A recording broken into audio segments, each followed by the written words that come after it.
Hello, good day. Welcome to Guyana's playing field, and good morning to all our viewers. We had a slight delay due to rain, but we are scheduled to start at about 10:40, which is just over about 5 minutes or so from now, 4 minutes or so from now.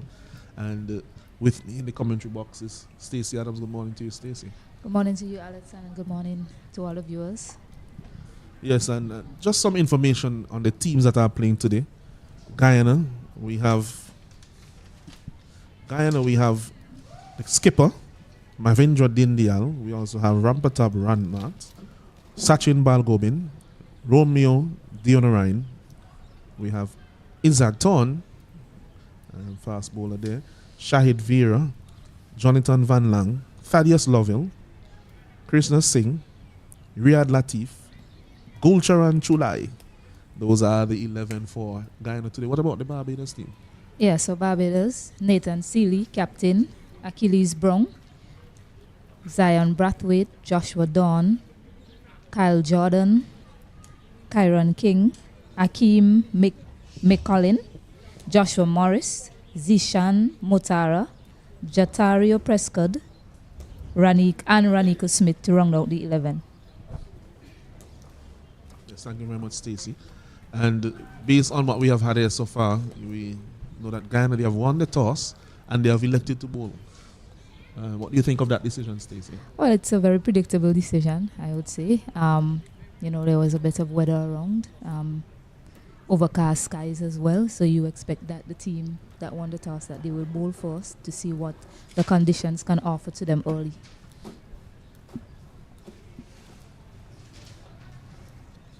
All right, so they're about to come onto the field now. Umpires are making their way out. So we will just remain live with you until we get play started here. Overcast conditions here at the Arden'sville playing field. Beckway looking very green and clean in the background. Extremely calm surface waters here at this time of the year. Maybe because of our experiencing some low pressure at this point. Well, some higher pressure, I should say. We have here at the ground just maybe a little dampish outfield because of what has transpired so far in terms of the rain this morning. We have had quite a few sharp showers, so the outfield will not be too fast, but it will be very good conditions to bowl in. It should be cool. We may get some movement due to the overhead conditions as well, the moisture in the air. And you can see that Thorn, he's already out there chomping at the bit to get going. Yes, as we mentioned, Guyana, they want to, well, both teams actually, Barbados and Guyana, 5th and 6th place respectively. They'll be looking to try and shoot up the table today and tomorrow.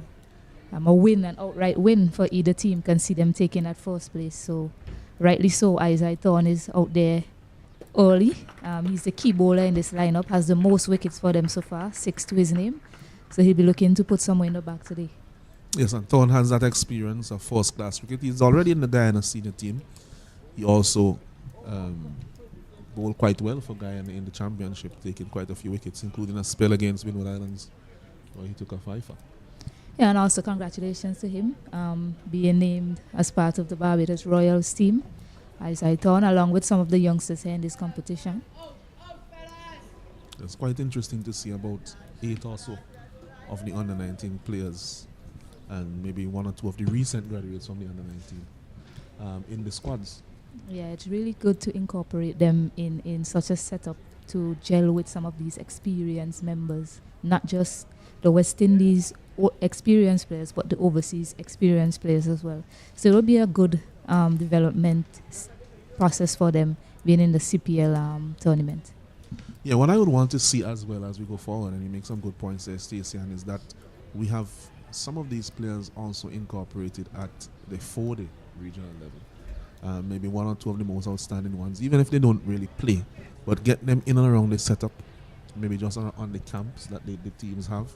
You know, get them to see how the professional game is done for the longer version and the preparation that is required, and also the approach that they could take off maybe some of the senior players. Yeah, well, as you mentioned that, we know that Isaiah Thorn himself, he was part of the West Indies team that's in England currently.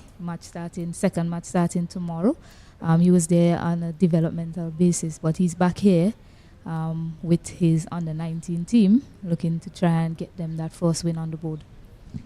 Yes, I think he and Johan Lane actually bowled quite a bit in that first warm-up game that they played. So the Guyana team, they are making their way out as we speak. Soon to be followed by the Barbados opening batsmen.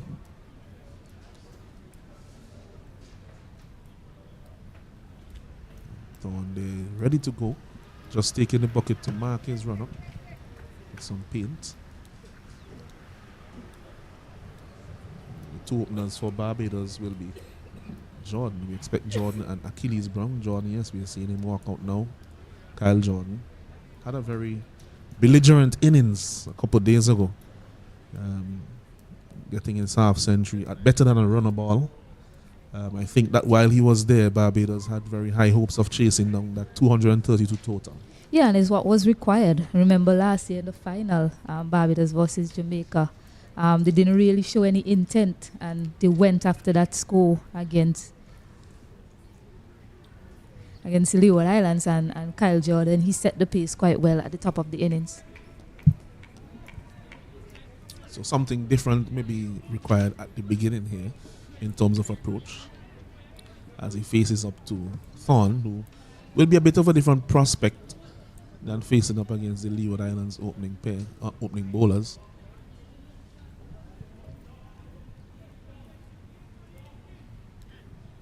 So very still conditions here, almost no wind, very calm but cool. And we are just waiting for the umpires to get things going.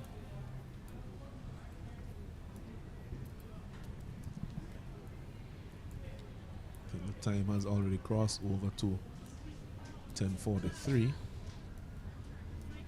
All right, so we have the signal now. So we're about to have the first ball from Thorne. There are 3 slips in place, 2 slips. Just waiting to see it. 2 slips on a gully.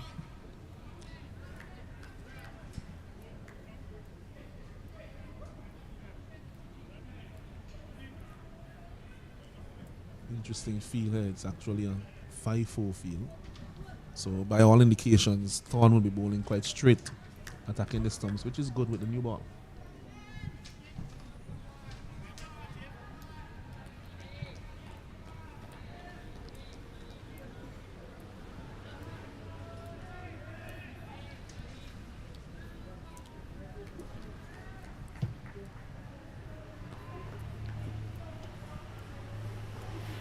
So we're about to have the first ball of today's encounter. Guyana versus the Barbados under 19.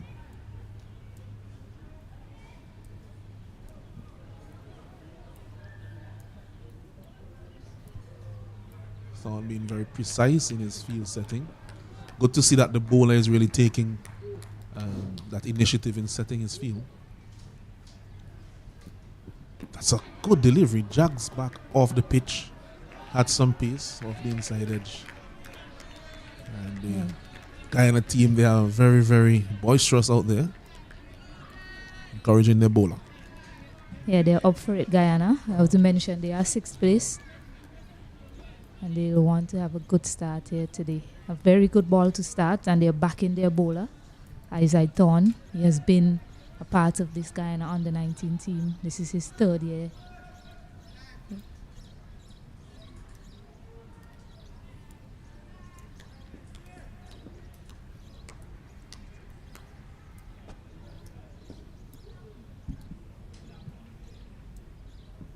The follow on its edge, caught at slip.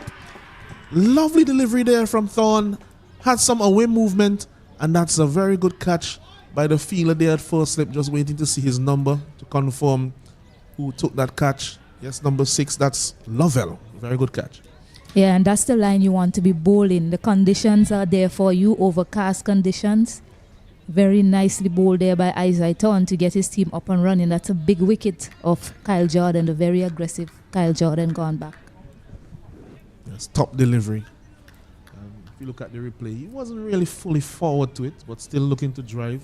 Slightly open face, which is dangerous against somebody like Thorne, who does get the ball to swing away from the right-hander.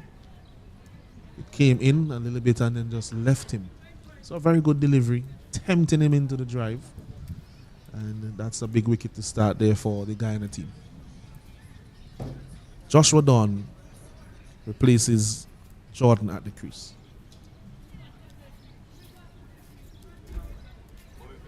Dawn has been very prolific at this under 19 level, but in this tournament so far he hasn't been in the best of nicks.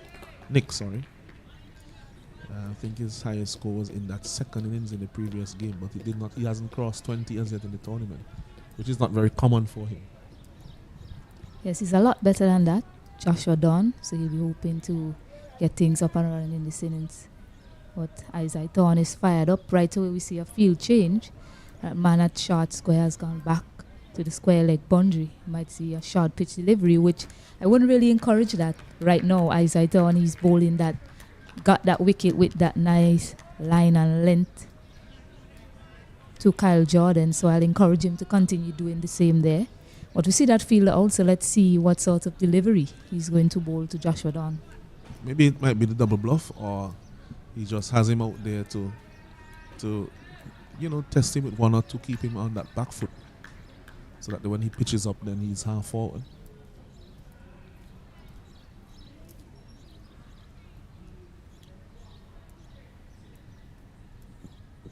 Very good delivery, that one coming back in, but left on length there, I think, from Dawn.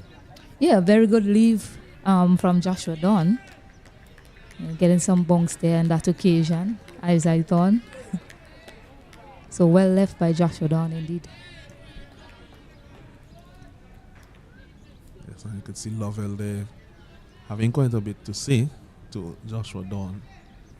Or I should say, if he's not saying it to him, he's at least saying it where he could definitely hear him. So they're trying to see how they can prize him out of the wicket here. They understand the importance and the value of dismissing him.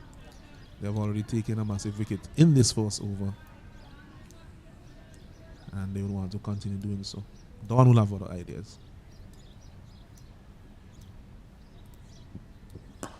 Well bowled and well played. Yeah, that's better there from Thorne. Much fuller on that occasion, and Joshua Dawn up for it, right behind it.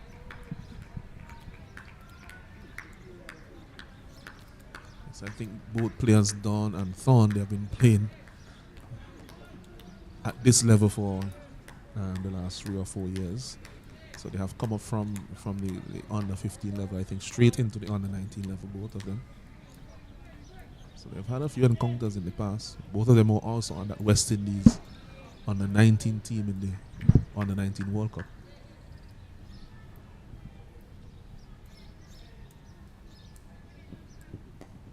So he turns it down to fine leg. Again, that inward movement from Thorne off the pitch. Yeah, a bit too straight on that occasion, and just Joshua Dawn just helping it down to fine leg to get off the mark, and the first run for Barbados as well.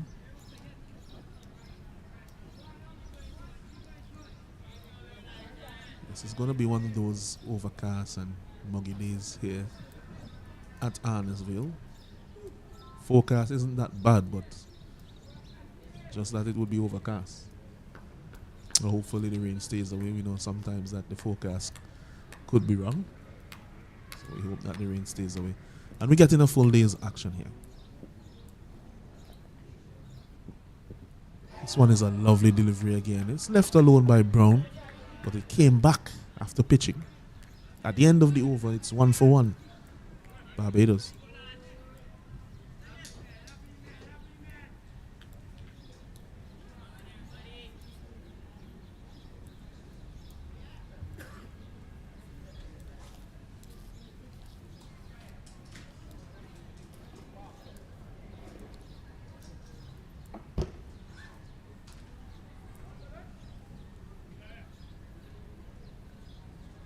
So Lovell is going to open the bowling with Thorne.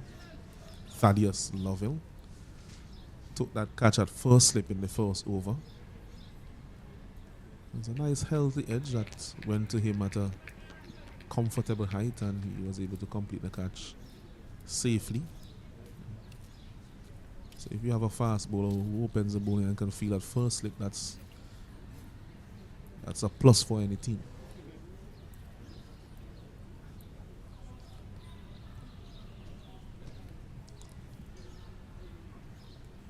Just making some slight adjustments to the field here. Remains with 2 slips and a gully. Would not have that 5-4 field that we saw from Thorn. Seems that he will have a 6-3 field with a mid wicket, forward square leg, and man at fine leg on the onside. Yeah, it'll be interesting to see how both of these batters play Lovell. He's not as tall as Isaiah Thorn.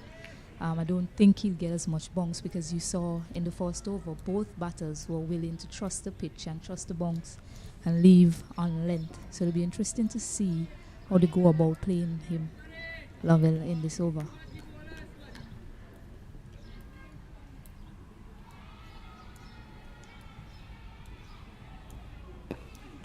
So let's play it straight to the man at that shortish mid wicket. The offside field, there are 2 slips of gully, man at point, there's an extra cover, and the mid off, so quite conventional offside field.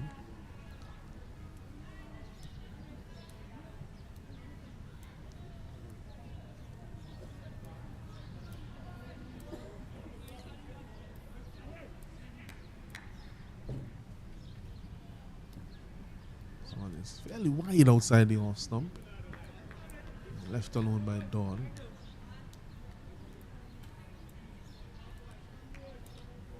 There's an interesting action there, Lovell.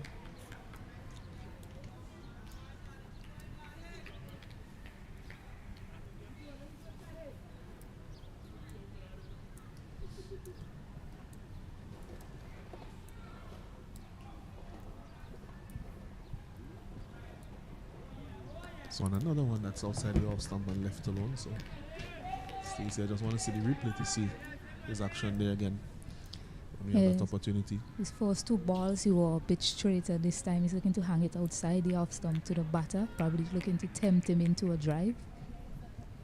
Yeah, looking at his action, doesn't keep his non-bowling arm in his action for very long.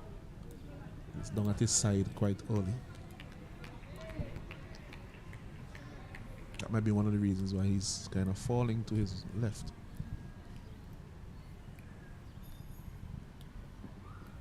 This one is a better line delivery. Not much pace, but if he can remain in that area and get it to maybe come in slightly or leave the batsman slightly, then he'll be doing a job for his team.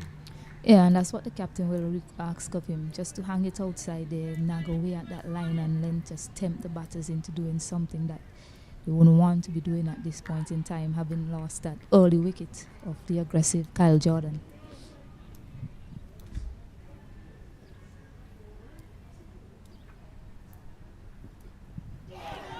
It's a good delivery there that time. Had a little bit more in that delivery, a bit more energy in his action. As you could see the replay there, just that movement away, so that was a beauty of a delivery. At the end of 2 overs, the score remains on 1 for 1.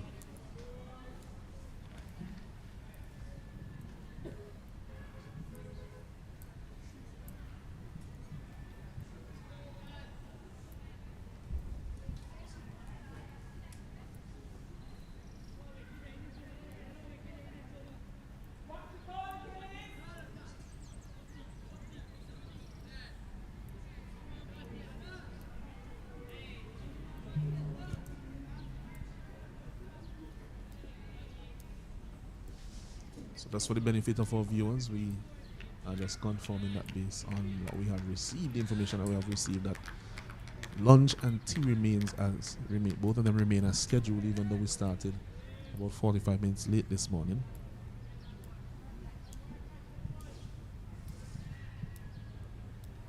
Achilles Brum to face up to Isaiah Thorn.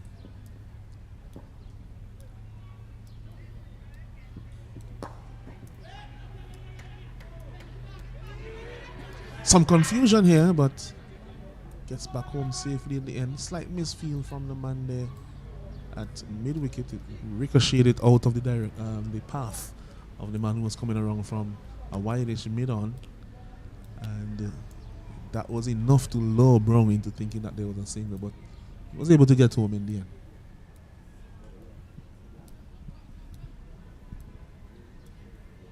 There's some indecision on the part of the batters there, but Don was in the best position to see it, and rightly so, he sent him back.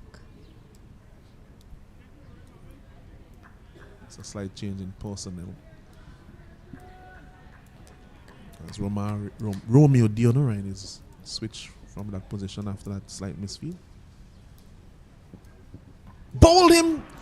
That one has gone through the baton pad gap. Lovely delivery there, swinging in between baton pad. An excellent delivery there from Thorne. And Achilles Brown has been bowled all over the shop for naught. Yeah, an in-swinging delivery. The length, it was much fuller on that occasion from Thorne, and just beating him all ends up. So a wonderful start here from Guyana. Barbados 1 for 2.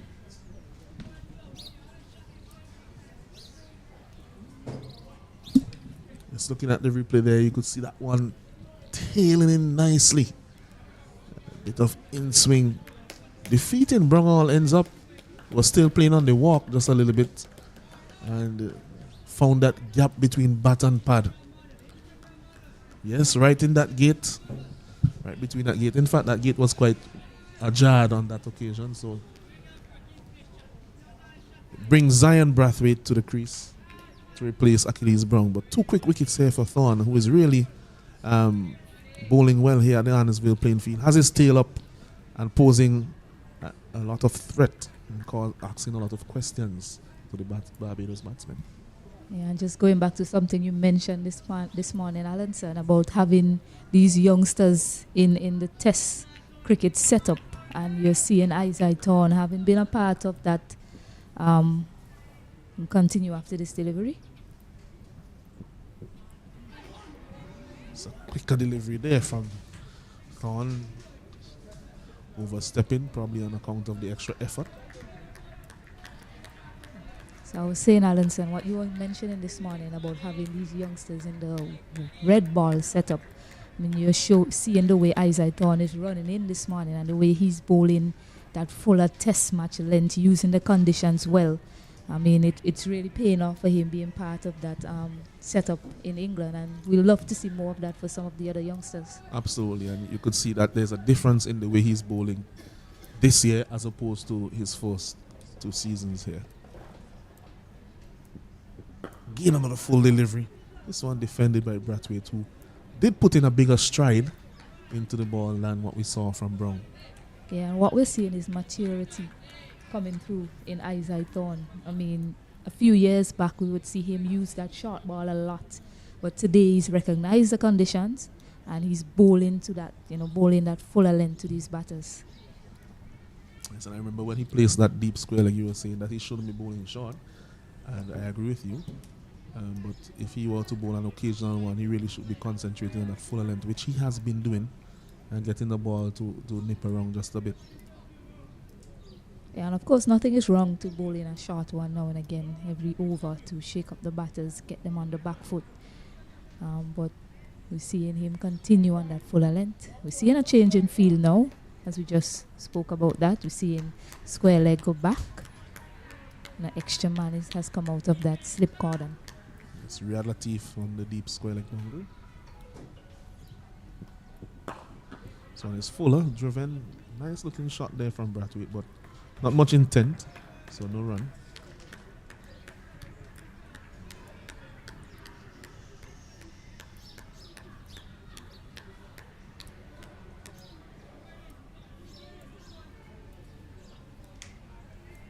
So we go back to that 5-4 field. 2 slips a gully, man at point, man at mid-off, and mid-on, which is quite wide, and I think that's because of that inward movement.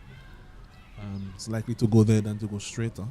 And there's a straightish, a man at a squarish mid-wicket, deep backward square and a fine leg. So a loud appeal. No appeal from the bowler, but lots of noise from behind the wicket. Not out, says the umpire.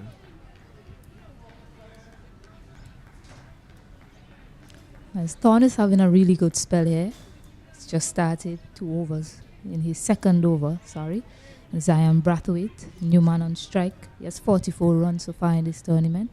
He has promised a lot, Zion Brathwaite. Looking at him from last year into this tournament, I know he scored 100 in the trial games leading up to this tournament here in St. Vincent for Barbados. This one is a shorter delivery. This one much quicker, but well over the head of Brathwaite, who is not the tallest. Yeah, just testing out the surface there on that occasion. Eyes eye on. No ball called as well. Yes, no ball signal by umpire Brian. And also one for the over. One short ball over the shoulder for the over.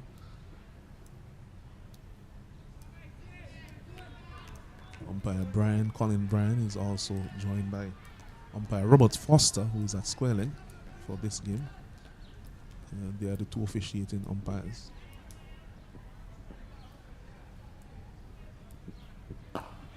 This one is punched straight, but doesn't beat the fielder. So there's no run. At the end of 3 overs, Barbados, they are 3 for 2.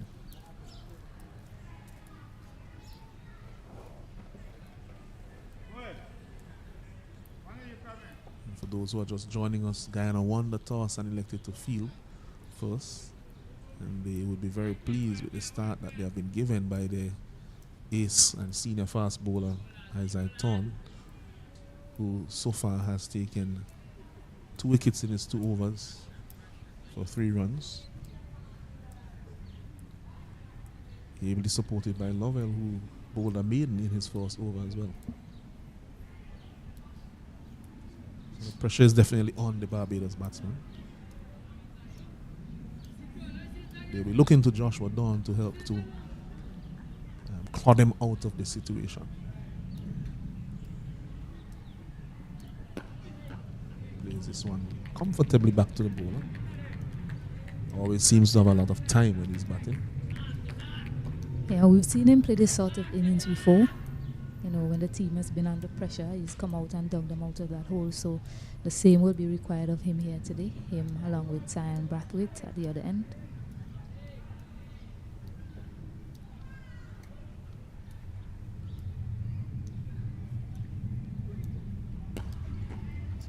Little bit of a movement there from Lovell, but too short to invite any attacking shot.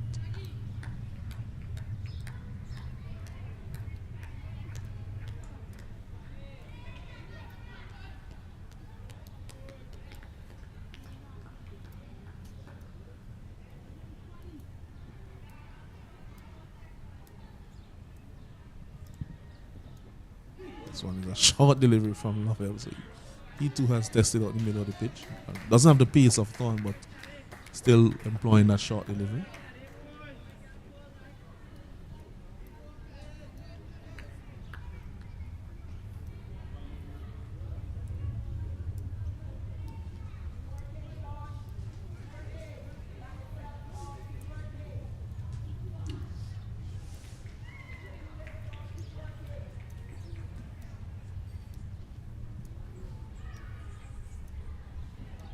Oh, this is a beauty. That one it's just full enough to tempt him into that push through the offside and left him off the pitch.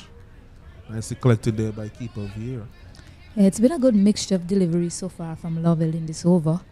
He's been bowling that straighter length to him. Then he tested his out with that short one and then just got that one to nip past the bat of Dawn. He's getting that ball to leave the right-hander off the pitch.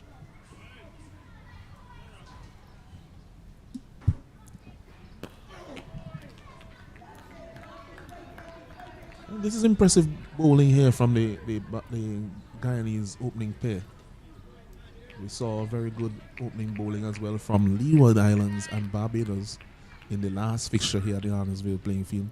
So we have already seen solid opening bowling pairs from 3 teams so far in the tournament.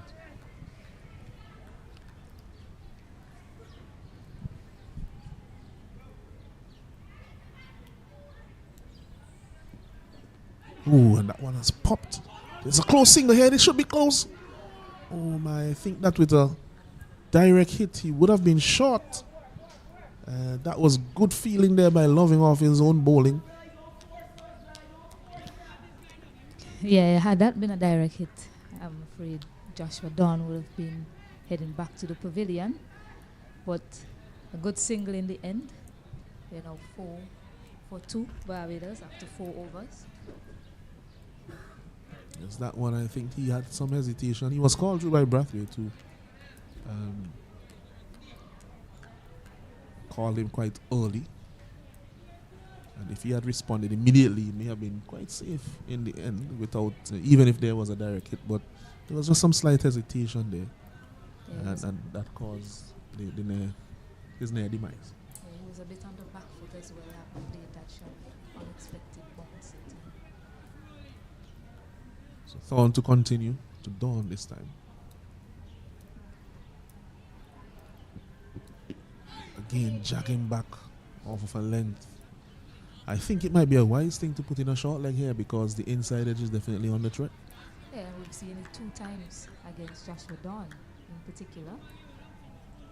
Back to back, in fact. The over before from Lovell, the last ball, and now this one as well.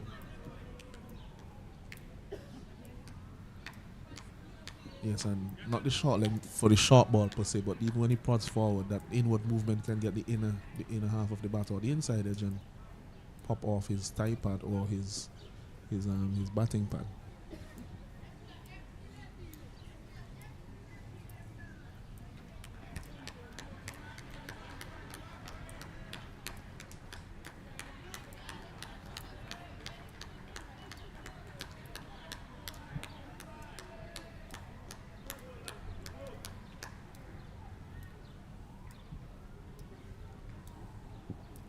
This one is a bit fuller.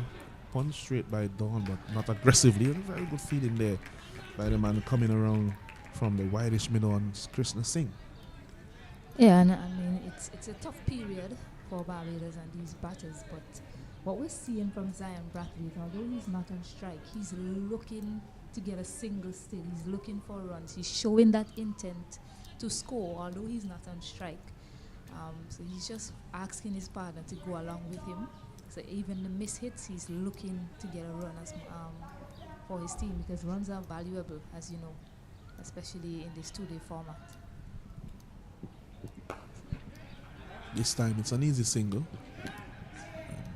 Misfield, they are able to get 2 comfortably in the end. So fielder there would be disappointed with that, and it was a skipper, Lindy also.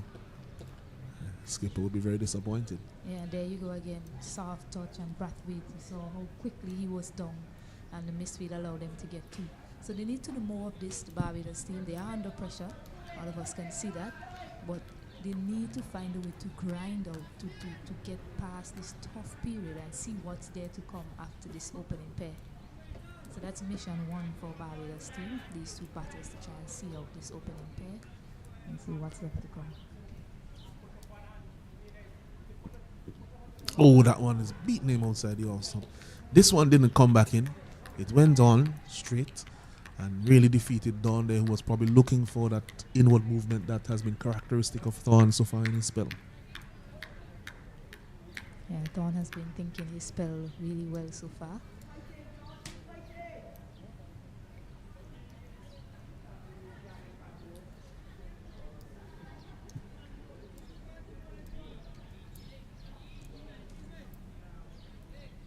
Really fired up and has been using that full pitch delivery to good effect.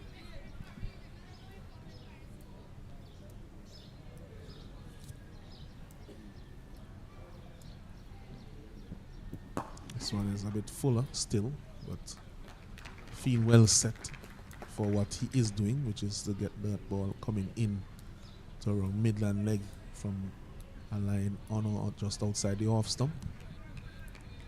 Yeah, it's really good to see, a youngster, a young bowler. He knows what he's doing, and you mentioned he set his field this morning, so he knows the deliveries that he's looking to bowl, and he has the field set properly for those deliveries as well. Absolutely.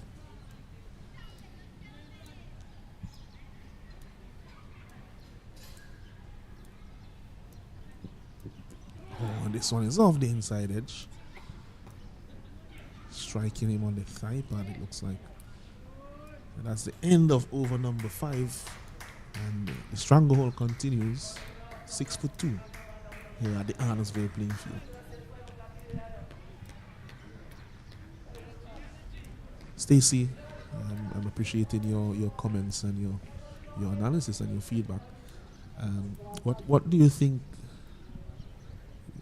will be the conversation between the two batsmen? You see they're speaking there in the middle at this point. Well, I know it's easy to go into survival mode, but you still need to score. Still need to figure out ways to get your blood flowing, and the best way to do that is running between the wickets. And you should be looking for the gaps right there in the cover area. There's a vacant gap. You can look to drop and run as well. So that's a sort of conversation that I will be having with my non-striker. How are we gonna get out of this tough period? It's not just about staying and seeing the bowlers off. You also have to score. And there are areas around where you can indeed score. So you should be looking to get that quick single, just like Brathwaite was doing at the non-striker's end. Yes, absolutely. That one was a wide, too short there to Brathwaite. This one, he guides it past the man at gully. Should get 2 runs. Gets there comfortably. So Lovell, on that occasion, when the previous delivery he went short, that would have been a very good short ball to Dawn, but Brathwaite is a few inches shorter than Dawn. Went sailing over his head. And that was well executed from Brathwaite. It's just 2 runs, but he intended to get it into that gap, just waited on it and placed it in that gap to pick up 2.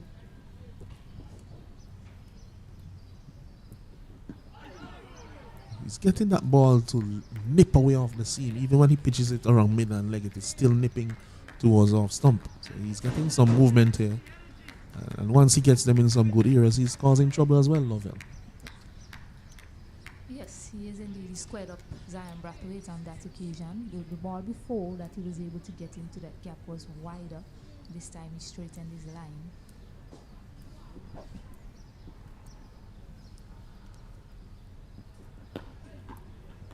This time solidly played by Brathwaite. I like as a batsman, I like as a player, I like as a cricketer.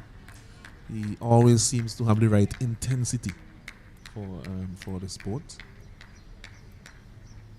Always looks up for the fight.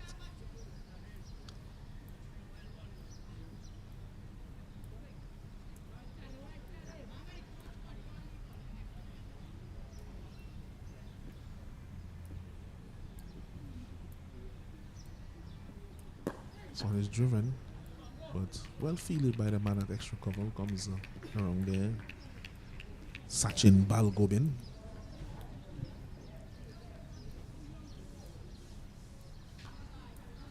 You think that he's named after Sachin Tendulkar? I think that probably since Sachin has been playing international cricket, there have been several young men who have been named after him.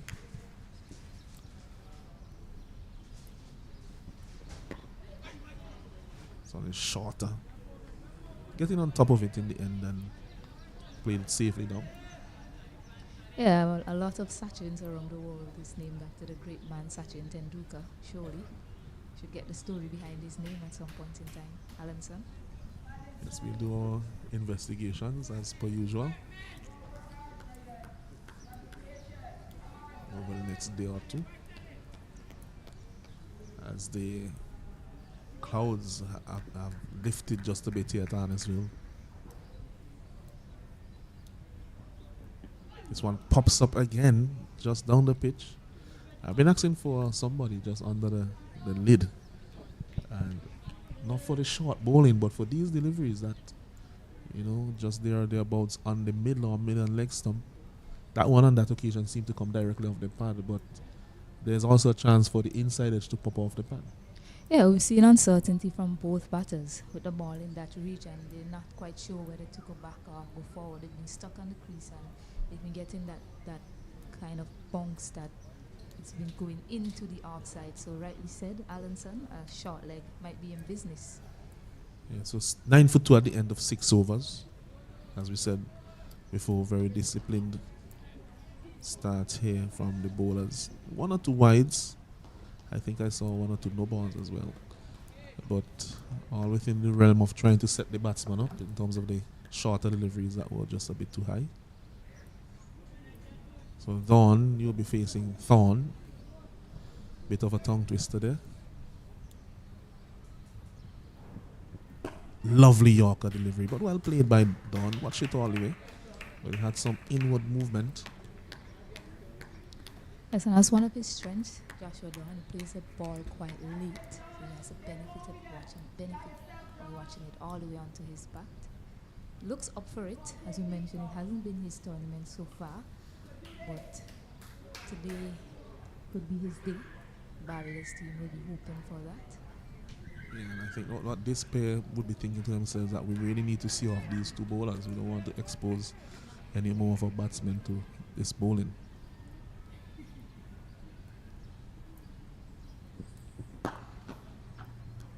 Well bowled, some aggression there by Thorn. Throwing down the stumps. Dawn, he didn't leave his crease. I'm sure that they may have a joke about it this afternoon. Let's hope it's just friendly, Alan said. Probably just some friendly banter there between the two. It's the first time probably that any batter has shown the full face of the bat to Thorn this bowling innings, so probably took him by surprise.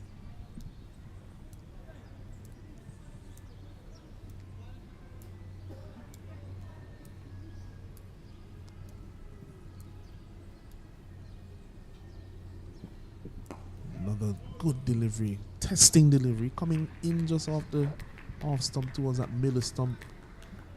Played with a bit of a tighter technique that we saw earlier in the dismissal of Brown. And so he was able to get the inside edge onto it. Smaller gap between bat and pad as well.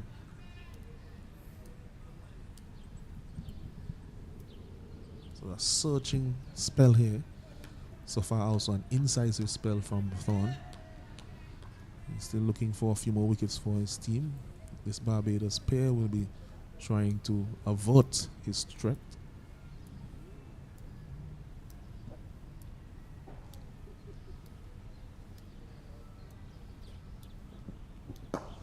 Nicely off the middle of the bat, and he has very good timing. This one, they should get 2 runs comfortably, may even get 3. Yes, they're going to get 3 runs from it. It's just a push, really a defensive shot from Dawn, but he, as we have seen time and time again from him, he really has excellent timing. Yeah, just a mere push, as you mentioned, Allenson, and just found a way to beat that fielder in the circle for that short cover, picking up 3 runs to his name. 3 valuable runs for Barbados team.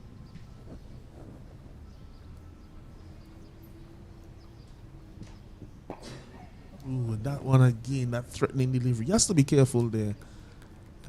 Brathwaite is looking to punch that one in that gap through the covers, but it's moving back into him. So he has to ensure that he's right at the pitch and also that there's no gap between the bat and pad. But smart bowling here from Thorn. He's looked threatening throughout his spell so far.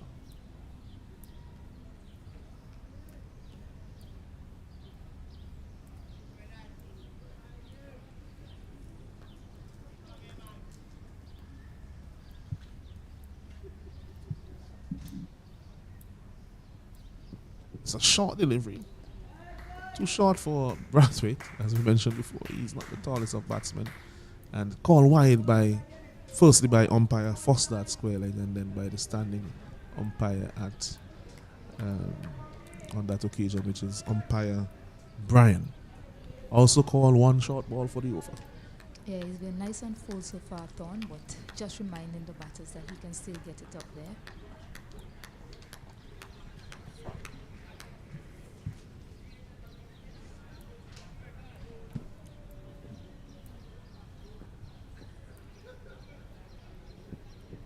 This one is down the leg side. Had some pace on it, but to wayward at the end. That's the end of over number 7. At the end of 7 overs, the score is 13 for 2. Very good start here from the Guyana team, but a bit of a partnership being developed here by the two, I would say probably the 2 senior and most accomplished batsman on the Barbados team. And they joined each other at 1, with the score at 2 wickets for 1 run. And so far they have taken them to 13 for 2.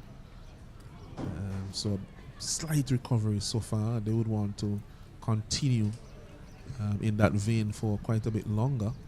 And the Guyanese team would want to continue to take wickets. As I'm joined in the commentary box by Osnet Cato. Good morning to you, Osnet. Good morning to you, Anansi. Good morning to all our viewers around the Caribbean. So Lovell continues right on the money in terms of his line, maybe just a little short in terms of his length. This has been a very good opening partnership in terms of the bowling partnership here for Guyana this morning. We won the toss, selected to bowl for us, and I'm sure the captain and the management will be pleased with what they've seen so far. Both bowlers really hitting the right areas on a consistent basis.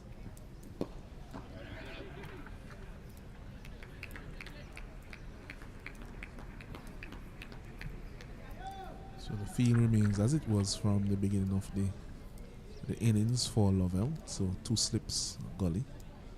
First slip is quite deep. Not too sure if he should be so deep for Lovell's pace. But Latif is there at first slip. He will have his reasons for being that deep. Then we have a man at point, a man at extra cover, a mid-off, a very wide mid-on. A man just in front of square, leg on the boundary on a fine leg.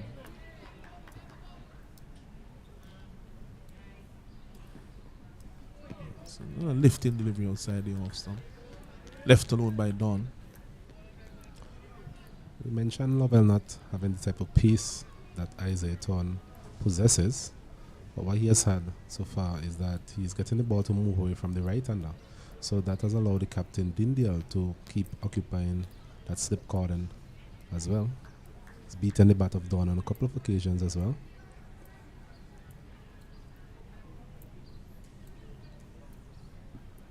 This one is too wide, punching the gap, but not timed. Should have time for a sing, that's all they will have. Quickly onto it is the fielder there at extra cover. Sachin Balgobin. It's into his fourth over here, Lovell. Not too sure how long the captain will persist with this opening partnership. It's good to see 2 fast bowlers in tandem, both complementing each other in terms of their skill set. Something that we've been yearning for throughout the tournament. So on this outside the off stump, left alone. Yeah, and I think that he just needs to be just slightly fuller because of his pace. Batsmen are extremely comfortable on the back foot against him. So maybe just a slightly fuller length. He's getting the ball to nip away from both right-handers. And just to say, Osnet, in that last game that we had here at Arnesville, we also had very good opening spells from both sets of bowlers as well. Both the Leeward Islands pacers and the Barbados pacers. This one is hit fine. Gets to the boundary now. So 4 runs. Short delivery, shortish delivery into the body, and Brathwaite just glancing it down to the fine leg area for a boundary.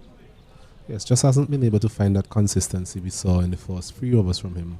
Lovell, a couple of deliveries wayward in that over. On this occasion, just getting onto the leg stump there of Brathwaite. Just coming into the line of that delivery, Brathwaite, and working it fine for a well-deserved boundary as the score moves on to 18 for 2, Guyana. Barbados, sorry, after being insulted this morning here at the Arnesville Sporting Complex.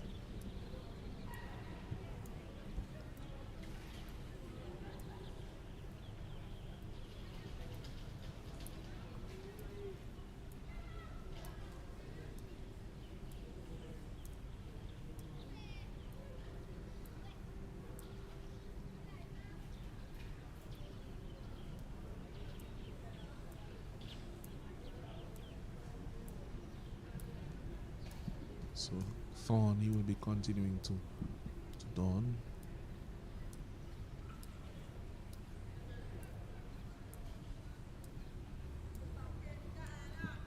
This one is down the leg side. Had some pace on it, but just push down the leg side. Seems as if he was searching for a Yorker delivery there. Yes, so far he has been able to bowl those delivery with a certain degree of consistency. Just getting the ball to tail back into the right-handers. The occasional delivery going away from the right-handed batters at this point in time. Just misdirected on that occasion. And just to say that he's bowling from the correct end for that inward movement that he's getting. The breeze here at Arnersville, as you're looking at your screen, it will be blowing from left to right of your screen, coming from the north or northeast, the northeast area across the park.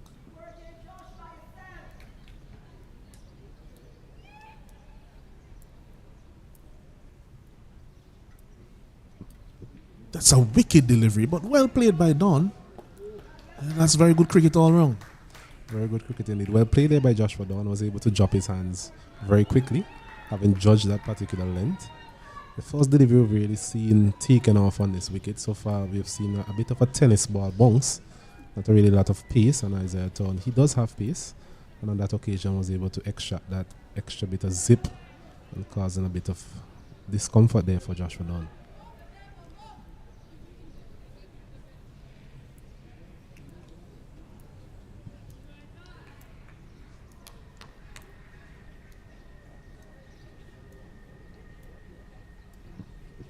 This one is driven nicely through the covers by Dawn. Again, just a push. Would not get to the boundary. The outfield is not as rapid as it usually is due to the rain, and they have time for 2 runs as the skipper Dindial retrieves. It's a good looking shot there from Joshua Dawn. We mentioned the fact that he's normally a very calm customer. Tends to strive in these sort of situations. On that occasion, a bit of room offered outside the off stump and really caressed it through the covers. Not trying to hit the ball too hard, Joshua Dawn. We've seen a couple of these drives. Just basically presenting the full face of the bat, giving himself as much of an opportunity to find the gap.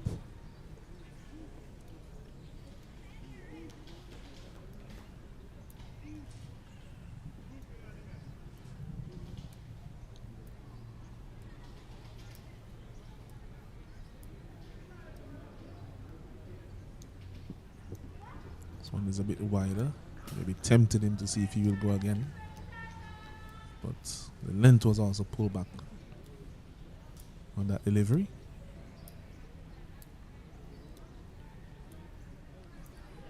Haven't seen the Barbados batsmen so far take on the short ball, especially against Thorne, who is working up a bit of pace. Probably the quickest bowler in the competition. Maybe even easily so. Agreed.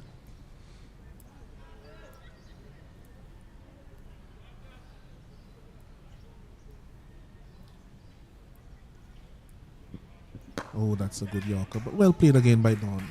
He just has that gift of timing. That one's just pushed down the ground, challenges the boundary, but they'll have only time for 2. As Sachin, while Gomin, actually no, that one is Singh does the fielding there. Krishna Singh. Another good delivery there from Thorne, tailing back into the right-hander. Well played again from Joshua Dawn. He seemed to be getting into the right positions, not falling over too much against these deliveries coming back into him from Thorne. That's a good thing. Shows that he has the rhythm in terms of his batting. Not a short delivery. This one was moving away from him, but well played again by Joshua Dawn.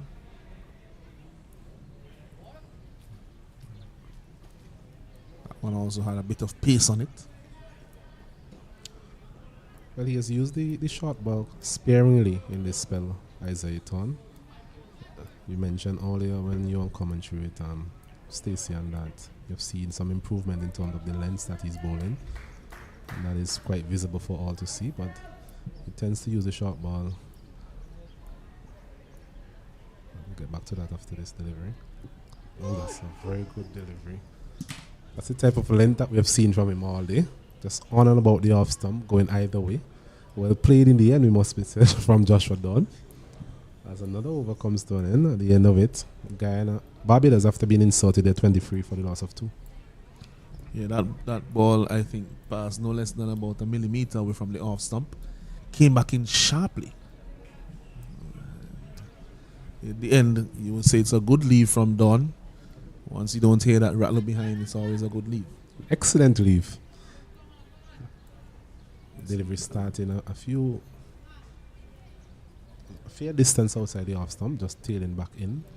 And we mentioned that he's predominantly a bowler who gets the ball to move away from the right hander, but bowling from this end and with the wind direction we spoke about earlier, he's definitely getting those deliveries to jog back a great deal. Something that I saw from him in the tournament, he had a spell against Benwood Islands in which he was bringing the ball back quite often and sharply, including one in which he dismissed Sunil Ambrose, swung in sharply from outside the off stump. So maybe it's something that he has added and developed in his game. Definitely, because we have seen him for the past couple of tournaments here in St. Vincent and the Grenadines, and the movement that he's getting now is more pronounced than what we have become used to from Isaiah Town. So it's good. Kudos to the young man, continues to work on his game, and that's what we want to see from most of these youngsters at this level. So Lovell to continue to Brathwaite, Zion Brathwaite.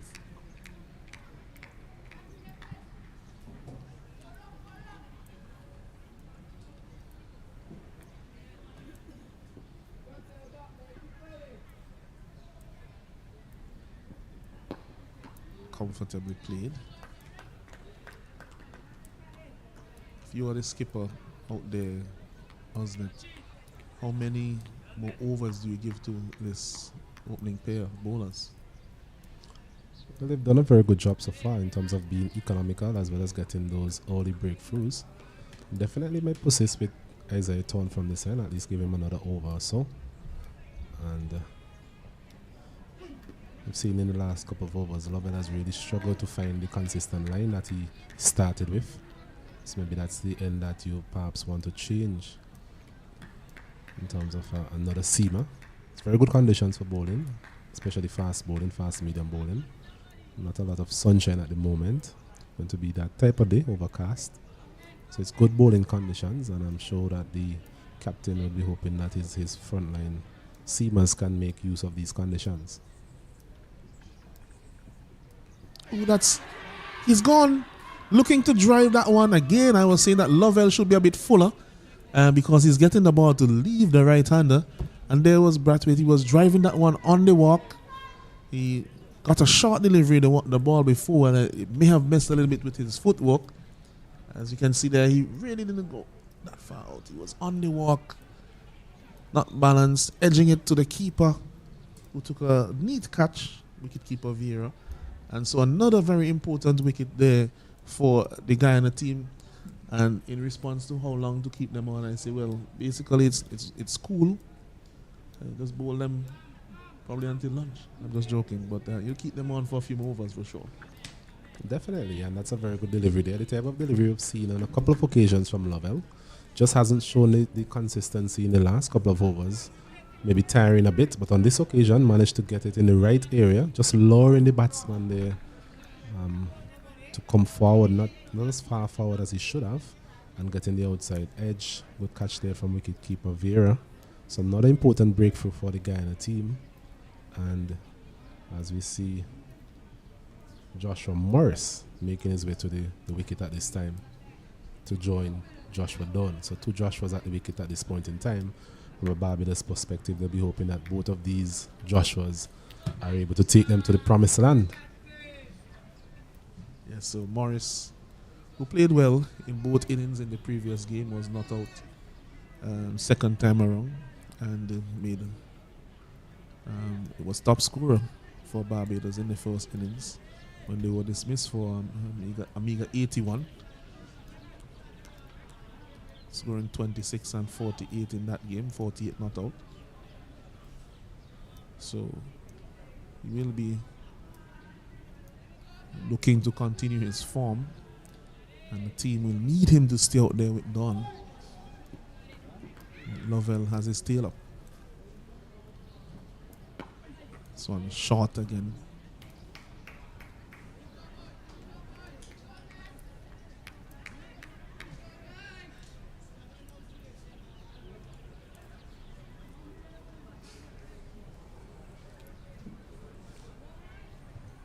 Yes, Joshua Morris seemed to be the man in form for the Barbados team.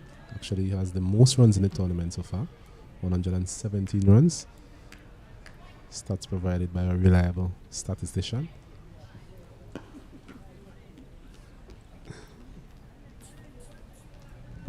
So they will look into him to really form somewhat of a partnership here with Joshua Dunn.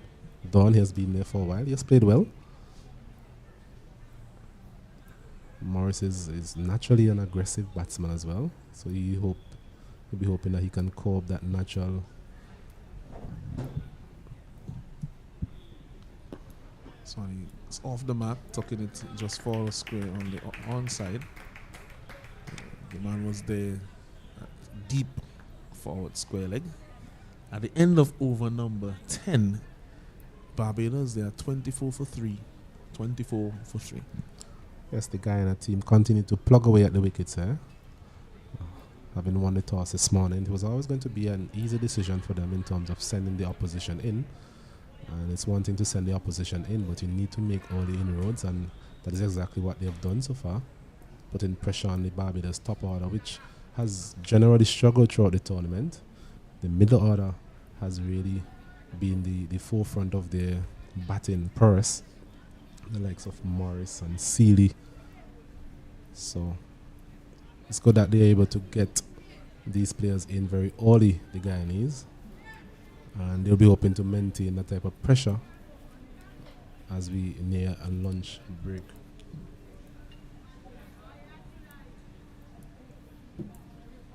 So the new bowler is Gulcharan Chulai. Gulcharan Chulai.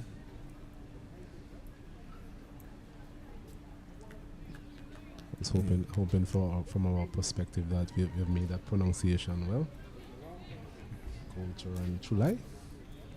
Yeah, I'm fairly confident about it. Show our viewers in Guyana. They're happy with the start so far from their team. So Chulai is a left-arm orthodox bowler. Bowling to a 6-3 field. Slip, backward point, and a cover point. Deepish. Extra cover, short extra cover. Long on. This one is chopped it on. And that is the end of Morris. The man in form. The form doesn't come today. And Chulai is on the board with a wicket. Yes, we were speaking about how long the seamers should be in the bowling attack. But Captain Dindial on this occasion went for Chulai, and he has repaid him handsomely with that wicket of Joshua Morris. A big wicket, as we mentioned, the leading scorer in the tournament. A little bit short of a length, just not having the type of pace, perhaps. Not getting used to the pace and turning the wicket yet. Morris looking to force that one through the offside, getting the inner portion of the bat and ricocheting onto his leg stump. So another wicket goes for Barbados. They are now 24 for the loss of 4. Yes, and the new batsman is Akeem McCullin. Hasn't played. He didn't play in the last round here at Arnesville. Burly looking young lad.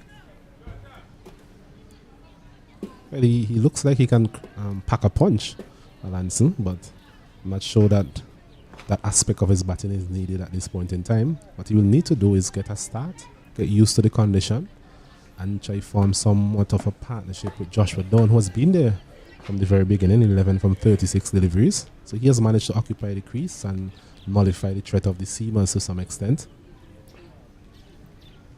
Yes, you need somebody to stay with him, Dunn.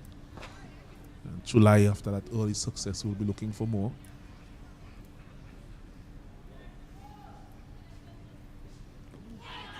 And that's a beautiful delivery. Getting that ball to turn away from the right hander. Giving it some time in the air as well. It's interestingly that we are seeing turn this early in the piece. You know, we've had a lot of rain overnight. Pitch would have been a bit damp, a bit of moisture. So we saw a bit of movement for the seamers earlier. Torn really had the ball talking. And now we are seeing a bit of turn. Actually slow turn, but turn nevertheless.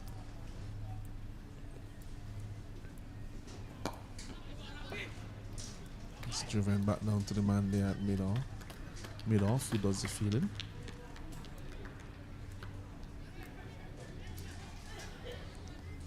Still just about 20 minutes or so to go before the lunch break. So the Barbados batters here will be looking to get to that break unscathed. Guyana will be hoping that they can put a bit more pressure on these two. Maybe a man at short leg. It's a substitute Lim on. Just looking to see if I can see Thorne on the pitch. I don't think he's on.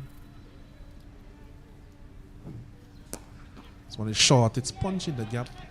Should get 2 runs to come off the mark. A bit of a hesitation, but really always 2 runs in that. And so 2 runs there to McCollin. That was a bit too short from the bowler, Chulai. And at the end of the over, 11 overs bowled, 26 for 4. Yes, the Guyanese bowlers continue to pile on the pressure here at the Arnesville Sporting Complex. Action here in the CWI Rising Stars Under-19 tournament. Guyana, having won the toss this morning, elected to bowl first. And so far they've been able to make inroads into the batting lineup of the Barbadian team. At the same time, the scoring rate, not really anything to write home about at this time. Joshua Dawn, his wicket will be key for the Barbados team. So far he has shown that he has the temperament, he has the technique to counter whatever has been thrown at him by the Guyanese bowlers.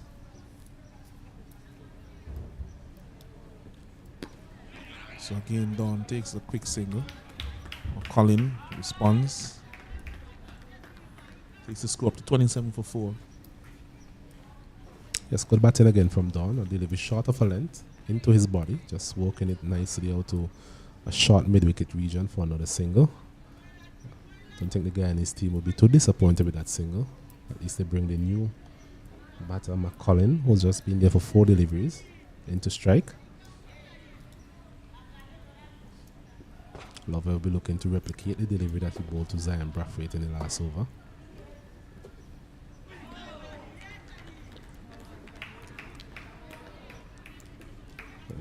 He actually did. This one a bit short of a length. The one to Brathwaite was fuller. But this one also had the movement on it. Going past the outside edge of McCollin. It's not a very confident start against Lovell from McCollin. Yeah, McCollin getting that ball to leave the right-hander consistently throughout his spell.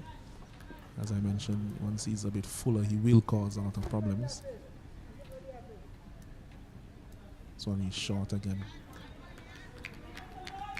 Likes bowling short for some reason. Lovell doesn't have a lot of pace, but not shy of testing out in the middle of the pitch. 1 for the over signal by umpire Foster.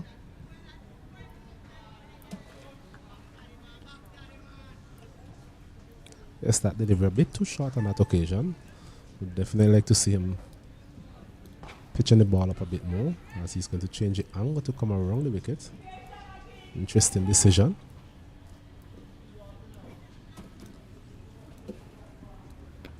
This one is in the gap. Will not get to the boundary with it. No, it will slow down. The outfield has been quite heavy due to the rain. But a little bit of a dangerous shot there from McCollin. He wasn't really over that. In the end, got it in the gap to the right of the man at Thursday. Somewhat of a waft outside the off stump there from McCollin. No need to really play that delivery. Wasn't threatening his stump.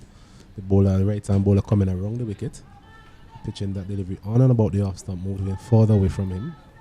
Could have easily left that alone, but managed to get it down to the 3rd man region. So he seemed to be the type of player who liked to get the bat and ball. And with that shot, the slip corner is reinforced.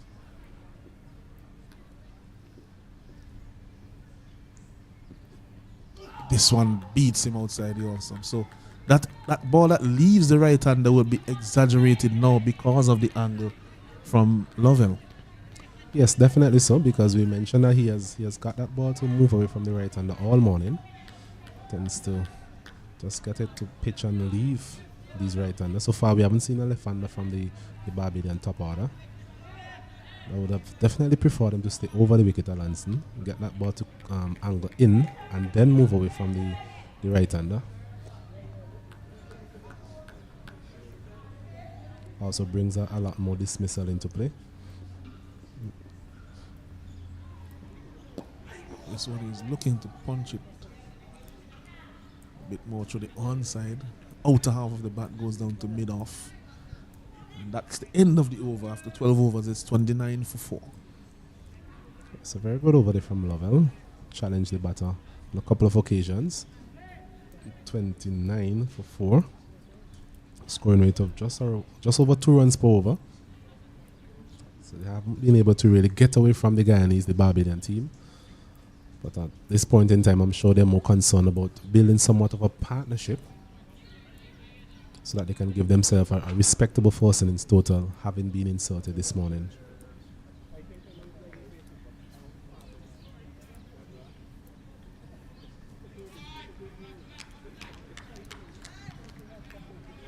Chulai to continue. To Dawn.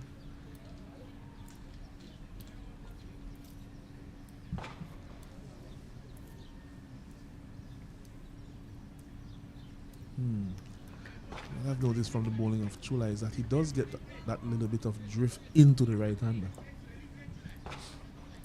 He's actually bowling from the right end in terms of getting that drift. As you mentioned, the wind direction on your screen from left to right. It's a bit of inward drift and getting it to turn away. This time they're starting a bit too straight and Dawn characteristically turn it down to a short fine leg region for another single. 30 for the loss of 4.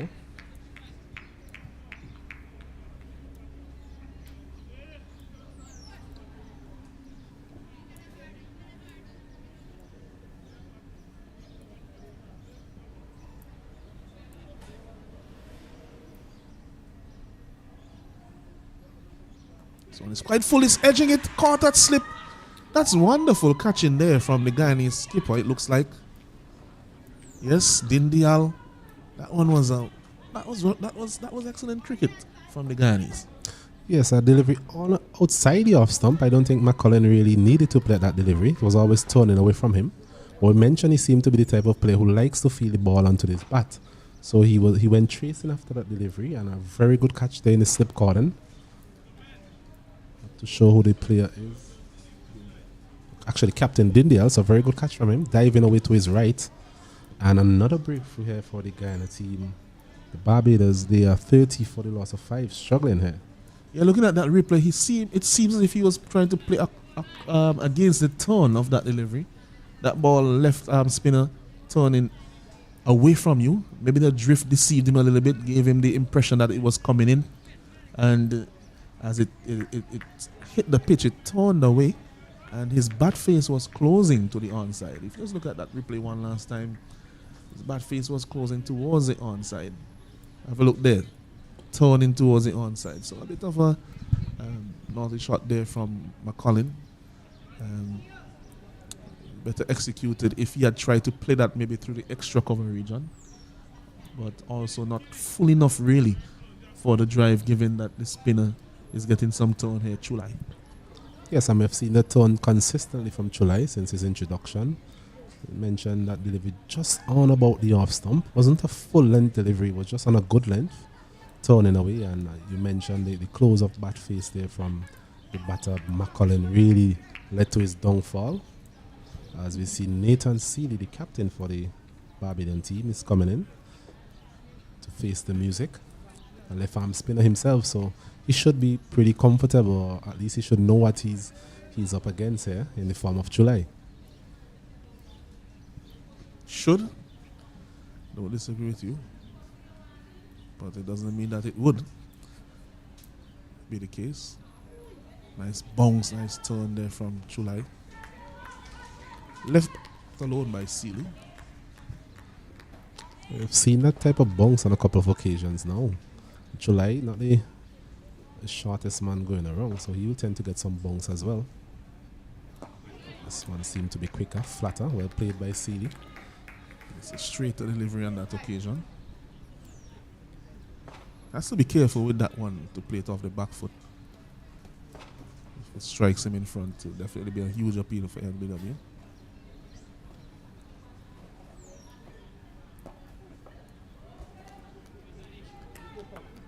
So at the end of another successful over for the Guyanese, another wicket to Chulai, is 30 for 5. Yes, a very good over there from Chulai. He has been impressive so far. Has been prepared to give the ball a bit of air, getting the ball to turn on this particular wicket. Getting a bit of bounce as well in the last over. So the Barbadian batsmen really need to be at their very best if they are to negotiate this particular threat.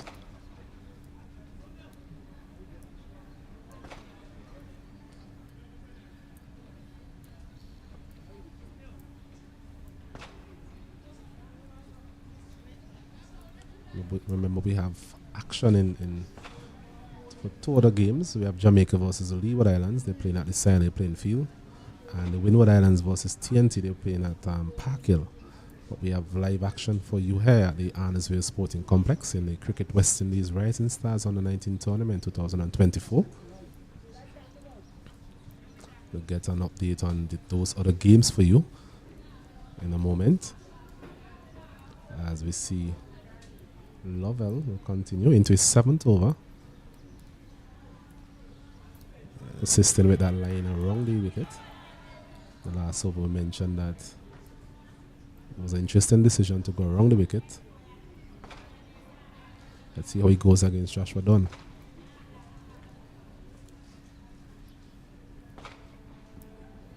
This one is uppish.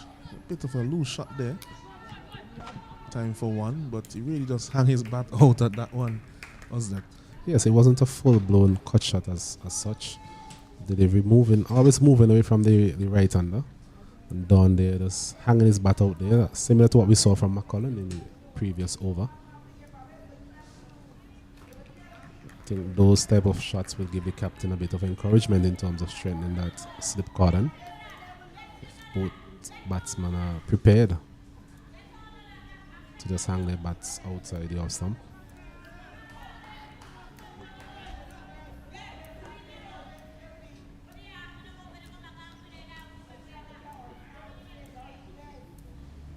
Slight change in the field. The gully goes a bit deeper.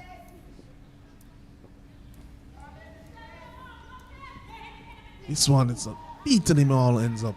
Seeley looking to cover there. But as we said before, he's getting the ball to leave the right hander. He was doing so before he went around the wicket. And now with the around the wicket angle, it really just makes it twice as difficult to face. It does. And it's good to see the captain actually have showing some faith in him in terms of strengthening that slip cordon. He mentioned that gully being a bit deeper. Just look into the mode of dismissal he's trying to effect here. More than likely would be just getting that delivery to leave the right-handers and getting caught in the slip cordon as he walks this one down to fine leg, comes back for a comfortable single in the second in the end. Misdirected on that occasion there from Lovell. It's fielded on the boundary by Dion Ryan, another notable name in Caribbean cricket. We'll try to find out later on if he is any relation to Nassim Dion Ryan. Yes, Dion Ryan, the $1 million man, many years ago.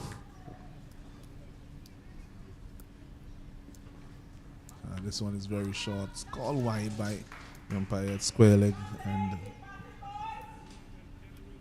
signal comes from the standing umpire as well. That it's wide and it's one for the over, one short delivery for the over. So umpire Foster confirms that. He has tested out the pitch at least probably almost in every over he has bowled. Tested out the middle of the pitch. Again, not a fast bowler, but likes to bowl short. At least 1 or 2 every over. It's left alone by Seeley. Yes, well played there from Seeley. We will definitely need to play captain's innings here. Team is in trouble. We need to get some sort of respectability onto this first innings total.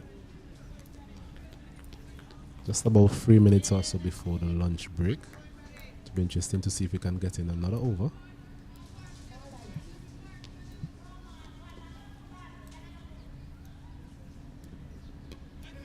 This one is played fine to the man down there at fine leg. Single to Seeley.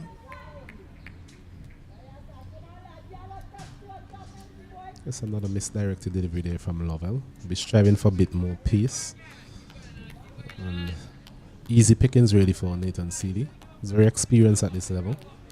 Captain Barbados in last year's tournament as well. As part of the West Indies under 19 setup. So he's quite experienced at this level, and he'll be hoping that his experience can shine through in this difficult but not impossible situation here for the Barbados team.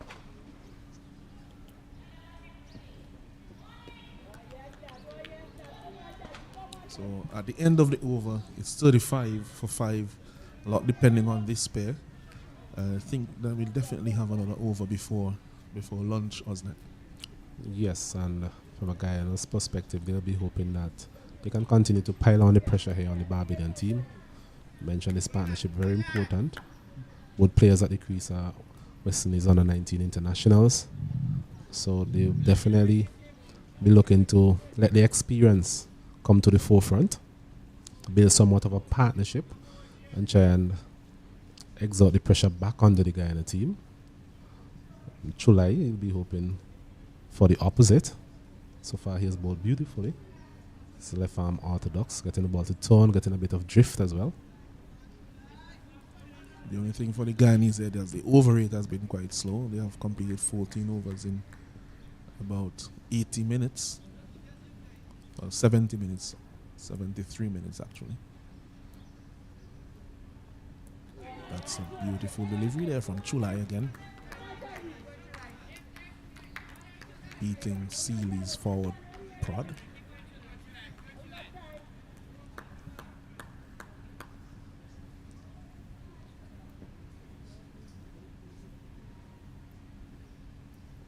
This one comes off the edge.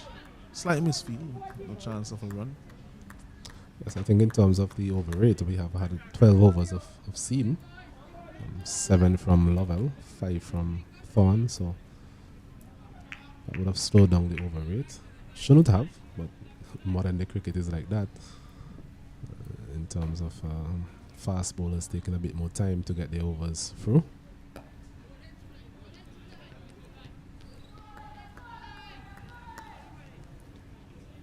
Now, I tell you what, if this over is a maiden, who knows, there may be chance for another one, depending on how quickly he bowls these 3 deliveries, July.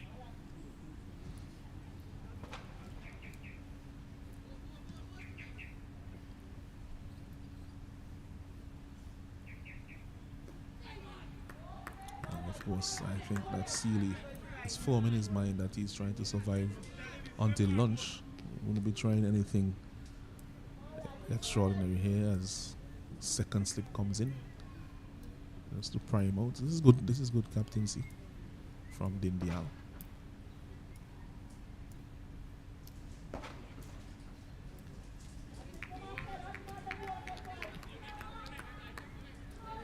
Seeley has looked relatively comfortable so far versus the left arm spinner.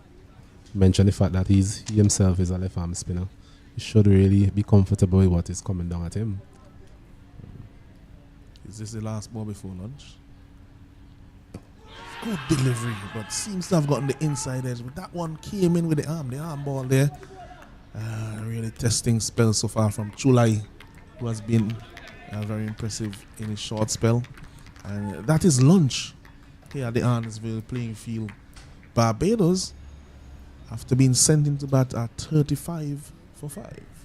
Yes, definitely Guyana's session. Having won the toss this morning, elected to bowl first, and I'm sure Captain Dindial and the management staff will be quite pleased with what took place this morning here at the Arnesville Sporting Complex. They were able to make regular inroads into the top order for the Barbados team.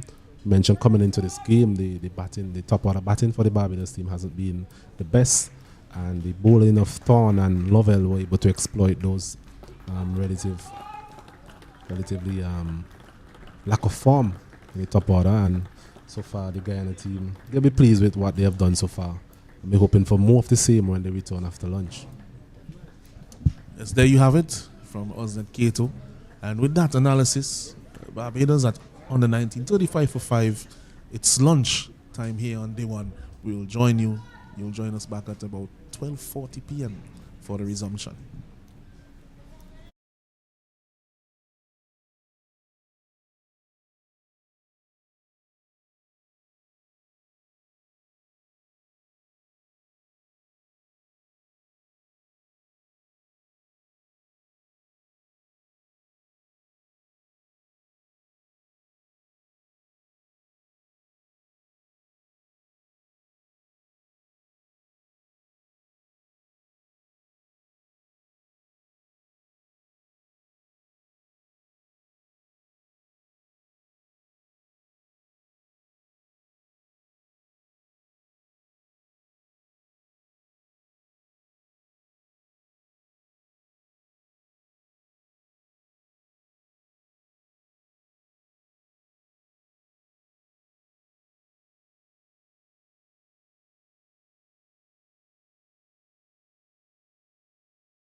Yes, welcome back to Annisville Playing Field. The sun is now out in all its glory.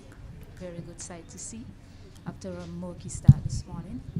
The toss was won by Guyana. They opted to field first. A very good decision on their part as they had the Barbados team reeling just before lunch. They are now 35 for 5.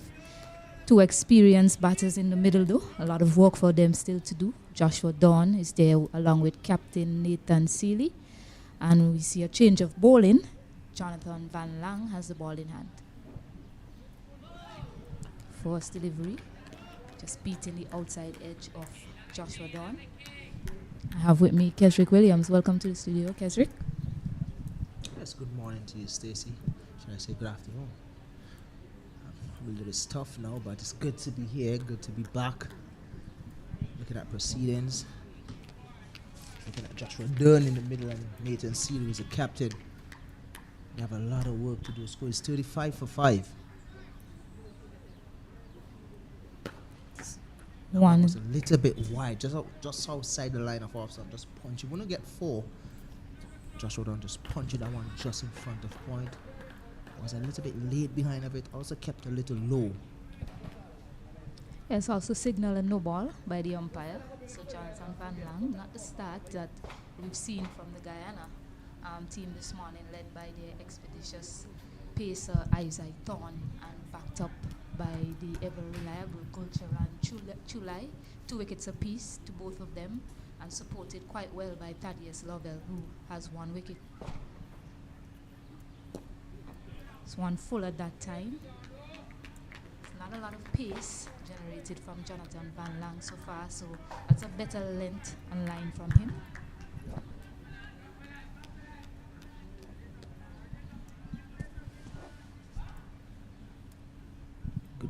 Good to see Thorne this morning operated. Bowled pretty well at the start as we would have expected.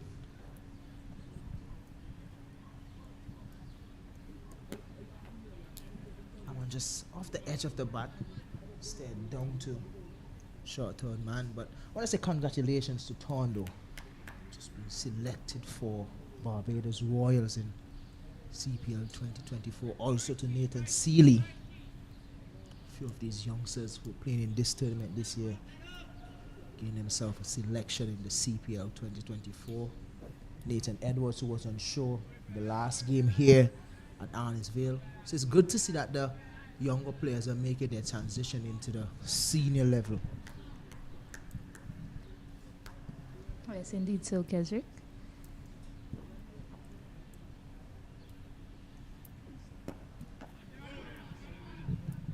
Yeah, we spoke about having them in the 4-day setup or the test match setup as well. And we paid close attention to Isaiah Thorne and his progress and his maturity. What we've seen of him so far this morning, the way he's running on goal, being part of that test team as a development player before he got back here. So it's really good to see that the younger players are gelling with the experienced players. It shows that they're learning from it well. I saw him last year, Stacey, and I was looking from the side. And I went off the edge of the bat, stared down to third man again. Something that we realized in this tournament, rotating the strike against the faster bowlers. It's a little bit easier than rotating the strike against the spinners. Yeah, and speaking about easy, it's a lot easier with that length for the batters to negotiate. Jonathan Van Lang, we already mentioned, he's not a very quick bowler, so he just needs to focus on getting it a bit fuller, try and get those slips into play.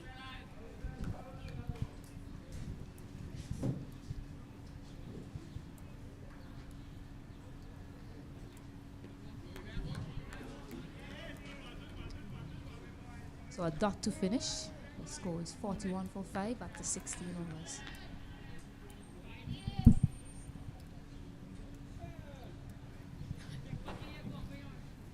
First time seeing a Van Long in the Caribbean. I wonder if you have connections in South Africa or Netherlands. Usually surnames with Van in front. You usually see these guys coming from Netherlands, like the Van Persie, the Van Nistelrooy. think I'm right when it comes to football. I would probably look behind me and ask the football genius in Mr. West about that. Van Persie. So usually when you hear the Van, it's usually football and the Van Persie, the Van Nistelrooy. So Gulcharan Chulai, not a van in front of his name. Very reliable left-arm orthodox spinner to continue. He has 7 wickets in this tournament so far. Coming into this game with 5, picking up 2 already in this match. It's been quite reliable. Well, the spinners have really take charge in this tournament. What I like about the spinners in this tournament is the areas in which they hit. The consistency is good. And for most times, I think they get a little bit of support from the pitch as well. So who would really blame them to take charge?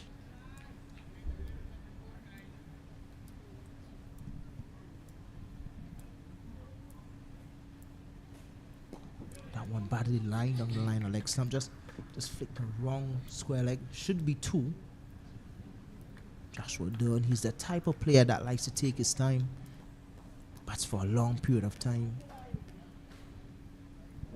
It's also a bit too short from July. His first delivery is just a bit too short to start. Just need to focus on getting it fuller.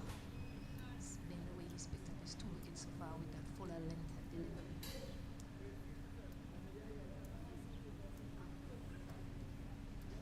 When I look at a player like Joshua Dunn, especially at this level, he's exactly the type of player that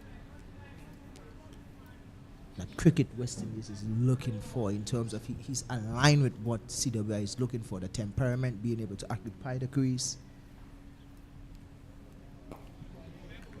Yes, He never looked flustered at all. yes, and to add to that, he seems to be the type of player that enjoys playing under pressure. The few times I've seen him come out and score big scores is when the team is under heavy pressure. And here again, Barbados is under some pressure. Easily tucked wrong square leg again. Easy 2. And he uses the crease to his advantage as well, because yes, it turned here at the Arnisville Cricket Stadium, but it turns pretty slow. So you have time to use the crease, maneuver and play your stroke. So this is really good from him. But it's the end of another over. It's 45 for 5.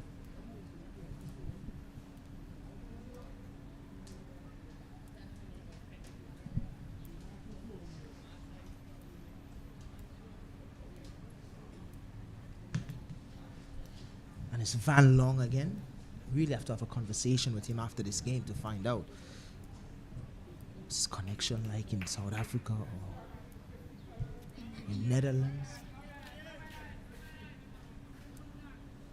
There must be some sort of connection, Stacey. Sadly, our investigator isn't here in Alan Cruikshank.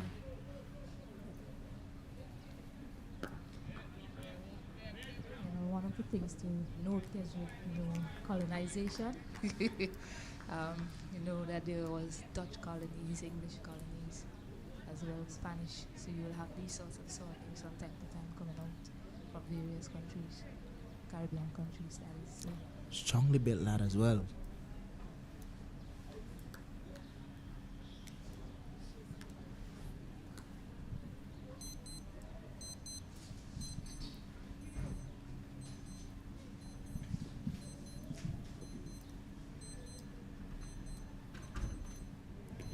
It's a much better length from Van Lang, was pitching and leaving the batter fuller on that occasion.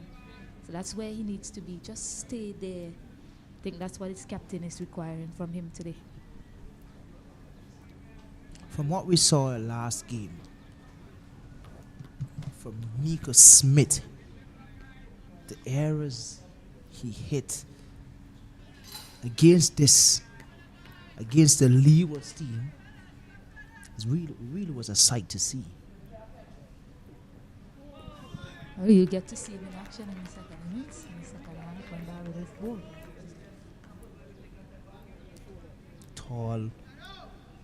tall lad. Really good action. Just few things that I think he can work on to be that full package, and he can use the bat as well. Saw him hit a few sixes in the latter part of the innings against Leewards in the last game. Scored a 50, I think, in the first game over at Sion Hill. I want a little bit wider. Even from the last game, you could have heard from the stands the Barbados contingent that's here was asking for him to come out and bat earlier, to do what he did in the back end. Just take a go, try to minus the runs that's there. But he came in and it was probably a little bit too late. That one is a little too short. Nathan City prancing on that one. Wouldn't get a photo, just a single. Yes, definitely too short from Panlang. Can't stress enough how much needs to be fuller to these batters, because with that pace, it's quite an easy hit for any batter. Just needs to find the line and length that he found earlier in the over so far.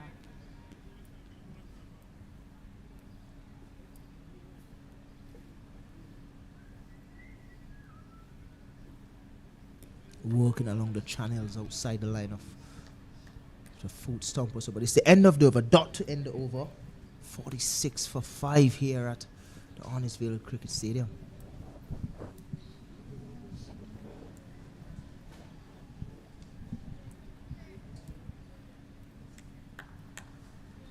Yeah, it's a very important phase of the game for Barbados. They have to try and keep wickets in hand, especially looking towards that T interval. It seems far away, but it's very important for this pair, especially a very experienced pair, Joshua Dawn and Nathan Seeley. Both of them played in the Under-19 World Cup, and they have been to this tournament for quite a number of years, so they should be able to negotiate this tough position that Barbados team have found themselves in. And that's what the team will be expecting of them. And you mentioned Nico Smith and Jatario Prescott as well, who's having a very good all-round tournament so far. So they have these batters to come also. So it's just a matter of seeing off this tough period. I mean, they found themselves in this position in the last game as well. Leeward Islands obviously, took advantage of that. Michael McKenzie was the main man with the ball for the Leewards. For some reason, they couldn't find an answer in the last game from Mackay McKenzie. Now we're seeing a little bit more fight from Dawn, what we'd expect as well. It looks a little bit close. No from umpire. Yeah, that looked really close, Kesrick. Must have been height. I think It's that pretty might close, I would say, Stacey. What's your take on that? be. The umpire's decision is final. Chulai looks very confident there.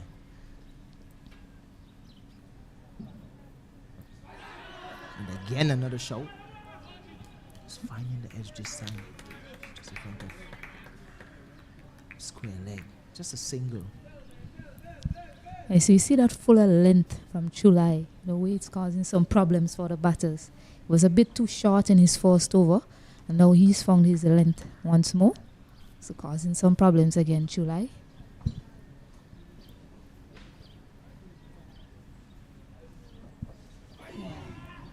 Really good bowling. That one kept a little bit low, but a little bit of turn in it as well from Chulai. Yes. Slow nature of the pitch kicking in there.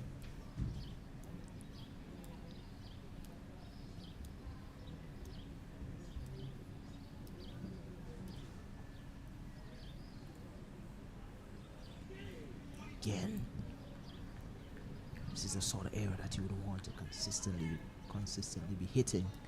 It's the end of another good over. 6 for 5.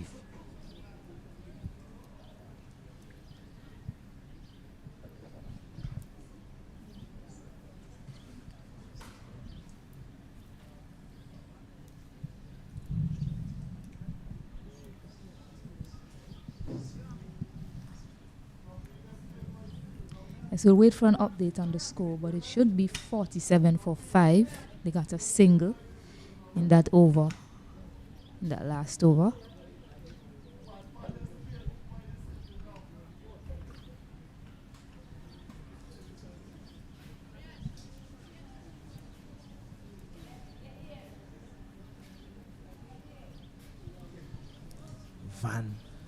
Van Long is with ball in hand again.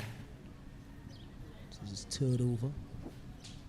Operating from the Beckway end. Beckway in the background looking stunning as usual. Short and wide again and punish. Got what it deserved. Inches close to the boundary, but wouldn't get there.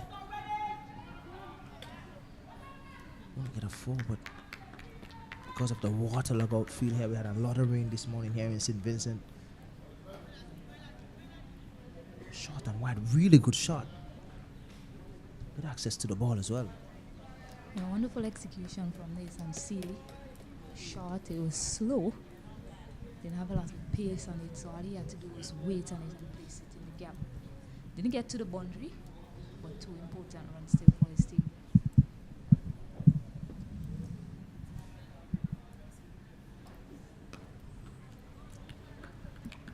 Back on that era again.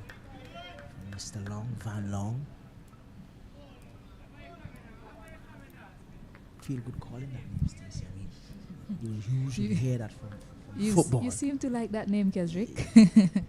You're a not huge something football fan, are you? Yeah, I am. It's not something that we're accustomed to.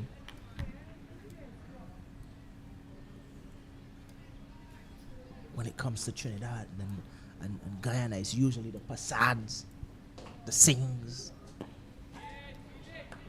That's a much better line here from Van Lang. He needs to, for me, I think what Van Lang needs to know is the captain is there, he's having a chat with him every ball, but he needs to understand his role right now. And I think for him, he should just be looking to be as miserly as possible to his batters. You don't want them to pile on a lot of runs so that the pressure can build up on them. So when the likes of Isaac Thorne come back into the attack, or even Chulai, who's bowling a really good spell from this end, so that they might think that they should take a chance against these bowlers. So much like that, just keep tightening it up. Don't give them free runs. So that's what Lang should be looking to do for his team right now. I must say about Lang, I like his action though. Good, strong action.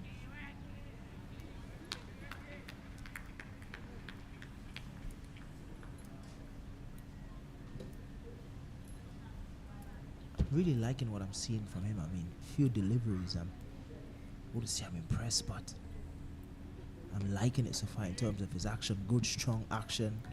Good follow through. Just have a little thing to work on there. He's not the full exact package that you're looking for, but he's someone that you can work with.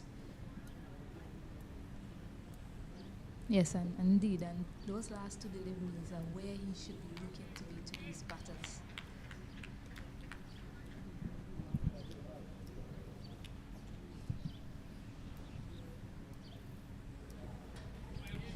Really good action. I love it. Good delivery to end the 3rd over for Mr. Jonathan Van Long. Score is 49 for 5.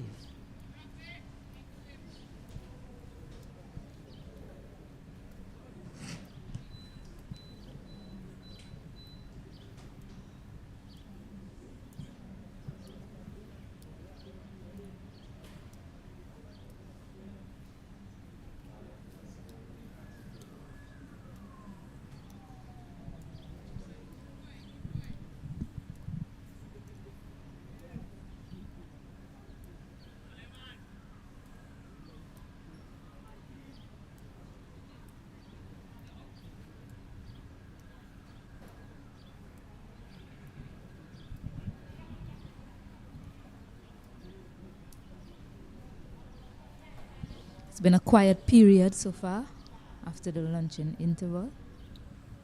These two batters negotiating things quite nicely. Gulcharan Chulai is bowling a steady line and length.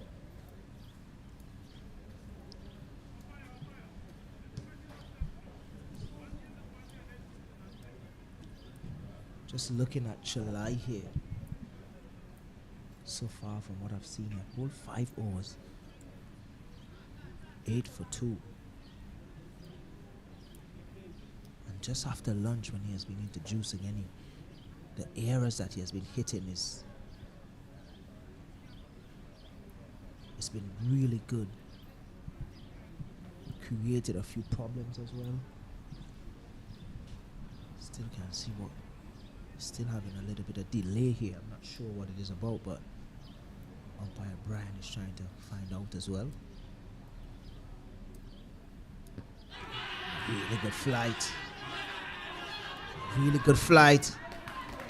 Still have to look here, Stacey. I'm still wondering. I'm hearing bat from here, but it was good flight, good delivery coming from wide of the crease.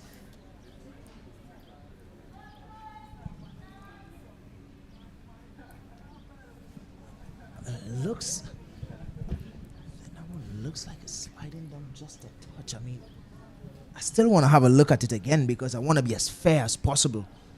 These youngsters, this is their future. So you need to be careful with what you're saying against these youngsters.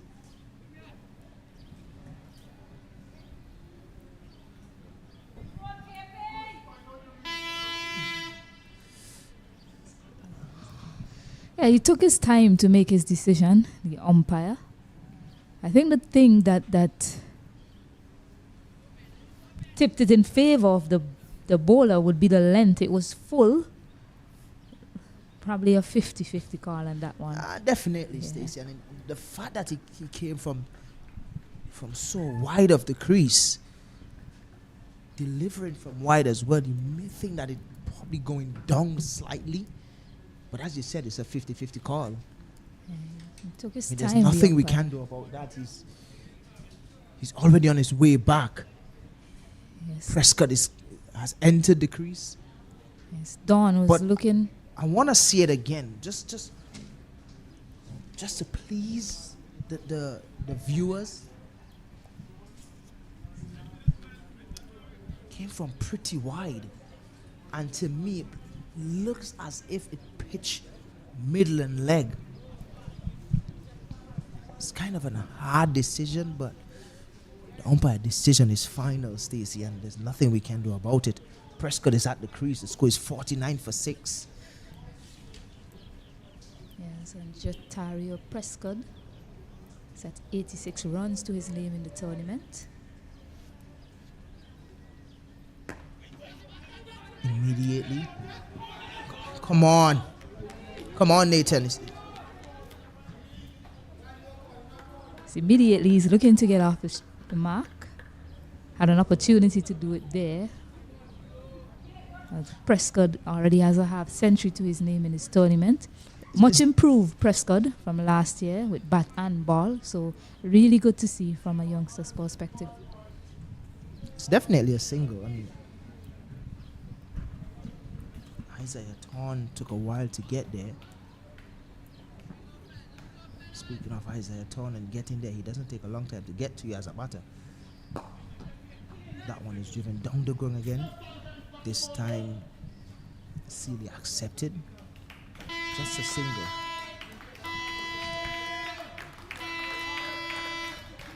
That's the 50. 50 up, sorry. He's using the full face of the bat. That's the difference there between him and the Dawn in his dismissal. Was looking to go across that one, and this again. Prescott so far has been looking to play with a very straight bat.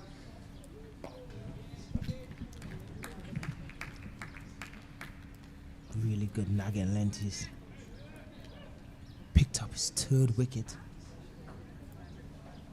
It's probably the 8th wicket now for Gulcharan Chulai. Spins the ball as well, so He's a very smart bowler, so he goes wide of the crease when he wants to bowl at one that drifts in. Just picked up a wicket with the first delivery, with that one coming wide of the crease. He goes in the middle of the crease when he actually wants to spin it and bowls it a little slower.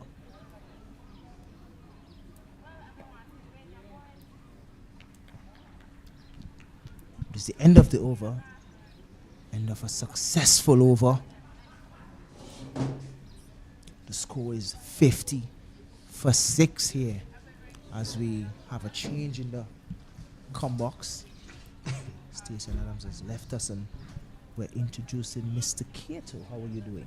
Good afternoon to you, sir. Good afternoon to all our viewers around the Caribbean. Good afternoon to all our viewers in Guyana. And of course, those Barbadian viewers as well. A big decision in that last over, Keswick. A very big decision. Considering the player in the form of Joshua Dawn, he was there. He was the man holding the innings together. And we've looked at it a couple of times. And I think,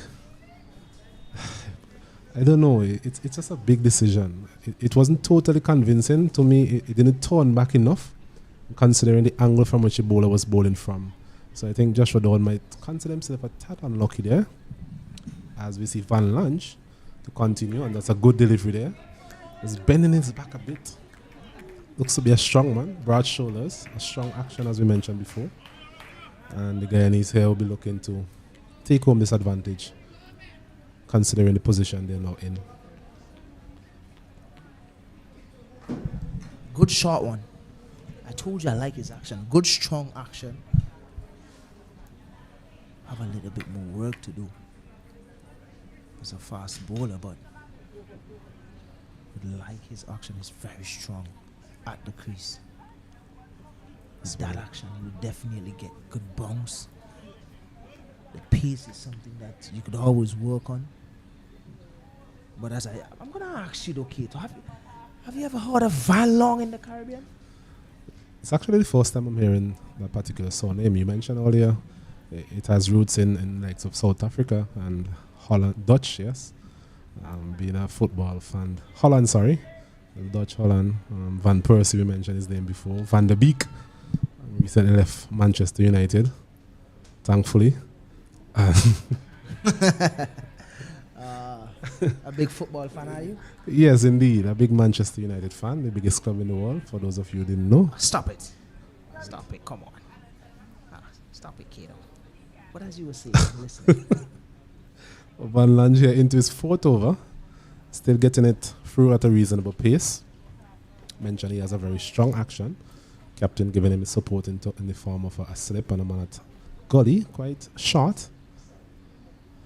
This one is outside the off stump, a bit of lift, a bit of bounce. Sealy there trying to be ultra aggressive on that delivery, missing it completely. Score remains at 50 for the loss of 6. Remember, you're looking at action here in the CWI Rising Stars Under 19 tournament, played at the picturesque Arnesville Sporting Complex. Sun trying to peep its way out after a reasonably overcast morning where the bowlers would have enjoyed those conditions, the likes of Isaiah Thorne, as this one is on the line of the leg stump and gets it down fine.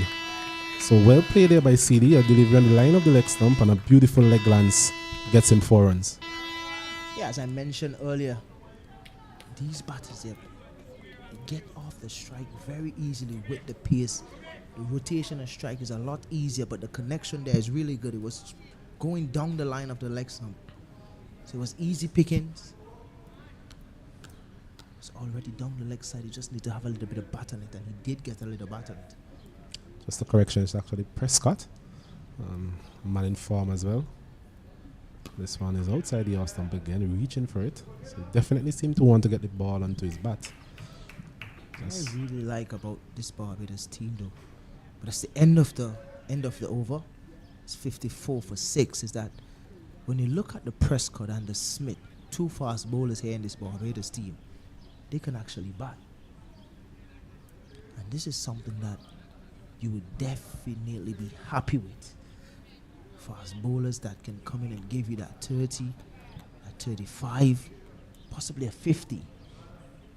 No, these days when you look at world cricket, you look at Australia, for example, the Stark and the Cummins and these guys, they actually are good with the bat.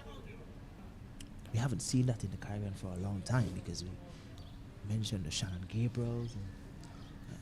To be fair, we have the likes of Alzari Joseph. He's no mug with the bat. He's shown his class on a couple of occasions. But as you mentioned, Shannon Gabriel, and that famous, I don't want to describe it, but I know immediately when I said Shannon Gabriel, you remember. As we see, I wonder what you would have done if you were the coach in that team. As we see Chulai, we'll get back to that pretty shortly. Chulai continuing his very good spell, made up a very good spell. Got some big wickets in this innings. At last. I think he uses the crease pretty well as a spinner. Vary his pace. I also think that the fact that he has gotten the ball to turn appreciably, his arm ball has really threatened most of the batsmen we've seen so far, even before the lunch and break. Actually troubled Seeley to some extent. Mentioned that Seeley, being a left-arm spinner himself, he should be reasonably comfortable. But Chulai, he has bowled well. Into his 7th over. 3 for 9. So, quite miserly in terms of his bowling, as this one is a bit full. Seeley walks it out to a straightish mid-wicket region for a single. Score moves on to 56 for 6. Barbados just trying to mount somewhat of a recovery here. I wanna ask you a question though, Kato. You just made a comment in terms of Seeley being a left-hand spinner, batting Gulcher and Chulai, that he should know how to play the left-arm spin. Do you think that's factual, or do you think it's just a myth? To some extent, I guess it's theoretical. As we see, this one is well flighted, well left outside the off stump there from Prescott. It's just something theoretical in terms of the fact that you basically possess the same skill set, albeit might be two different bowlers. Seeley, we have seen him on a couple of occasions. He bowls a bit flatter, a bit quicker. Chulai tends to give the ball a bit more air, but I'm just thinking along the lines that he should be reasonably comfortable. Chulai, on the other hand, he'll be looking to make his bowling as unpredictable as possible. So this is a question now, as Prescott and Nathan Seeley scramble for one. It's an easy one, I would say, but so end of the over, 56 for 6. But this is where it gets a little ticklish here now. Kato, for a fast bowler who is bowling at 95 or even above 90, would you say a fast bowler should be comfortable batting him? I'm not sure. I'm just asking. Yes, a very good question indeed. But we tend to see that on some occasions the fast bowler is able to predict what his opposition number is actually going to do. None more so than that famous 153 where Courtney Walsh in that penultimate over, he was able to keep out those deliveries. Having been a fast bowler himself, he was able to basically anticipate what the fast bowler was going to do.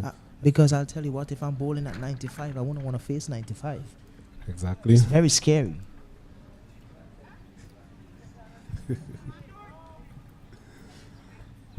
It's safe to say, Keswick, you are more known for your bowling prowess as opposed to your batting. I want to doubt you. Good line, good length, good channels, good cricket all around by Van Long. But yes, I wouldn't doubt you, Kato. Never really liked the fire, so I kept from it. Happily, I was in a team with the Chris Gales and the Bravos, and so batting never get to where I'm at.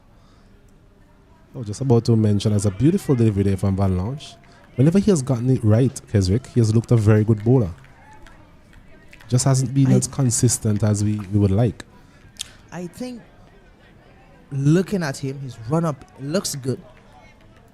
Could be probably a tad faster to the crease. but then again, it's what you're comfortable with. His action is really something that I like. Good, strong action. He has the ability to get faster. Just need to work a little bit on his fitness. As you mentioned, every time he beats the bat, he looks a splendid bowler. Just have a lot of things that, a lot of attributes that he can work with. Not to deliberate too much on your batting, Keswick, but going back to that that statement earlier, you never really got the chance to really show your skills on the international scale. And I'm happy. As a batter. I'm very happy because, I mean, I was playing around the time when the Christopher Henry Gale, the Carlos Brathwaite, the Evan Lewis, and that's a lovely shot just in front of point. Wouldn't get enough legs to get to the boundary though, but good shot from Prescott. Is this a bowler? Prescott? I think the admirable thing about Prescott so far is that he's shown intent. He's a tall man, good reach, and so far he's been prepared to come on to the front foot and just play his shots really. And as we mentioned, when you're in form, you get that kind of confidence that you need to really succeed in these sort of situations. So long may it last from a Barbados perspective.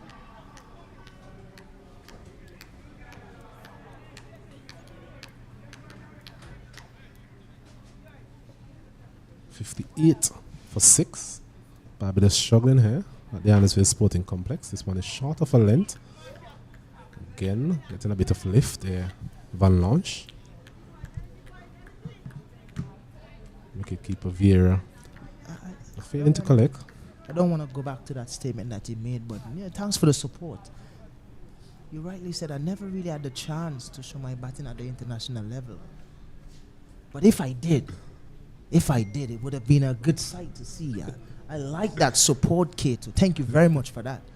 Because I know you know my potential, you know. It's a good sharp one from Van Long. So it's the end of another over, and we'll get back to Keswick and his dreams in the next one. Inspirations. 58 for the loss of 6. Barbados, having been insulted earlier this morning, they're struggling here. 58 for 6. Prescott, he's on 8. Seeley's on 10.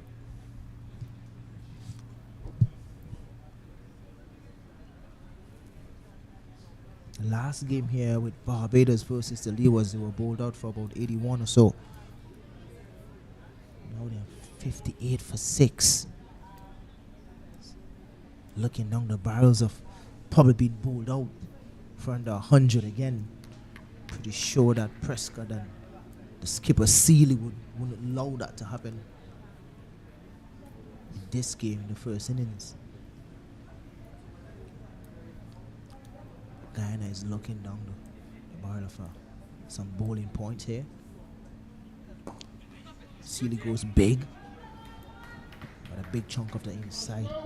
The inside is just one though, down to mid wicket. It's Prescott on strike. Yeah, a bit uncharacteristic there from Seeley. Normally he's a player who plays within the V. That occasion, ball given a bit of air. His eyes lit up to some extent, looking to go somewhere in the region of deep mid wicket. Getting the type of connection he was hoping for. He brings the impressive Prescott into strike. The Barbados batting Keswick has been a bit up and down in this tournament. They made 200 for 9 in their first game. And as you mentioned, that poor performance in the last game played here at the Annisville playing field, where they made 81 in the first innings. Fared a bit better in the second innings. And here again they're struggling. So seem to be every other innings they're putting in a very good batting performance. As we see Prescott again stroking this one down to long on for another single. Score moves on to 60 for the loss of 6.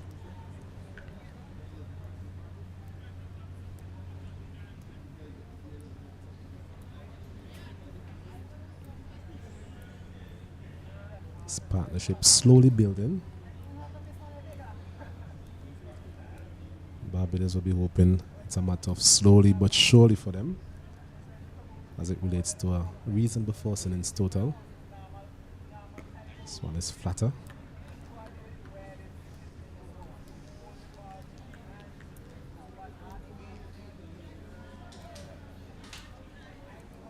But we have action in 2 other games. We'll try and get an update for you in due course. Jamaica versus Leewards at the Sinai playing field. As this one beating Sealy outside the off stump. Well bowled there from Chulai. A bit slower, getting a bit of turn as well. And the Windward Islands versus TNT at Park Hill. Nothing as yet from our reliable statistician. So play delayed in those 2 other encounters. Had a lot of rain this morning. Thankfully for us, we're able to bring you live action here from the Arnesville Sporting Complex as another over is completed. Good one from Chulai, 2 runs coming from it. It's now 60 for the loss of 6 Barbados.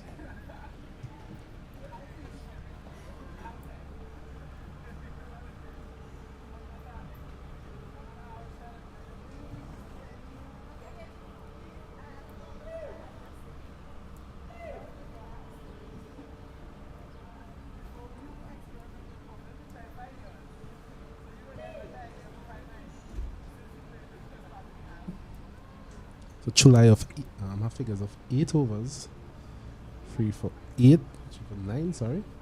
So very good spell from him. He's bowled on the other side of the break. Going to see Van Launch continuing into his 6th over.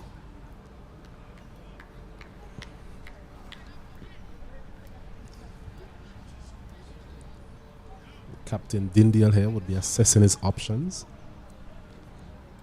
I'm sure this might be the last over here for Van Launch. This is a beautiful delivery once again. Just pitching and leaving the right-hander, getting that bit of movement away. Nathan Seeley there squared up.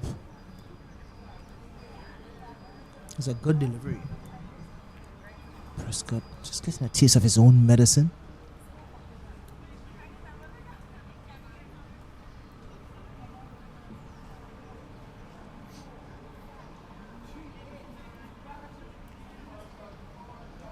Van Launch should be hoping here that he can just show a bit more consistency, just nag away at that line. Has gone past the bat on a couple of occasions. This one is taking the outside edge, falls safely in the end. There was Prescott trying to hit that one somewhere in the region of mid-wicket, taking a leading edge. Isaiah Thorne there can't effect a catch at mid-on. So 2 more runs added to the total. 62 for the loss of 6.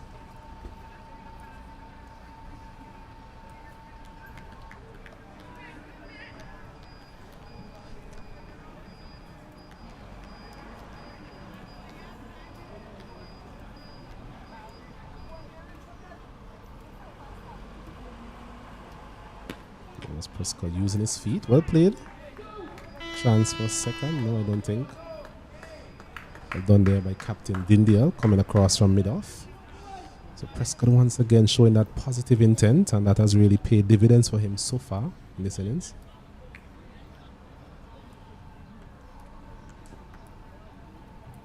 Moves on to 12 from 21 deliveries. Captain Seeley has been there a while. 11 from 42. On the short and top edge, over the wicketkeeper's head for another boundary. Quite unfortunate there from Van Launch. A good short delivery in that region that you normally recommend.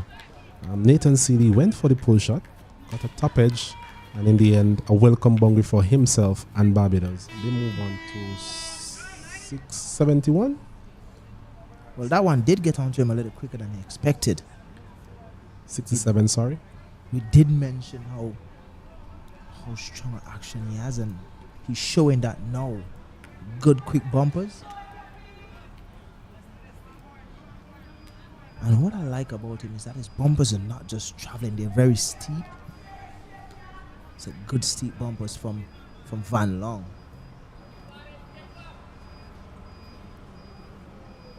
Yes, just putting a bit more effort in those deliveries. Normally say the short ball should be an effort delivery. I'm not so sure how many of those you would have bowled in your time, Keswick. I know you are more famous for your changes of pace. Had a few up there.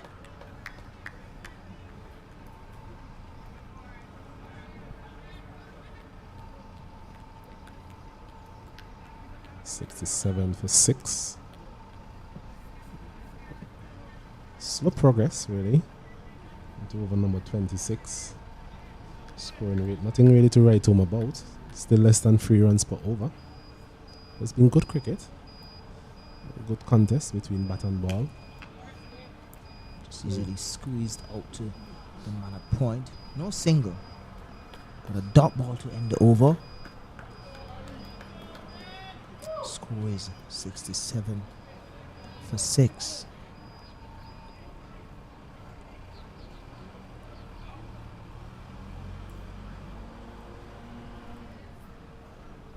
Mentioned that may be his last over, but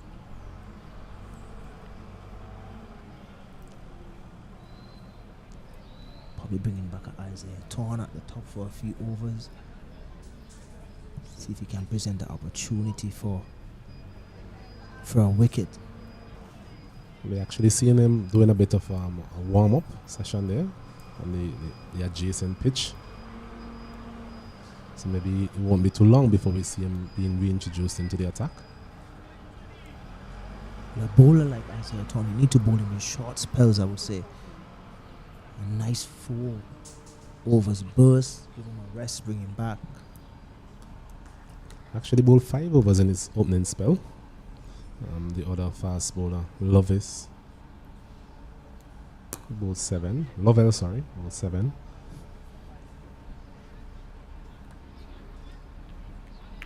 Gone are the days when they had restriction on fast bowlers on the 19 tournament and how much overs they can bowl on a trot. Now Cricket West Indies has implemented the bonus point system, batting points, bowling points. I think there's actually a section for wrist spinners points as well. So I think it's a good initiative. I was looking at the table earlier. These two teams are down to the lower end of the table. They'll be hoping that they can make their way up following this encounter. We have Leeward Islands at the top, 24.8 points. Windwards 23 points, Trinidad 21 points, and Jamaica 20 points, making up the top 4. I want to ask something though, Kato. Let's say you are a coach in this tournament. Would you go about trying to win this tournament by just say looking to get the first innings and get as much points out of the game, or look for an outright win? Like, what would be the mindset of you as a coach going into this tournament?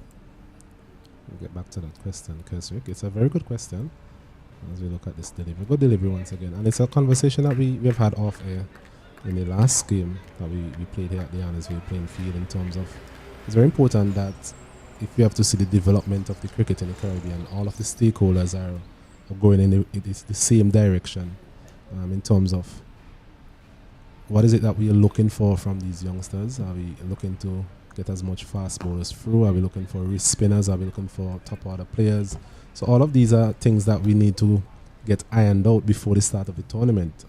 One of the examples we made mention of the last game, you can't be introducing a spinner after 7 overs in these encounters. What are we really trying to achieve? Are we trying to get the teams to play for winning, or are we working towards a more holistic goal as a cricket playing nation?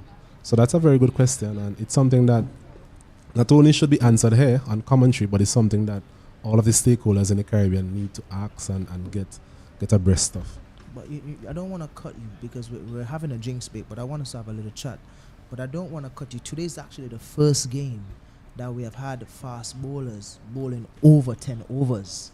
Every game that was played here, at least about the 8th or 9th over, spin has been introduced, and it's something that we've been speaking about over the last couple of games, because the fact that we're looking to breed fast bowlers here in the Caribbean, that is not saying good of even, let's look at it, our pitches, so we need to improve in that aspect, but we also need to improve in terms of being able to breed fast bowler. How are we going to do it? This is just a question that we have to probably ask the fellas at the top. How are we going to look to breed these fast bowlers, bring back fast bowling into West Indies cricket, and I like the fact that you mentioned what is CWI looking for, because for me, when you look at this tournament, I would say, guys, listen, our aim is, if we bat first, we're going to bat as long as possible, secure all these batting points, and then see if we can bowl out teams. So we're going to look to win this tournament by winning the first innings, securing batting points and bowling points, and get the most points out of these games, instead of trying to look for outright win and then get 2 innings of play. Agree, totally agree, and that's a conversation that can be had for hours and hours, but for the time being we're going to take a short break and we'll be back with you in live action after this drinks break.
Let's welcome back after the drinks break. Score is 67 for 6. Sealy on 15 and Jatario Prescott. He's 12 off 27 balls. A better session for Barbados. They've managed to put on 32 runs after the lunch break and only managed to lose that lone wicket of Joshua Don. Osned Kato, back with me in the studio. Yes, as you mentioned, a session where they lost less wicket, but that was a very key dismissal there of Joshua Don. Sure, the Guyanese team, they would have been hoping that they could have gotten that dismissal, and they did. From Barbados' perspective, that would have been a big dent in their progress as a team this afternoon. So Isaiah Thorne is back into the attack. Picked up first 2 wickets this morning. Jonathan Van Lang. He's replacing Jonathan Van Lang, sorry. So Thorne to Nathan Seeley. I think it's a very good move from the captain. Thorne, in his earlier spell, both 5 overs, both with a bit of pace, got a bit of movement off the wicket. He's coming from the opposite end this time, the backward end. I think it's a good time. Should have had sufficient rest. He's now a first-class cricketer, so I'm sure his fitness is at a certain level as well. So they'll be hoping that he can give them a very good spell here and make some further inroads into this Barbados batting lineup. Yes, I agree with you, Asa.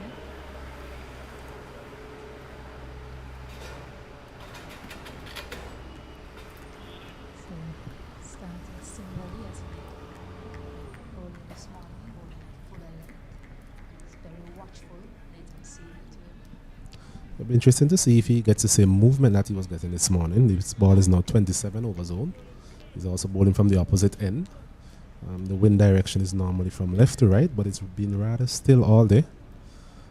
So we'll be hoping that they can maintain the shine on this ball, and hopefully he can extract a bit of movement.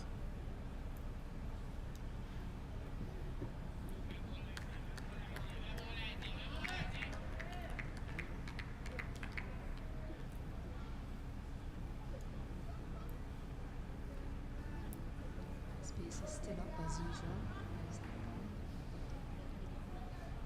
Nathan Seeley and Prescott is set to the Chatari is in mid. Half century. Seeley has been shown in the back, so it's a perfect opportunity for him to that occasion. Kept a bit low as well. I think Jataru Prescott is an interesting case, Stacey. We saw him last year. Didn't really have a lot of opportunities to play. Saw him normally in the warm up and all, and showing his skill set. And has managed to get a couple more opportunities this time around, and he's definitely putting his hand up and being counted. Yeah, what I like about him so far, he's shown intent, shown some aggression, but his weight control is by no means reckless from the young man. So it's really good from his. Yeah, that's nicely played there. Nice cover that protection in that area. Open the face of the battens. Sturdy into that direction. Yes, the field is well set, and I think that's something that has been impressive from Thorne as well. He has been on the same page as his captain earlier in his opening spell. Definitely had a 5-4 sort of feel on this occasion. It's predominantly an offside field. On that occasion, well played there by CD, timing it beautifully, but Monday on the deep point boundary was able to restrict them to a single. So good captaincy as well.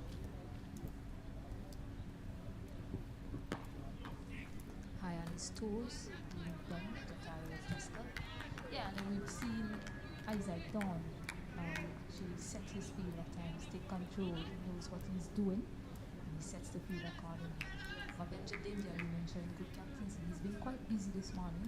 He's been running up to his bowlers, having a chat with them, telling them what sort of line of length he probably wants them to be bowling. He's been a very busy captain this morning with Danger. Yes, he has stationed himself there at mid-off, close to his premier fast bowler. Always a good thing to have your captain there.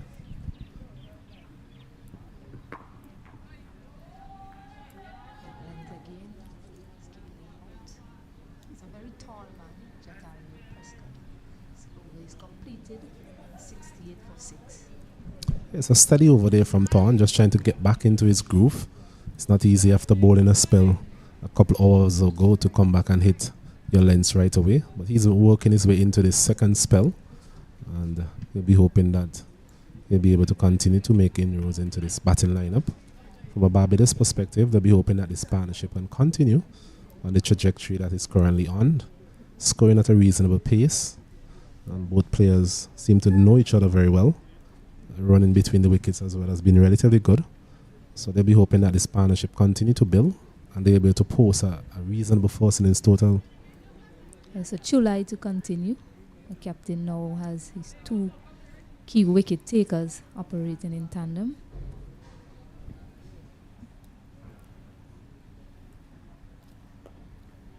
Good shot from Chulai. Yes, I think that's the only criticism we can have of him so far. At times he has been a bit too short, and even though he has extracted a bit of turn, it has been relatively slow turn as well. I think he has looked more dangerous when he has flighted these deliveries, getting a bit of in-drift. Yeah, this one is pummeled over the square leg region. And that's the first 6 of the match from Nathan Seeley. Again, too short from Chulai. Yes, that was exactly what we were speaking about a while ago. From time to time, he tends to just jack it down a bit. On that occasion, he just sat up. And Nathan Seeley said, "Thank you very much," and deposited it over deep mid-wicket for the first 6 of his innings, and also the first 6 of this match. Yeah, just before that shot, actually, I was about to mention, although he has been shot, he hasn't been punished by the batters on that occasion. Nathan Seeley is getting in position quickly, playing a marvelous stroke for 6.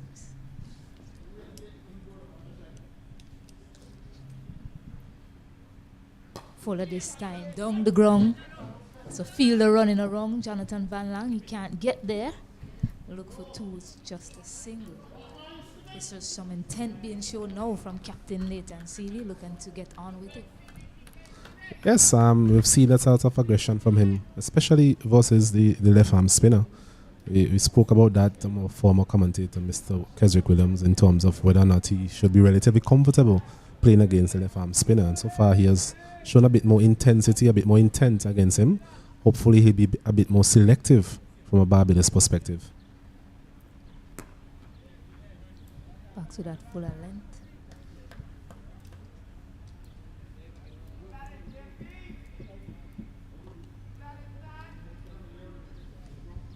Now we see Jonathan Van Lang on the boundary.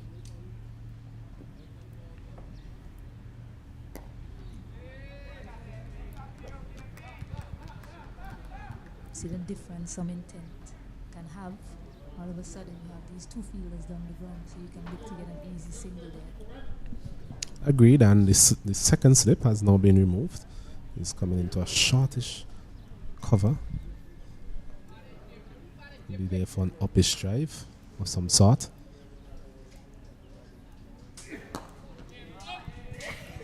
Played to the onside on that occasion. Fist pump from his captain, showing his approval to get a single. This brings the over to an end as well. Score is 76 for 6. It's a very good over there from the Barbados team. We have that massive 6 over deep mid wicket, and they were able to manipulate the field as well in getting a couple of singles. So a bit of intent, as you mentioned. Maybe getting a bit more comfortable to the pace of the wicket, the turn and the bowlers as well. So they'll be hoping that they can continue in that vein.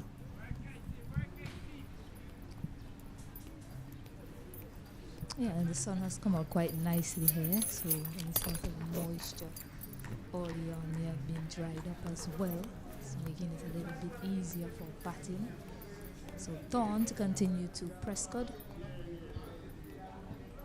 It's full driven to the edge, but doesn't go to hand. It's another foolish delivery outside the off stump. We spoke about the fact that he may not be able to extract the same sort of movement that he had with the new ball. Prescott on that occasion, his eyes lit up when he saw that full delivery, just getting the outer portion of the bat and trickling down to the man there, Latif, at slip.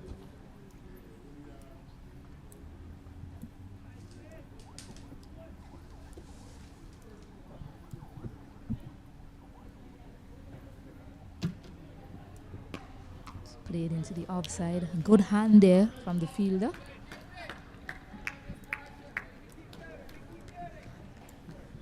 Krishna Singh seems to be in the cover area. He still managed to get a single. Yes, the wickets seem to be drying out nicely. We mentioned the fact that we had a lot of showers this morning, which has actually delayed the other two encounters in this tournament. And a lot of moisture would have been on this wicket this morning. Had a bit of a tennis ball bounce at the start.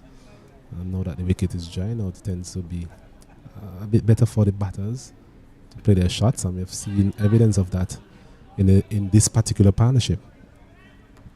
On that occasion, the ball not getting up that much. Seemed to have been struck in the unmentionables there. Captain Nathan Seeley is taking in some time to gather himself. Yes, he was in that uncomfortable position, I must say. Having played some cricket at a grassroots level, it's not the best area to be hit.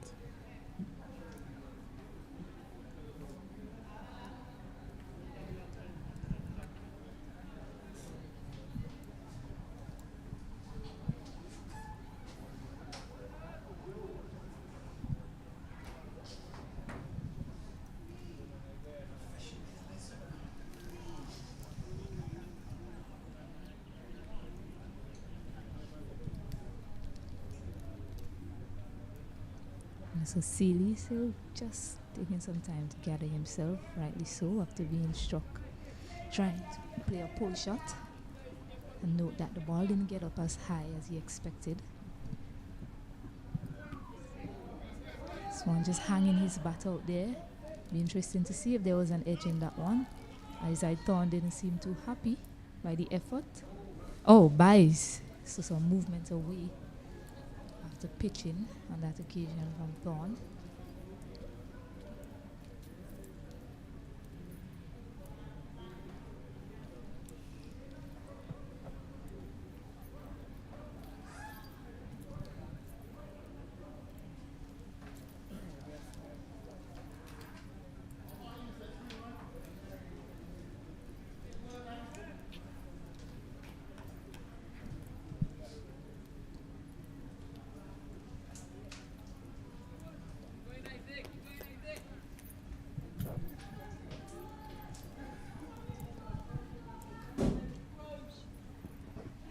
short, too short, and signal wide by the umpire. Yes, he hasn't really been able to nail his short delivery all day, Stacey. We've seen a couple of those wides as well. Earlier on, bowling to Zion Brathwaite, who was a relatively short young man. Just never got these short deliveries lined up. And here again, Prescott maybe striving knowingly that Prescott is a relatively tall young man, but just a bit too short on that occasion.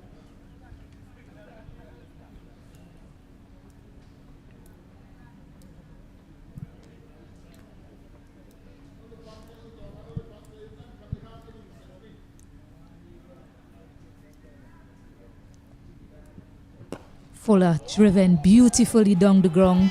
Does it have the legs to get to the boundary? Yes, it does. So Jataria Prescott continuing in his good form here. Indeed so. A very good shot. An elegant off drive there from Prescott. And Thorne having bowled a short delivery the previous delivery. Prescott, as a fast bowler, perhaps anticipating that this delivery will be relatively full. He was already on the front foot and played a very elegant drive down the ground before. Yeah, also a no ball signal by the umpire. And the overstepping on that occasion, Isaiah Thorne. Change of angle for him. Coming around the wicket. Hasn't quite found his line and length in this second spell, Thorne.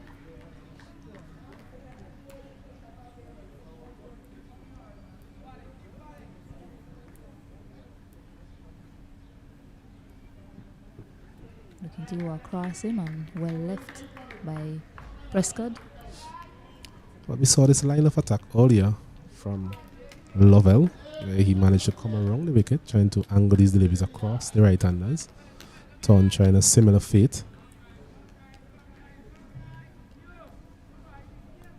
The fact that the Barbados batsmen have managed to get these bowlers to do something different, it gives them a bit of confidence that maybe they're doing something right.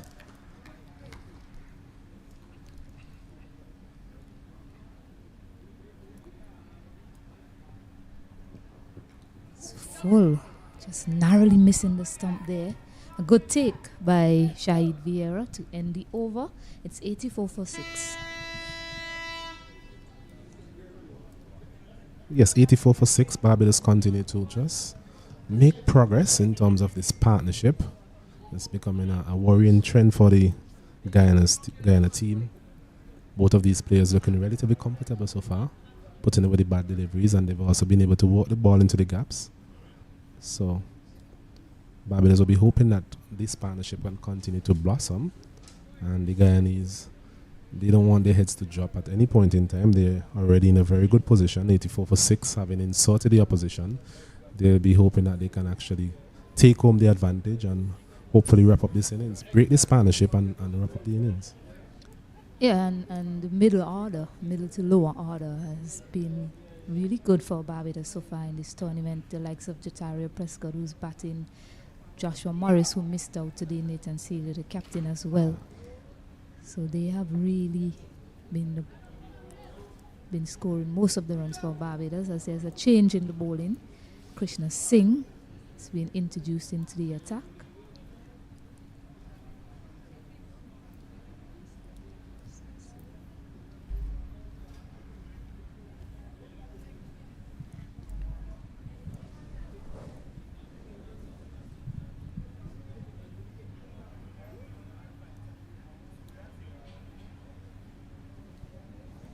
Two fielders out, man at mid-wicket and fielder at long on.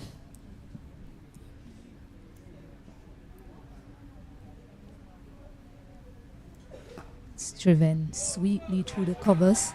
Don't think it will get to the boundary. He managed to pick up two. They look for a third, it's not on. Good throw from the fielder. Yes, another good looking shot there from Captain Sealy, just coming onto the front foot and caressing it really. Seemed to be a very good time off the cricket ball. The outfield, as we mentioned, because of the weather that we have had in recent times, is not the quickest. So you have to run hard. On that occasion, both batters been satisfied with two. Yeah, and it's very important for Nathan Seeley to bring all of his experience to fore here. Especially, they need to show that they've learned from that innings against Leeward Islands. That in their first innings, they were shot out for 82. So they need to better that score. Yes, they did bounce back well in the second innings, managing to pile on 200, almost chasing down the score. But the first inning counts a lot. So it's good to see Seeley putting his hand up so far for his team. And he has a good, reliable partner in Prescott at the other end. This one is hit over the head of Lang. Some more intent being shown now by Nathan Seeley. Another boundary to the score. Yes, another beautiful cricket shot there from Nathan Seeley. Not trying to overhit the ball at any point in time. It was a flighted delivery on the line of the off stump. And Seeley just came forward and just stroked it really. The man there, Van Launch, at mid-off, really had no chance. And another good boundary there for Seeley and the Barbados team.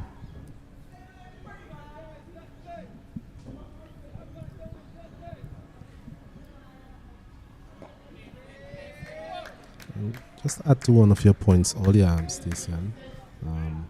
We highlighted that the Barbados batting has been a bit up and down throughout the tournament. They've had some very good scores, but they've also had some low scores as well. So it's just about finding that sort of consistency if you are to really go far in these tournaments. Badly line delivery. Managed to pick up two more. It's not a good start from Krishna Singh. Not able to pile on the pressure as the other bowlers have done. He needs to finish strong. He has one more ball remaining in this over, and Captain Seeley has taken a liking to him. Yes, the Guyana team has to be careful here in terms of not really allowing the Barbados team to wrestle back the initiative from them. They've had that all morning, so they have to be careful in terms of their bowling options.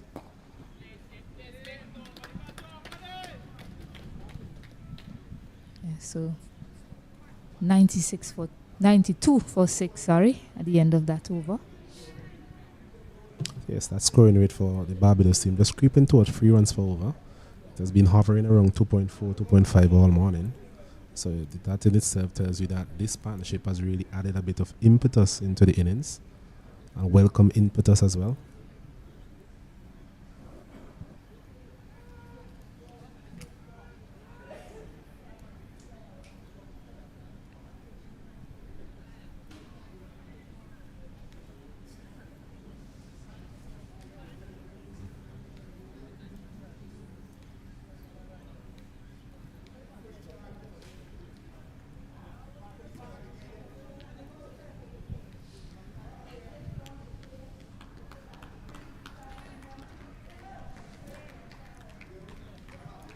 So Thorne to continue his line of attack around the wicket to Prescott.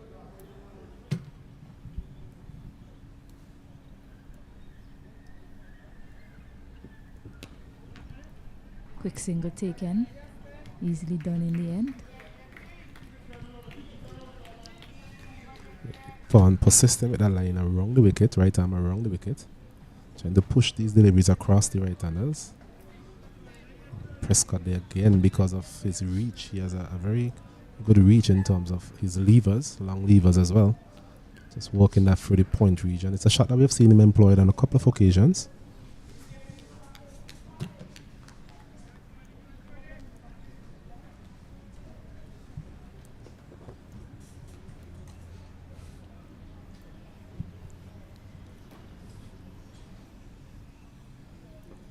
He's back over the wicket this time.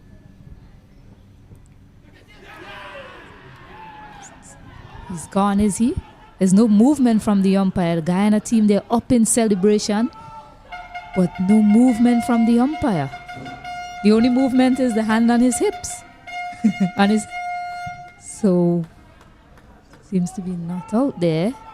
Some inward movement on that occasion excited everyone around the bat. Indeed, so. Replay on that one, wasn't it? A lot of excitement from the wicketkeeper and the bowler. They were just pitching on about the off stump nipping back. It's very difficult to tell from our angle here. We don't have the benefit of Snicko and Hotspot and all these technologies. So I guess we'll have to say the umpire decision umpire is in the best position really to make that decision. But definitely a lot of excitement there from the fielders close to the bat. Thought they had their man there, Sealy. That would have been a big wicket there for the Guyana team, just when we see the Barbados team trying to really get their head above water.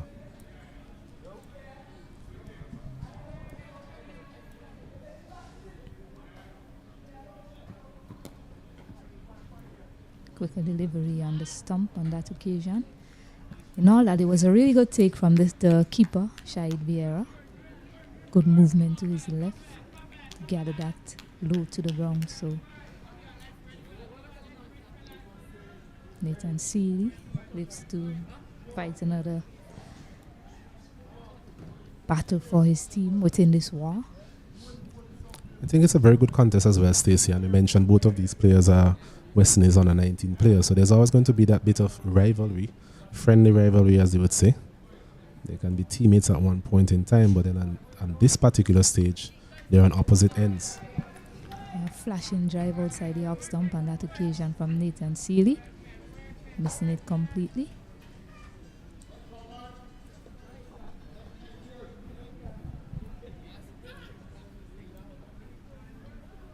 Yeah, we're seeing that more often these days in cricket. The fielders running up and switching the bails over after Stuart Broad famously did it and got the wicket of Labuschagne in the next ball. Well, I think it was Wood who was bowling at that time. Too short. It's a bit of Signal superstition, Stacey. And I know you play the game as well. Did you have any specific rituals that you normally take? Actually, no. I just played the game. I didn't have any sort of superstitions.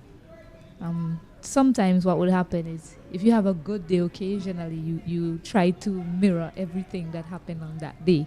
So that's the most I can say, but that's very hard to do, to go about your day the exact same way that you did the day before that brought about a successful result. Not played intentionally, but you get the result, you get a single.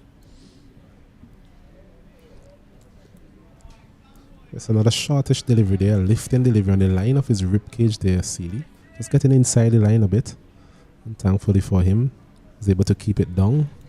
So we pass square leg for another single. Yes, Ramnath switched the bails. He might want to switch them back. Since he switched them, I mean, there's been a wide and a single. 2 balls before they were dots. I also had the opportunity, they thought they had the opportunity of getting the wicket early in the over before the switch of bails.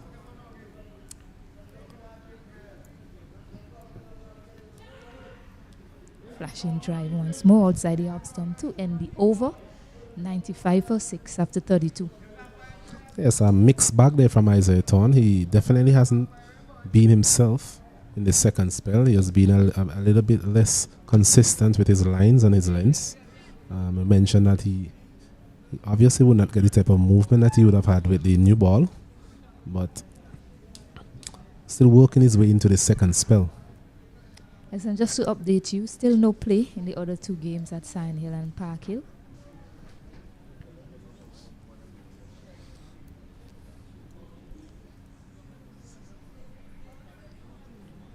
So Krishna Singh to continue. 8 runs coming from his first over. Leighton Sealy took a liking to him. He's on strike now. Yes, it will be interesting to see how they play him in the second over. Sealy seemed to have taken a liking to him, as you mentioned. A bit more positive. 3 fielders out. You have mid-wicket long on and long off.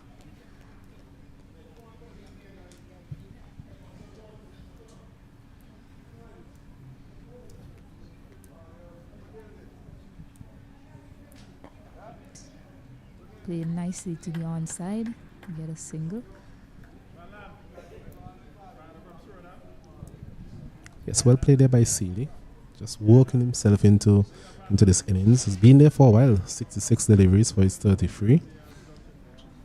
Type of innings that we have grown accustomed to from him. Similar to Joshua Dawn in terms of their mode of operation, like to spend time at the crease, but can be aggressive whenever he needs to as well.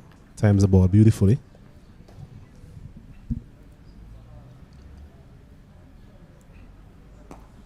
Nicely forward there by Prescott.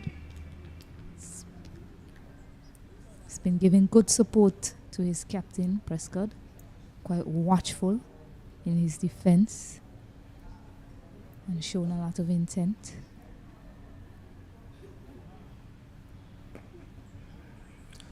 Just get the feeling here, Stacey, and that the Guyana team tend to be waiting for something to happen. They're not really proactive enough. They're just hoping that one of these players make a mistake or something of that sort.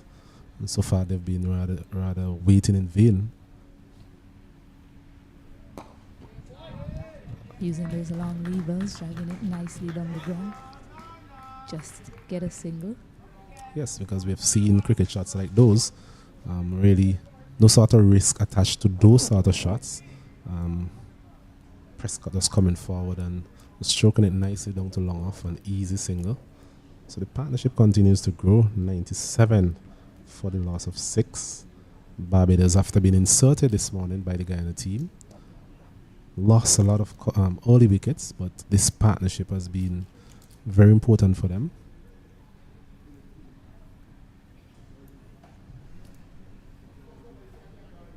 Captain Seeley's there, looking to steer the ship to somewhere comfortable.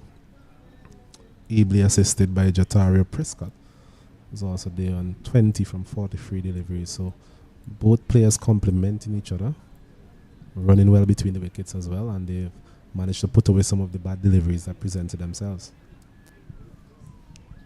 So a change of bowling. We have Riyad Latif.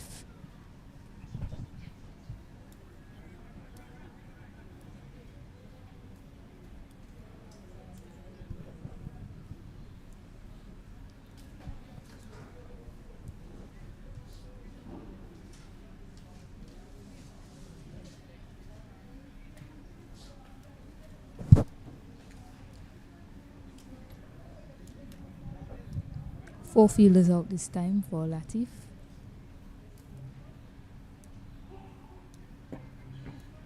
It's a good start from him. Yeah, cover.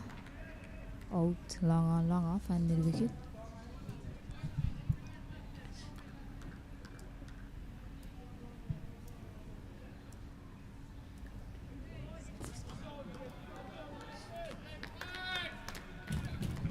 It's good to see a leg spinner being introduced into the attack. Always brings a lot of interest.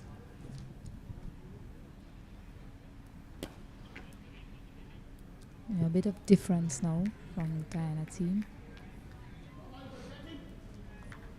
From the off spinner that was operating at the other end. Yes, Torn, just back to Torn. He never really looked comfortable in that second spell. His radar was off, not to show if this switch of ends really benefited him. So maybe that's something the captain can think about in terms of bringing him back from this commentary box end where he started this morning and was successful.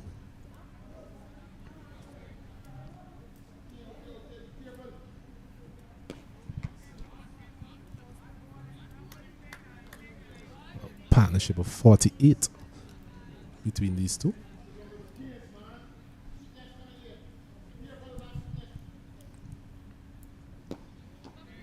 Punch down the ground nicely by Prescott. Has to hurry. Nathan Seeley gets in eventually to end the over with a single. 98 for 6. Yes, a steady over there from Latif, his first over. Coming into bowl leg spin, one of the more difficult art in the game. Managed to land his deliveries in relatively good areas. He'll be hoping to work his way into this spell.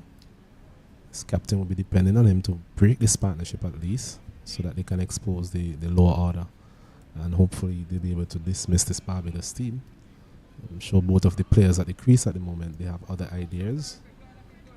The way they've gone about the operation suggests that they do have other ideas. They have ideas to bat as long as possible and build a good first innings total.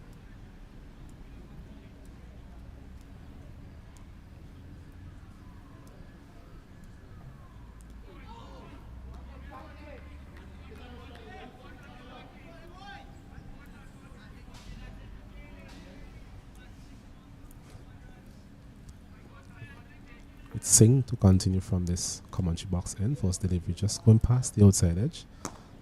Delivery not turning as much as the batter was looking for. And then second delivery on this occasion kept a bit low, turning back into the right-hander. So I'm sure a bit of doubt to be created in the mind of the batter at this point in time.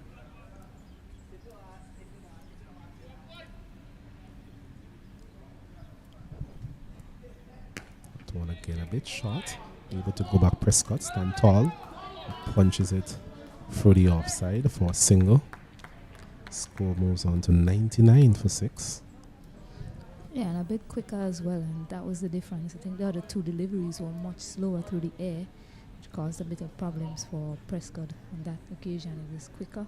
It was easier for him to negotiate.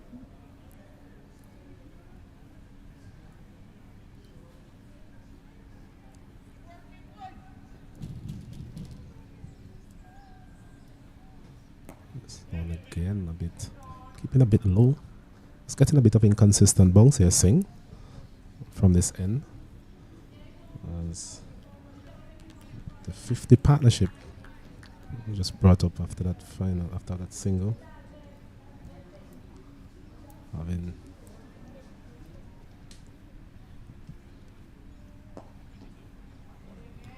this one is played out to mid-wicket. It's been a good comeback so far from Krishna Singh after his first over. His lines were not quite right. This was a bit short or too full.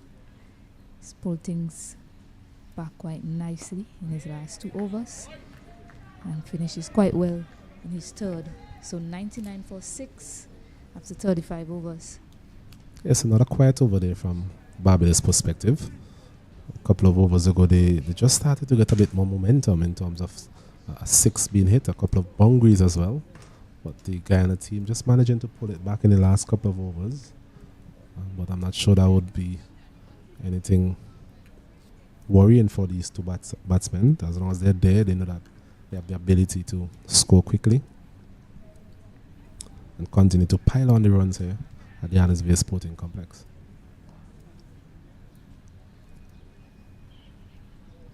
Yeah, since the lunch break, I mean, they've put on 64 runs and just lost 1 wicket. This one is full and wide, driven out to cover. 100 runs come up as well for Barbados. I think they'll take that after being 35 for 5 in the morning session. And now climbed up to 100 for 6. Yes, it's a sign of progress. It's slow progress, but there's been relatively steady progress, especially with these two at the wicket. A partnership of just around 51 now between these two.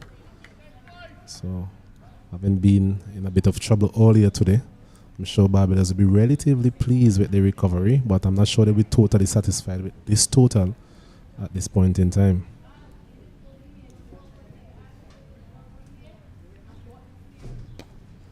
Too full once more. We'll only get a single as well. So yeah, Osnet, I think they would have been hoping for more. I mean, they are 5th on the table, but if you look at the points are not that far apart. Driven nicely down the ground with the exception of Guyana, who came into this match with 11 points. Barbados had 19.4 points, and the table topper, I think, has 24, Leeward Islands. So not a lot of difference in terms of points, although they are 5th on the table. Correct. I think Guyana would have added some fast bowling points as well, given what we've seen from Thorne and Lovell earlier. So it's definitely tight at the top. A couple of those other matches, as we mentioned to you, haven't started as yet. A lot of overnight rain, and the drainage at these grounds are not as well established as we have here at the beautiful Annesville Sporting Complex. Remember, we are supposed to have with Jamaica versus Leewards and Windwards versus TNT. As another good shot is played out to deep cover, so just managing to rotate the strike in this over. 4 singles coming from it so far.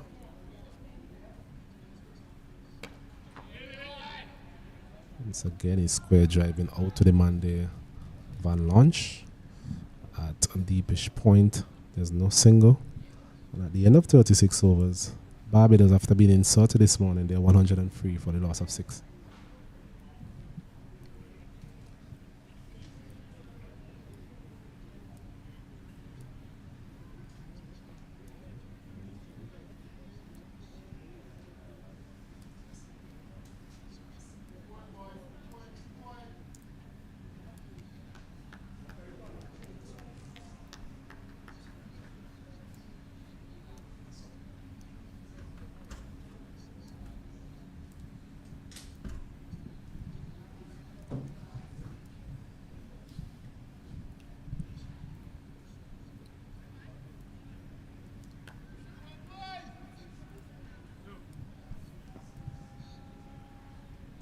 To be Singh to continue from the Comanche box end. Off spinner, getting a bit of bounce. A bit of variable bounce creeping into his bowling in the last couple of overs. We saw a couple keeping a bit low on that occasion, getting a bit of bounce. So some inconsistent bounce. 3.1 overs, none for 11. This one again, a bit of an arm ball. We've seen that on a couple of occasions. Not turning back as the batsman would have anticipated and beating the outside edge.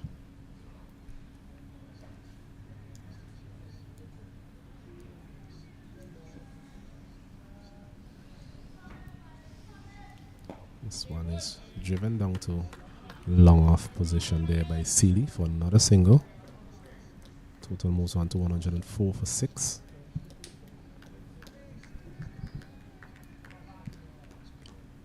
It's a very good comeback from Singh. Mentioned his first over, going for 8. Now into his fourth over, none for 12. So has managed to pull things back a bit as Prescott is sizing up there for a big one, looking somewhere in the region of Mike Finley Pavilion. Yes, one of the first occasions I've seen him trying to go across the line of a bowler. Usually he's pretty straight, looking to present that full face of the bat. There's a man out at deep mid-wicket, and long on, long off as well. He's back to what he has done all afternoon in terms of stroking the ball into the gaps. On that occasion, not finding the gap. There's a man there at short square leg. There's a man at mid-wicket, a straightish mid-wicket as well. There's a man at backward point cover, long off. There's a slip. There's a man out at deep mid-wicket. It's what we call an in-out field. Predominantly leg side, given the fact that an off spinner is bowling. And another over is completed at the end of 37 overs. Barbados on a 19, they're 104 for the loss of 6. Seeley is there, the captain on 36. And Prescott, he's on 24.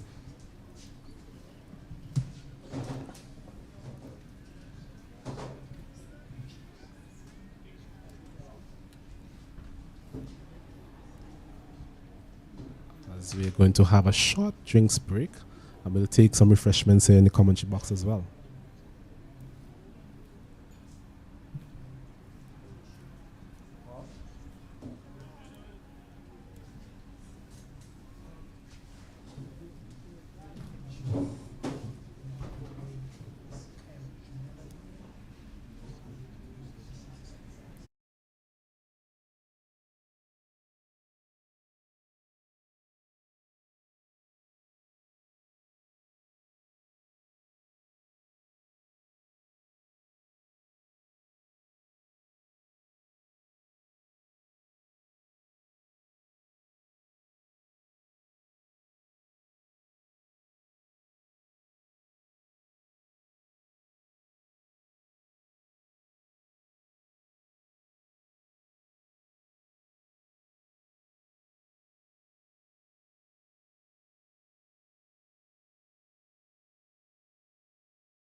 Yes, good afternoon. Welcome back to the Arnesville Sporting Complex, where we have action for you in the CWI Rising Stars Under 19 tournament.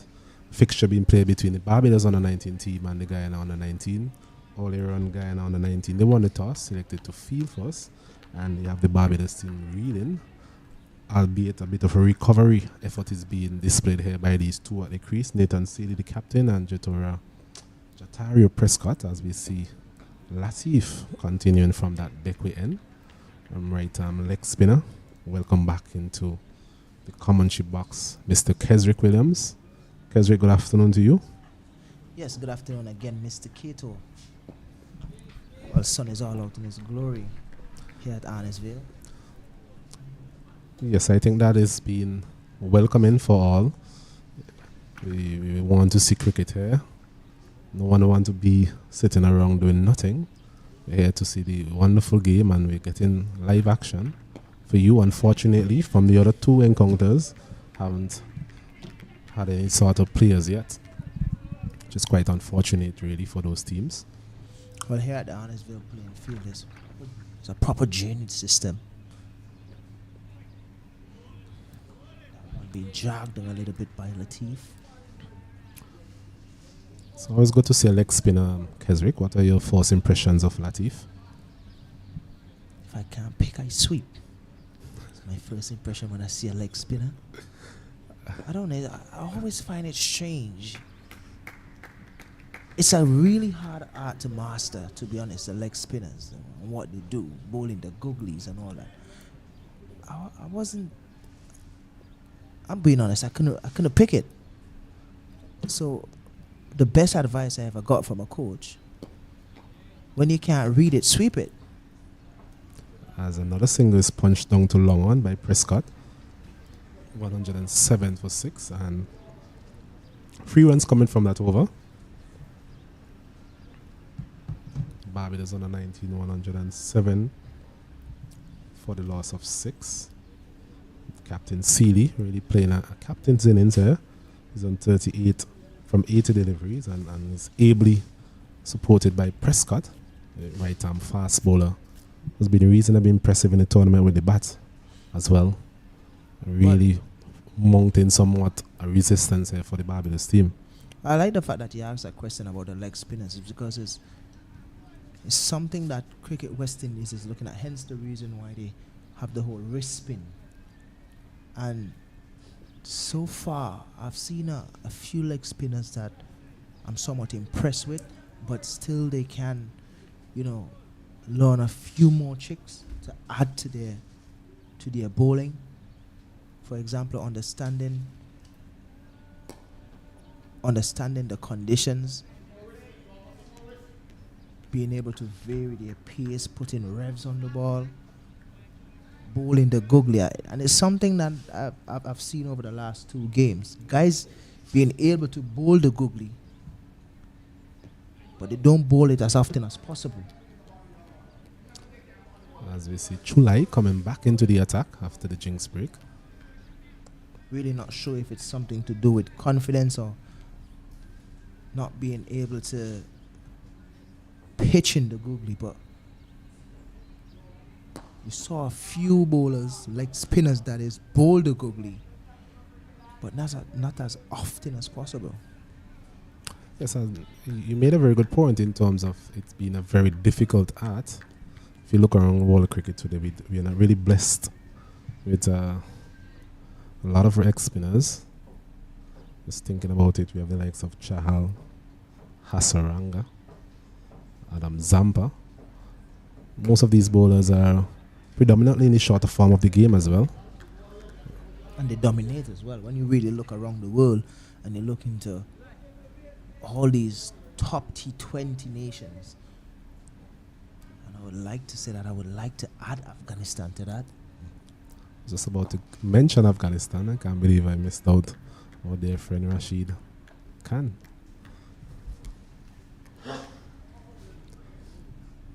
$107 for 6. Chulai has bowled reasonably well. 11 overs, 10.5 overs, 3 for 22. But when you really check it out, it's the end of the over, and I like that discussion, Kato. It's 107 for 6. Barbados rebuilding nicely. But I like the fact that you mentioned that in terms of leg spinners, wrist spinners. When you really look around the world and you go to England, there's a Adil Rashid in England. Then you go to Afghanistan, there's a Rashid Khan. You go to Pakistan, there's Shadab Khan. Then you go to, you name it, you go to South Africa, there's Shamsi. And then when you look at every single country that plays international cricket, they have that leg spinner that's probably running rackets around the world in T20 cricket. But when you come to West Indies, we don't really have that mystery leg spinner that we have been looking for. There's Hayden Walsh there, who's now playing cricket in England. But after Hayden Walsh, we don't really have that leg spinner. Hence the reason why West Indies is looking. And that's a good shot. Too much on the leg side. Prescott is not going to make joke with that one. It's gone for 4. Yes, a very good shot there from Prescott, and I think that's been the impressive thing about this partnership. Whenever the opportunity has presented itself in terms of a bad delivery, both of these players, they are in the correct frame of mind to really take advantage of those deliveries. And on that occasion, a short delivery on the line of the leg stump, and Prescott really had the option of hitting it anyway on that leg side, and thankfully for him and the Barbados team, he was able to get a boundary. Once again, he's punching this one nicely out to deep cover. Once again, not really to the pitch of that delivery, but such is his reach. We've seen that from him in terms of good hands. He's a tall guy, and he's not the prettiest of players, but when you have a fast bowler that can bat like that, it's always bring excitement to you as a coach to work with him. Not a single again. So just doing it easy here, Barbados. The Guyana team will be getting quite worried about this partnership. 113 for 6.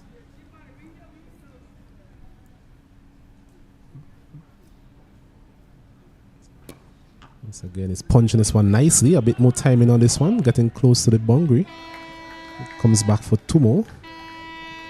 So definitely a man in form, Prescott. Finding the gaps as well. And 2 more easy runs from the Barbados under 19 team here. 115 for 6. Well, they're taking around nicely. This is what you want. This is a fight that you want to see from these youngsters, the comeback.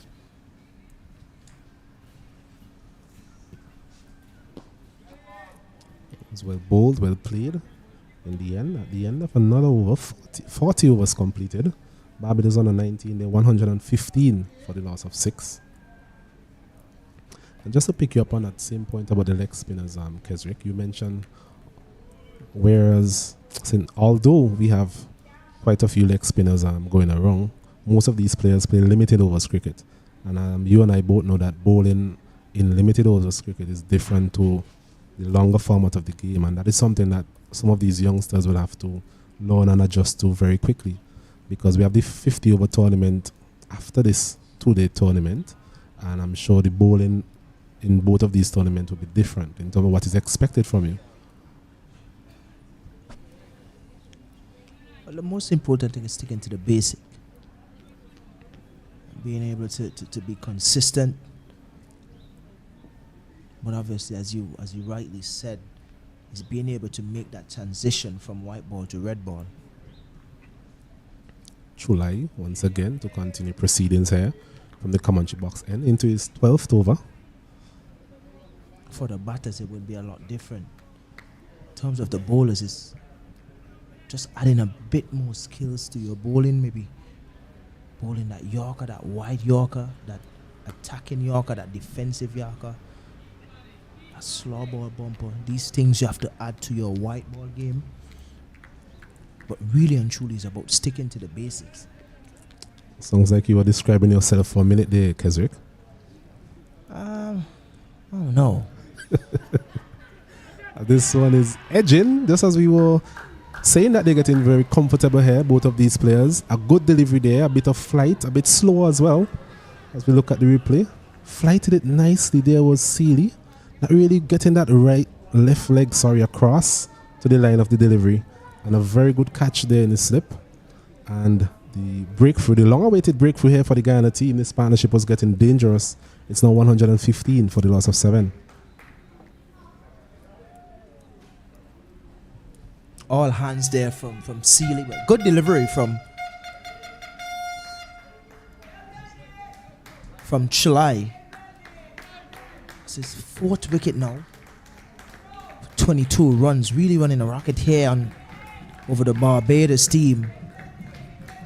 Picked up that well-deserved or well-needed breakthrough for the Guyana team. Nathan Sealy gone for 33. In comes Zishan Matara. He's very capable with the bat, I must add. I saw him in Jamaica. In Jamaica, he was pretty average with the bat, but at this level, he should be a good batter.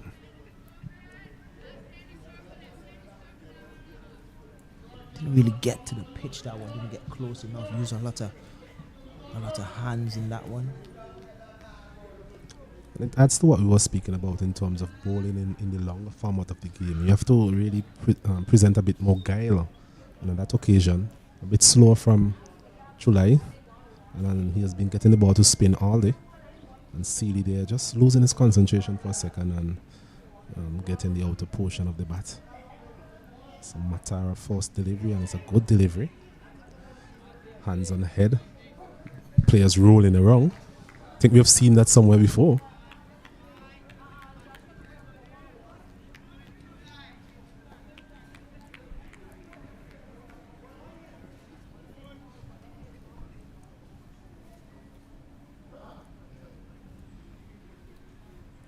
It's a no ball.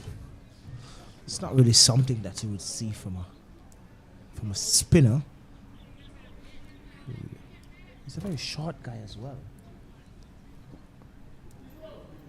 Tends to bowl very close to that popping line. I'm not too sure if he would have cut the crease. I wonder what's the excuse for spinners bowling a no ball, because for fast bowlers always, I want to give you that extra effort or stride a little too much or something around that sort of. I miss my run up. What's the excuse for spinners bowling the no ball? There really should be no excuse. Just a couple paces in. Really shouldn't be bowling no ball at any stage. As another over comes done in, a successful one from CWI. He adds to his personal tally. He now has figures of 4 for 23 from his 12 overs. So Barbados on the 19, they're 116 for the loss of 7.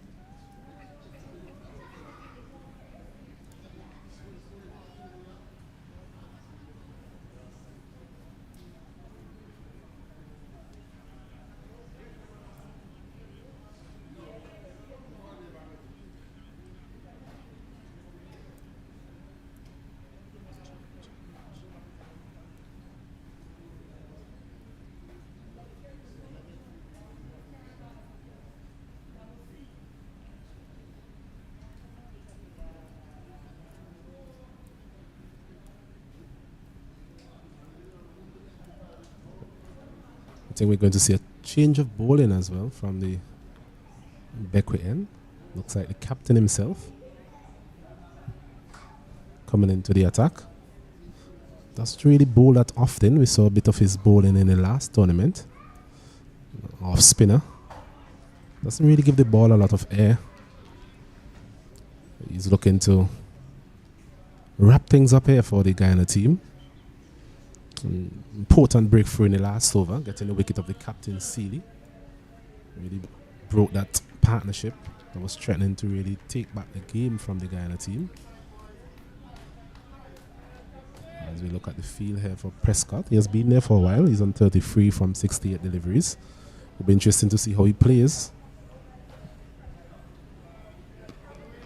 I don't think he needs to do anything different. You mentioned that Matara has some batting ability, so it's important that you trust your partner in this situation. Well, he's at the crease with someone who has been there for a while. He's on 34. I would like to say that if Barbados bat through this day, I would definitely give them a tap on the shoulders. It's a good delivery outside the off stump. A bit of drift there from Dindale. A loose shot there from Motara. So all in his innings. There's a man out at deep extra cover. Long off, long on. This one is walked out to deep mid wicket for a single. Bit of indecision on the part of Motara. Wanted a second. Prescott not really answering in the affirmative. So there's still a slip. Van Longe is there. Not to show if I got that pronunciation right. We'll verify during the drinks. The tea periods or the tea interval. Well, now that we have our investigator back with us, we would ask him to find out what sort of connection Van Lot have. Probably in Holland or in South Africa, maybe with Van der Merwe, Van Nistelrooy. We would find out because he's back. So it's not anything hard for him to find out, but it's the end of the over. It's 118 for 7.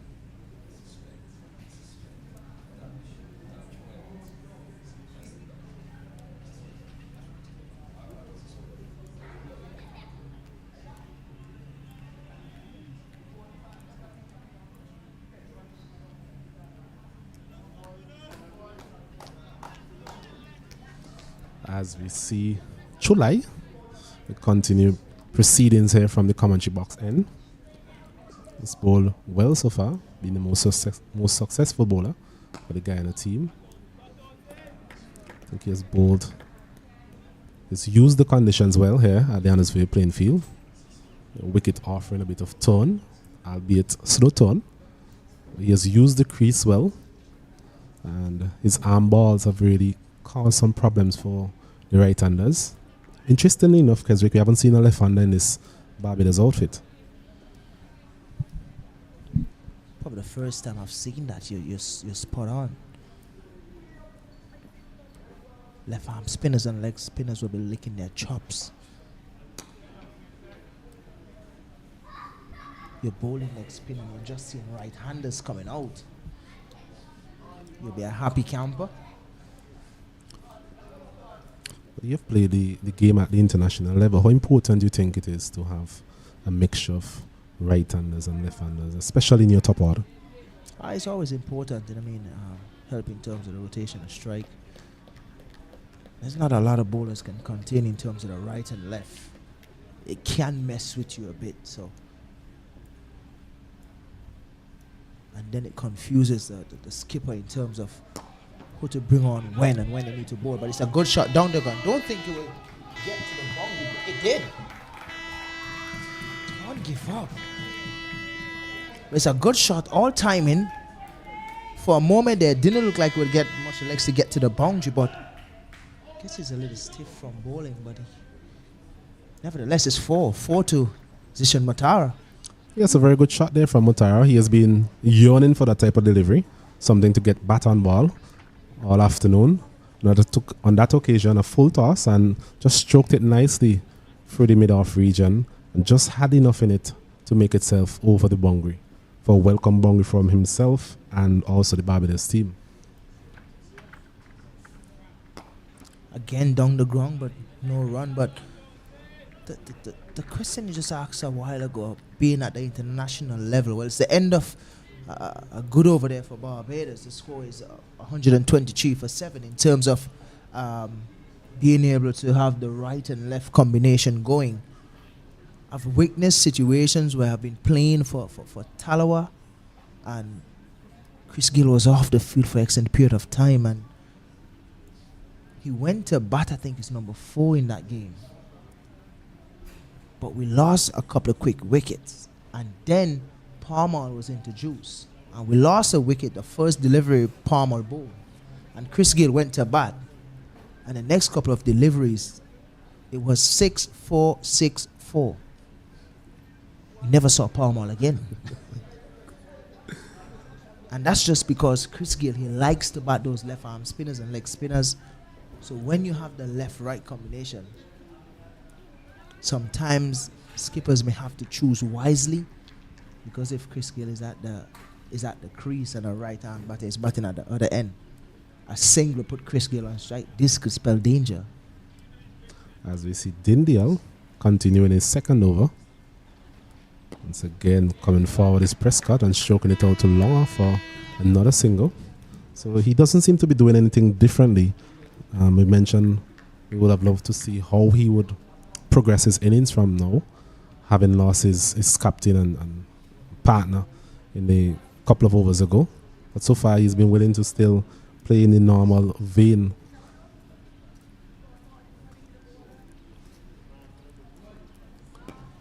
If anything, Motara has been the one who's played quite a few shots, but his scoring hasn't really reflected the number of shots he has played. I think he just looks a lot more comfortable, and he looks a little bit easier against the spin. And I think that's the reason why he looks like he's probably playing more shots, is because of him being more comfortable. He's a spinner as well. It brings me back to the point that he made in terms of, being a spinner to bat spin. I guess he's showing that. But he just looks a touch above the rest in terms of batting the spin. He comes out, push the ball well.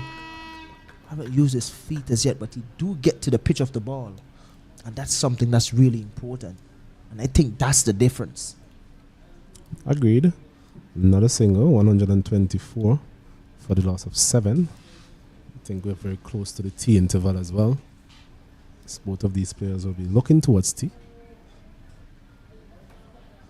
I think this might actually be the last delivery before T. I think Prescott is actually making it the last delivery before T. It's a change of equipment. And strokes it up back to the bowler, Dindial. And I think it's actually T. So at T, on the first day of this two-day encounter in the Cricket West Indies Rising Stars Under 19 tournament, Barbados, after being inserted this morning, they're 124 for the loss of 7. Prescott, he's there holding his innings together, 35 from 74. And Motara, he's just joined them at the crease. He's on 6 from 15. Well, actually, they're bowling another over, so just a bit premature there, my announcement in terms of T. So we're going to have another over being bowled. Chulai. I guess Prescott didn't do enough to really delay the time.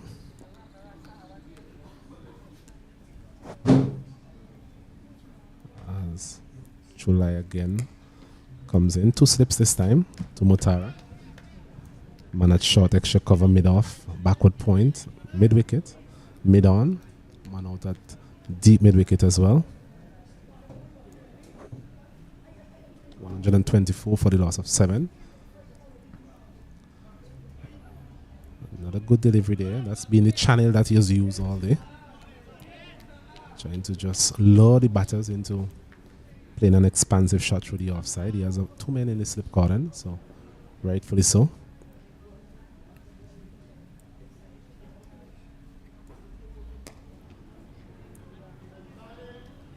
Chula in his 14th over, so a rather long day for him so far, and I'm sure he has more work to do for his captain as long as the Barbados innings continue. And who will blame him? Kato. I mean, he's bowling well, he's picking up wickets, he's very economical. So if you have to bowl a session, why not?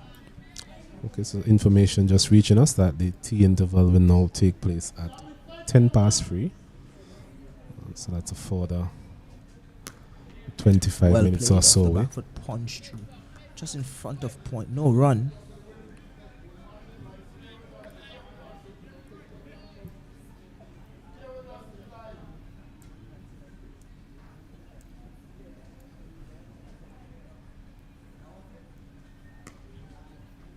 Looks a lot easier against the spin. But it's the end of another over. It's 124 for 7.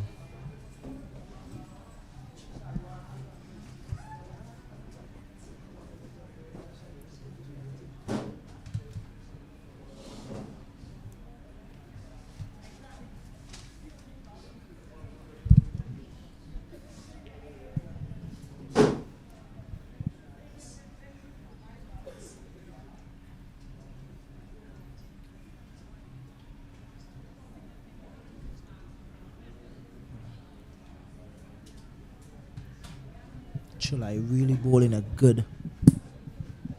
good spell here for his skipper.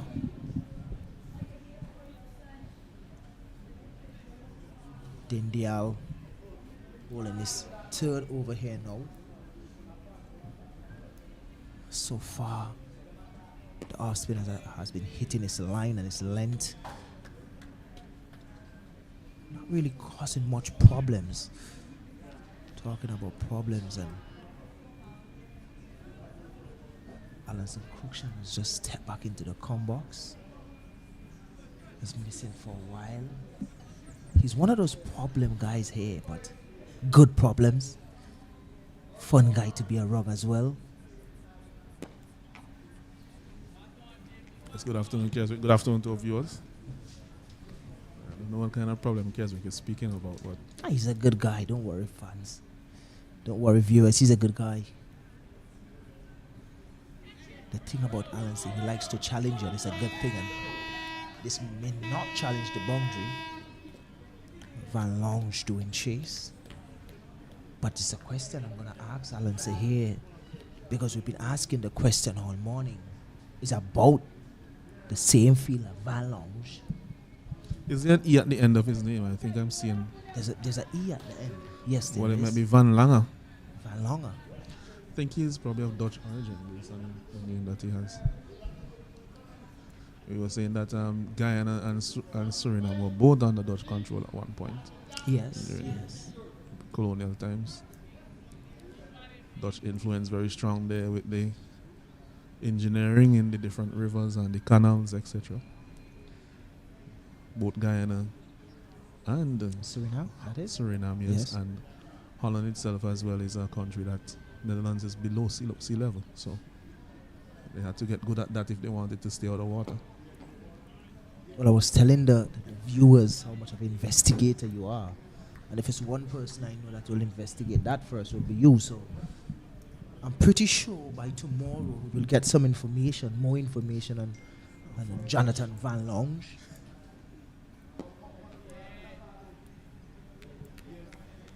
Well, the only name that I could remember quite similar to that in international cricket was the South African, De Lange, Marchand De Lange.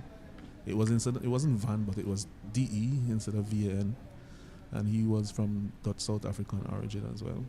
That one spun, great deal. Straight to the keeper, going through bat and pad of Prescott. A little bit of confusion in the middle.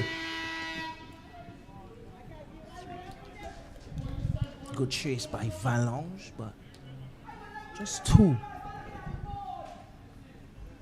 Would like to see the replay of that one. Had some turn on it. Did a lot there. Missing every single thing. Yes, The batter, the stump, and the keeper couldn't do much about it. Good revs on the ball there. Yeah, by he's Dindial. he's putting a lot of revolutions on the ball, because that's an impressive off break that he bowled there. It's pitched well outside off stump and beat Prescott on the inside edge. A lot more turn than he was expecting or anticipating from that. And if it was maybe fractionally fuller, it would have challenged the stumps, bouncing over them in the end.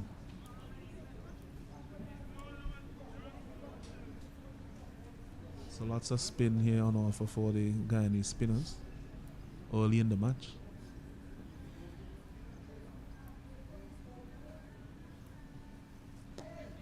The great Shane Warne always said, when it seems off the pitch, it will also turn. So it has been seeming for the day.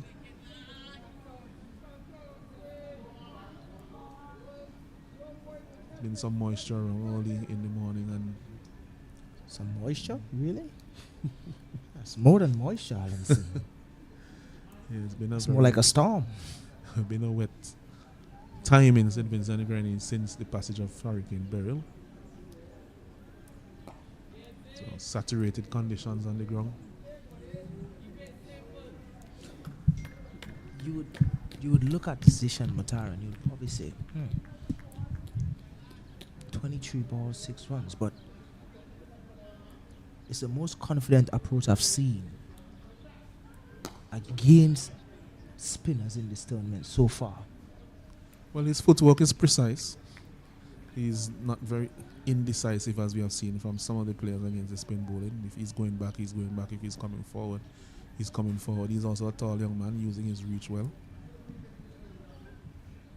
Again, you see there, making up his mind to go back and well back in his crease, using the depth of the crease to defend that one. And that's what you find around the world with good batters. They use the crease well. They maximize the crease well. Something we're seeing here from him.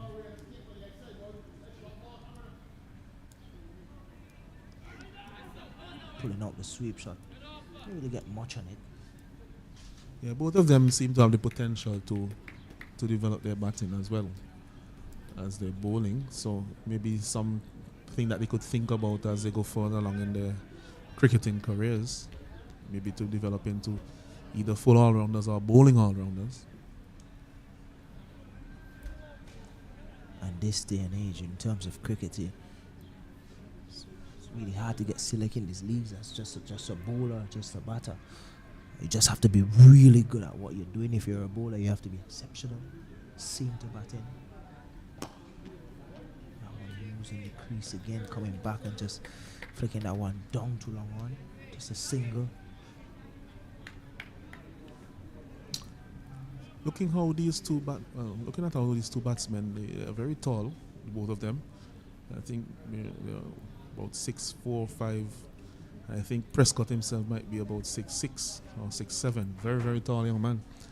And the way that they're batting against Chulai, who has been the main spinning threat so far for the Guyana team, I'm wondering if it is a case that he could, I don't know what's his normal or comfortable pace, but maybe on the slow pitch, if he had a little bit more pace on his deliveries, I think he'll be troubling them a lot more. They're able to just go back on the back foot and wait on him and watch the turn. It's definitely something that I think he can work on, is being able to vary his pace. Avenger Dindial has been good in terms of the rev that he's putting on the ball, the approach to the crease. He has one of those actually all-off spinning the spinners ball. Keswick. He's actually Skip spinning up the and ball. jump. Yeah, it looks like the off spinner or the right Versami Palmer. That's very true.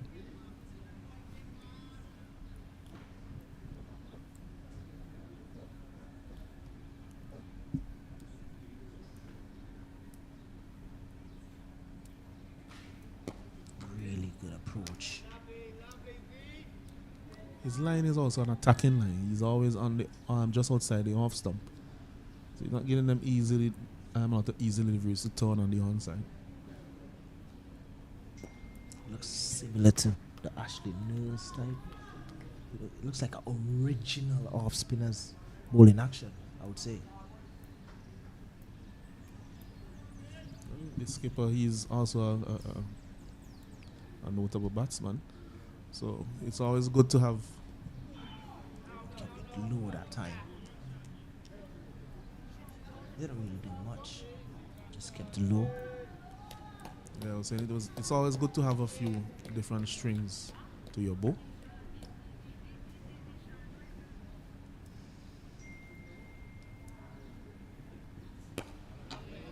Really well played. Just punched down the ground for one.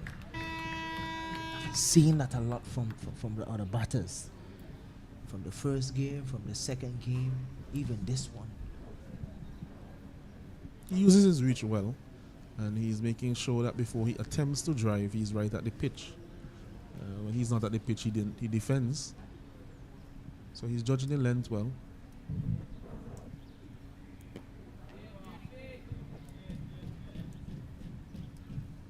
The end of the over, it's 132 for 7. Barbados on the 19, batting first today, having been inserted by the Guyana on the 19 team. So far, Thorne has 2 wickets, 2 for 25, got 2 wickets in his first 2 overs. Chulai, 4 for 29. They have been the main destroyers.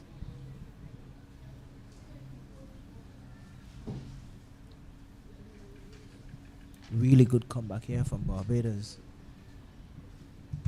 What I would really like to see is them go into the end of this play, score as much runs as possible, come back here tomorrow and try to restrict them winning the first innings. I was having a conversation earlier with Kato, and I was asking him what's the mode of operation in terms of winning this tournament, how the coaches want to go about in terms of winning this tournament. Is it winning it by outright wins, or winning it in a way that Cricket West Indies would be very happy? That one was a bit too high, and align with what they're looking for from this tournament in terms of bat as long as possible on first day, score as much runs as possible, get full batting points or bowling points, try to win the first innings so that you can get the most points out of the game. Or you just want to cut through slip. Not really the safest of shots, but he did get it through. He would get 2. Looks like a drop catch from here. Would like to see that replay. I think it was through them before anybody got their hands up. Played it that late.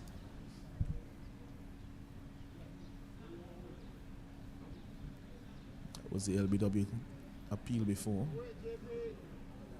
So we'll get the replay of that shot through slip in a while.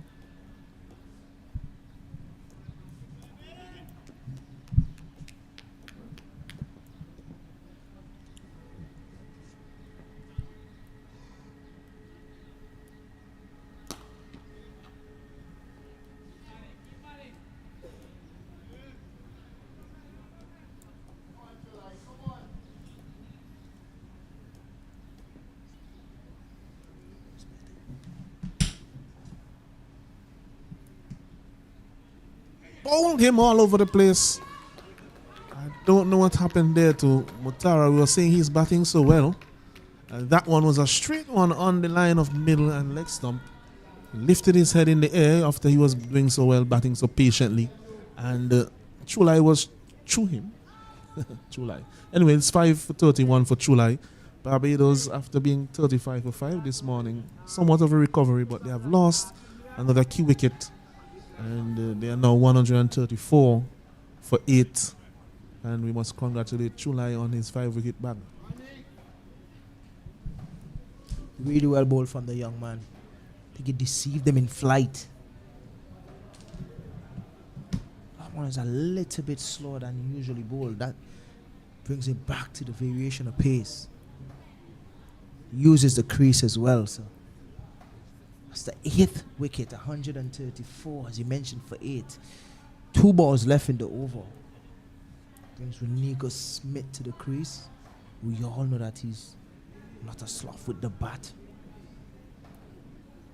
Yeah, Smith has shown that he can hold up his end, and he could hit a few when necessary. Long conversation between him and Prescott as he joins him. Prescott playing another very mature innings, 39 of 83 after his half century in the first game, along with some very good bowling spells. So definitely one to watch, Jataria Prescott.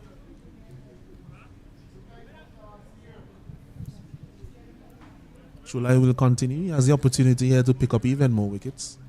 134 for 8. 2 slips in place. Man at backward point, cover point, extra cover. Looks like long on and long off are going back on the boundary for Smith, who is new at the crease. Mid wicket on the boundary, squarish mid wicket and a fairly straight mid wicket. Short on the onside. Another slow delivery there from Chulai, as we mentioned before, something that he could always do is vary his pace a bit more. And that time, those two deliveries, he has opted for bowling slower.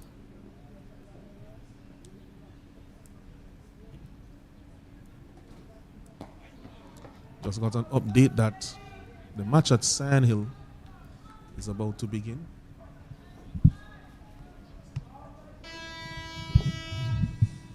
Jamaica have won the toss over at Sandhill and they've decided to bowl.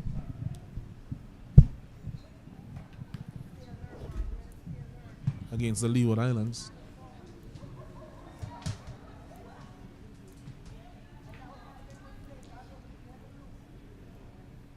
So, still no action from Park Hill. Believe that the ground has been drenched from all that rain that we had overnight and this morning. Drainage not as good as it is probably here at Arnisville, where you have the international surface. Wonderful ground there at Park Hill. But obviously, we probably expect that with the amount of rain that we have had.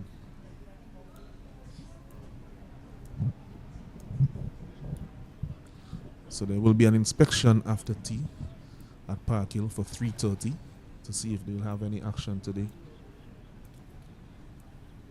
Being fed this information from my able assistant. One of the scorers is Keno Rabino.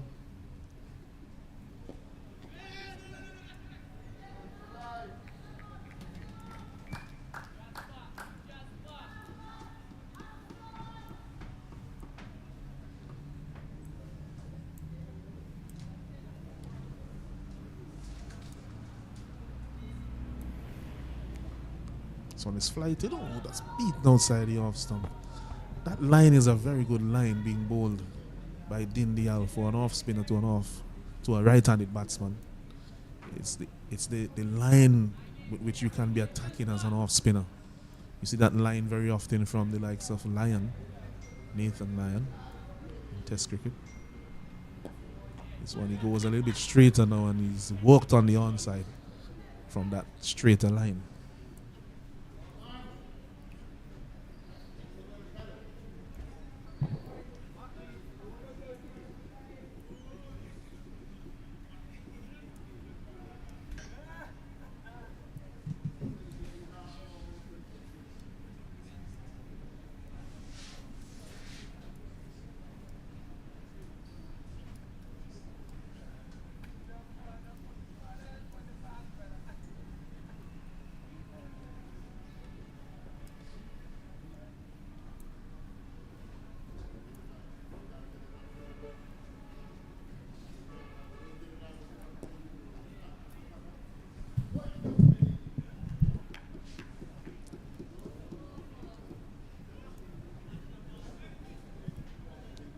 Smith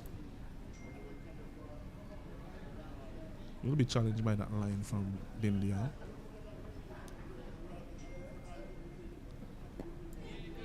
Plays it defensively on the offside to the man at extra cover. He has a very open stance, does Smith. His left leg is very far outside the leg stump.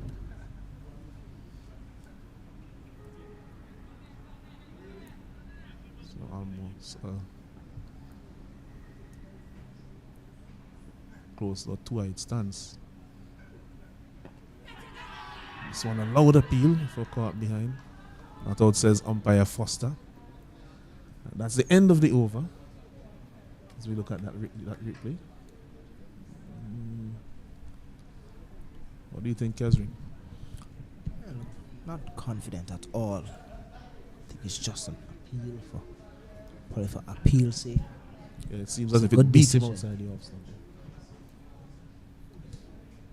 But Dindial, I like his line as an off spinner.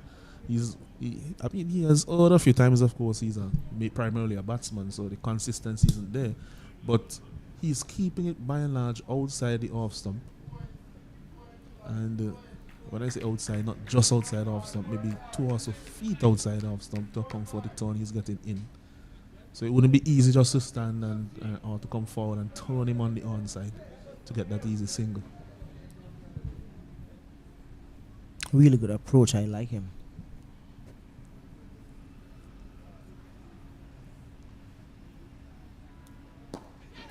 I want to strip down the ground. Just for a single. From Prescott. That one had some flight on it. Prescott using his reach and just turning the wrist on it to ensure that it didn't go back to the bowler. Bring Smith back into strike.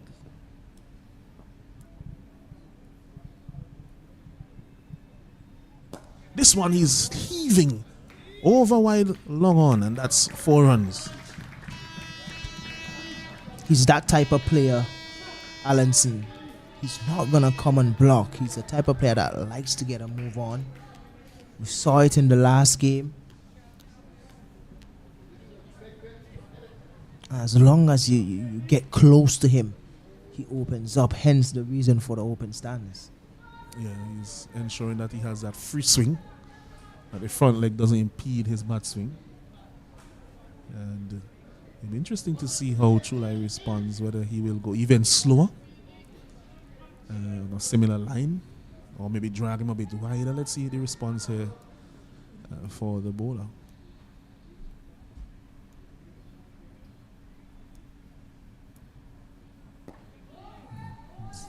It's a bit slower, pulls the length back slightly.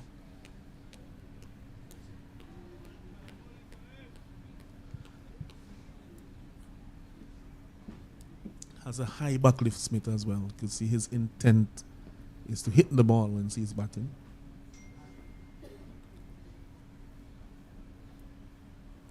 This one has beaten him all ends up. Really, how did not bowl him? Beautiful delivery. Genuine left arm spinner's delivery.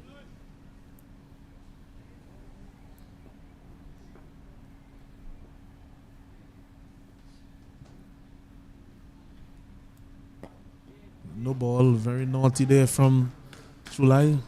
Spinner really should not be bowling no balls.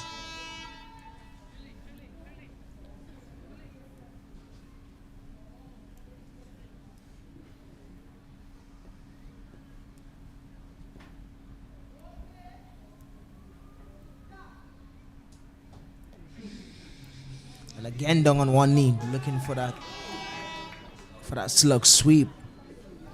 Chulai being the smart one, pushing it wider. Actually, we see that again. have to give Smith some credit because he did make the adjustment. He was looking for that big slug sweep. He was lining up for the slug sweep, but Chulai just pushing it just a little bit wider, and it's spun as well, so he had to adjust. This one seemed to be going down the leg side. Flatter, quicker delivery there to Prescott. He's very wide of the crease, Chulai. He's cutting very close to that popping crease, that return crease. And because of that, once it's a straighter delivery, it makes it very difficult for him to get an LBW decision with the angle that he's creating from that position. At the end of 51 overs, it's 142 for 8.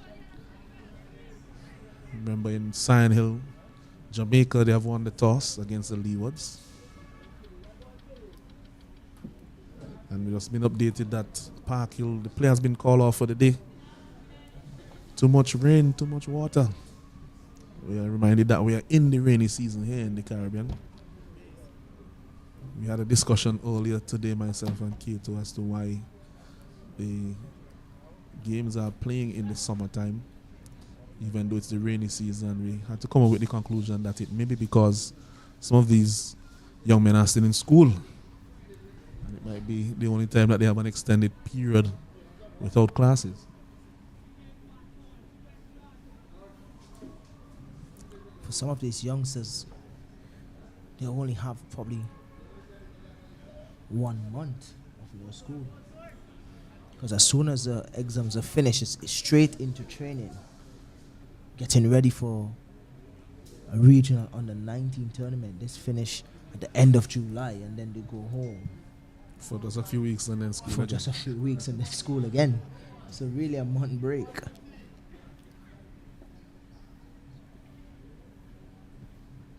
This one is beaten outside the off stump. Is it? Oh, he has nicked it. Smith goes. And so the introduction of Thorne brings the wicket for the Guyana team. Tempting him outside the off stump. Looking for the drive was Smith. And got the nick through to the keeper. Soft dismissal, first delivery. Not a lot of energy behind it as well. Thorne just going through the motion with that one. That's his first delivery. Coming back. Being him into juice. He picked up a wicket. Nico is gone. Yes, and Kyron King replaces him. He did not play in the last round. King batting at number 11 in this game. You would want to spend some time out there to support Jatario Prescott, who has really played almost that professional innings, what we could say that league pro innings. Has really shouldered the batting since his introduction to the crease. Firstly, he was there with his skipper. Then he has continued to bat with the remainder of the lower order.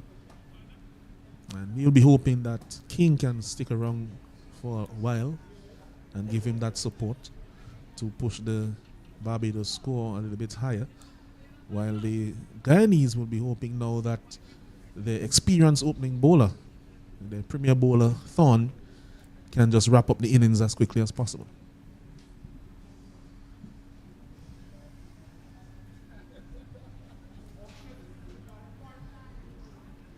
There are 5 deliveries before tea. And King is a left-hander. If you see for him, there's a slip. There's almost like a third slip on a gully. So there's no one really a second slip.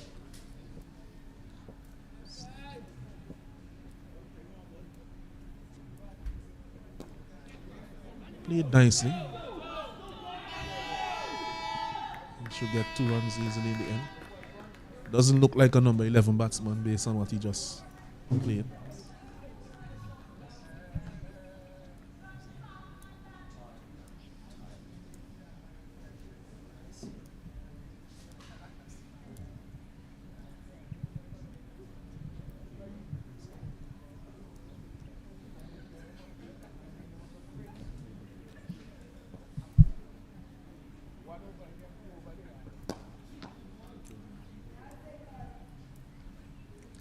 Yeah, significant difference in the venom that we saw from Thorne in his first spell compared to now. He was on the field for a period in the first session. Not sure if he's nursing some type of injury or nigger. But since he has come back to the crease, he has been bowling at maybe 10 miles an hour slower than he usually does.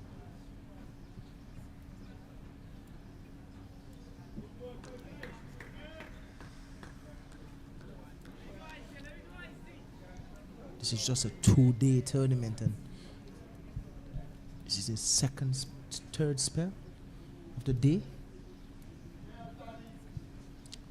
This is his 9th over. As I was saying, it should still be fresh unless there's some type of niggle somewhere. I would like to believe there's a niggle. Looking at the first slip and the second slip, it's pretty wide.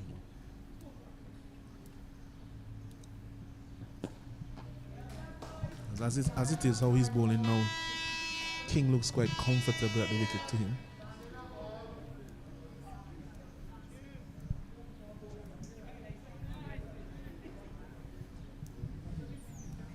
Well, you're the investigator here, Alan.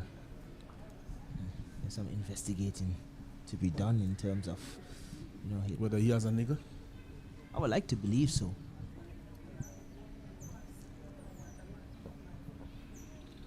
See that he's a bit tired, but not going to take away anything from him as a young man. He do have some good pace, but the skipper brought him back to try to present that opportunity of getting a wicket, and he did just that. The first delivery. So the score is 144 for 9.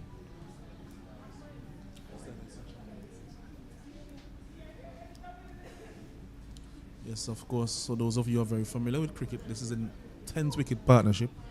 And so this session will be extended by half an hour to see if they can pry out this last pair.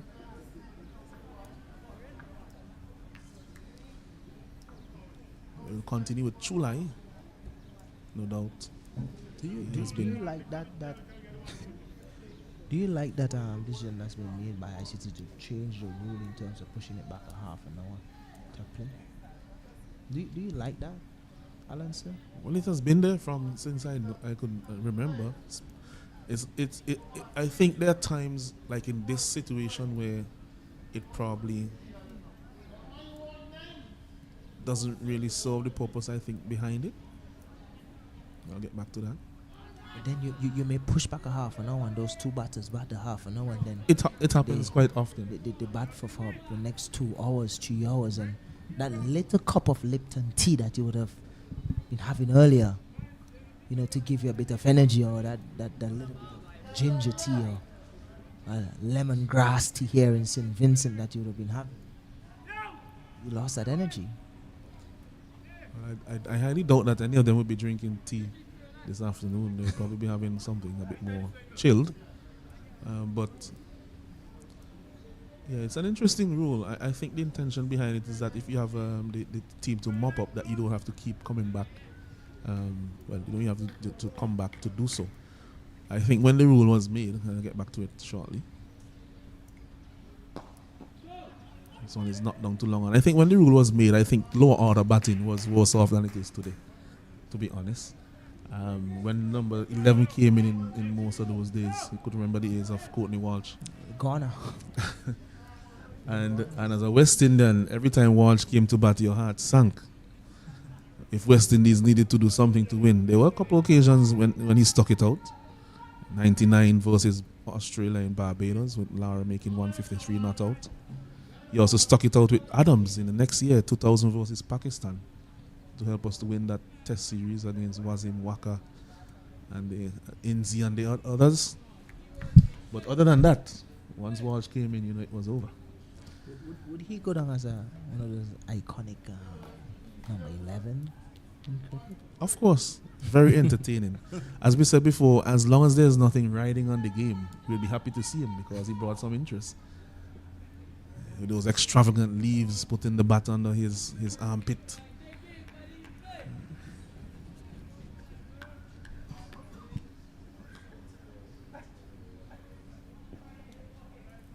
I wonder how much ducks he has. Well, Courtney. I think Courtney at Walsh. one point Walsh had the most ducks, but then he was surpassed by Mervyn Dillon. Of Trinidad. And I'm not too sure who has them now because some of them have paid so many. One fast bowler so for many West tests. Indies that's not there in terms of ducks. His name will never be mentioned there because he was a cut above the rest in terms of his batting. Are you talking about Ian Randolph Bishop? Nah, Did get a few ducks, Bishop, but he never fulfilled his batting potential. He was a good I batsman. allow you to ask Cato about that fella. Cato will know that guy who he actually backed him this morning. But it's the end of the over.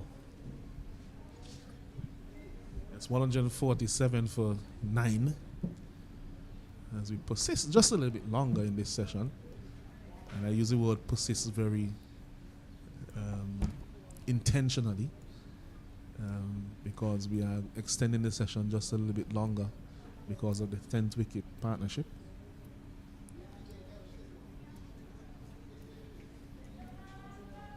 We're gonna ask who has him. We're gonna find out from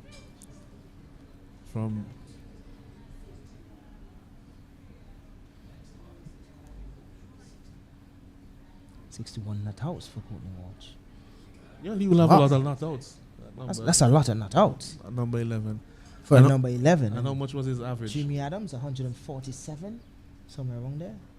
And how many did he average? I mean, when you get a lot of not outs, usually your average goes up. Yeah, that's true. I would like to see his average. I have to look into that. Yeah, but Walsh also had a lot of ducks. I can't remember probably once in my international career I've gone for duck. This one is driven nicely through extra cover. Will challenge the boundary. And it will get there now. That's 4 runs. That's a very good shot there from Prescott. He will look to push the scoring on now because he's with the last batsman. That was a full toss. A gentle loosener really from Thorne. And got what it deserved.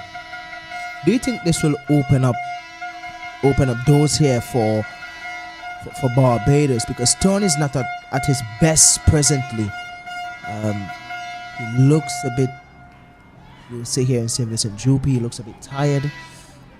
He's not really rushing the batters as we saw in the first couple of overs. Looks like a gentle medium now. Yeah. We'll have to check him out and see if he's good. I would hope that it is a case where he is probably under the weather or injured, and that is not just fatigue, because you'd want to see from a young fast bowler like him that he's able to come back for continuous spells in the day. Well, not for continuous spells, but for backup spells after his first. This is his third. There have been short spells.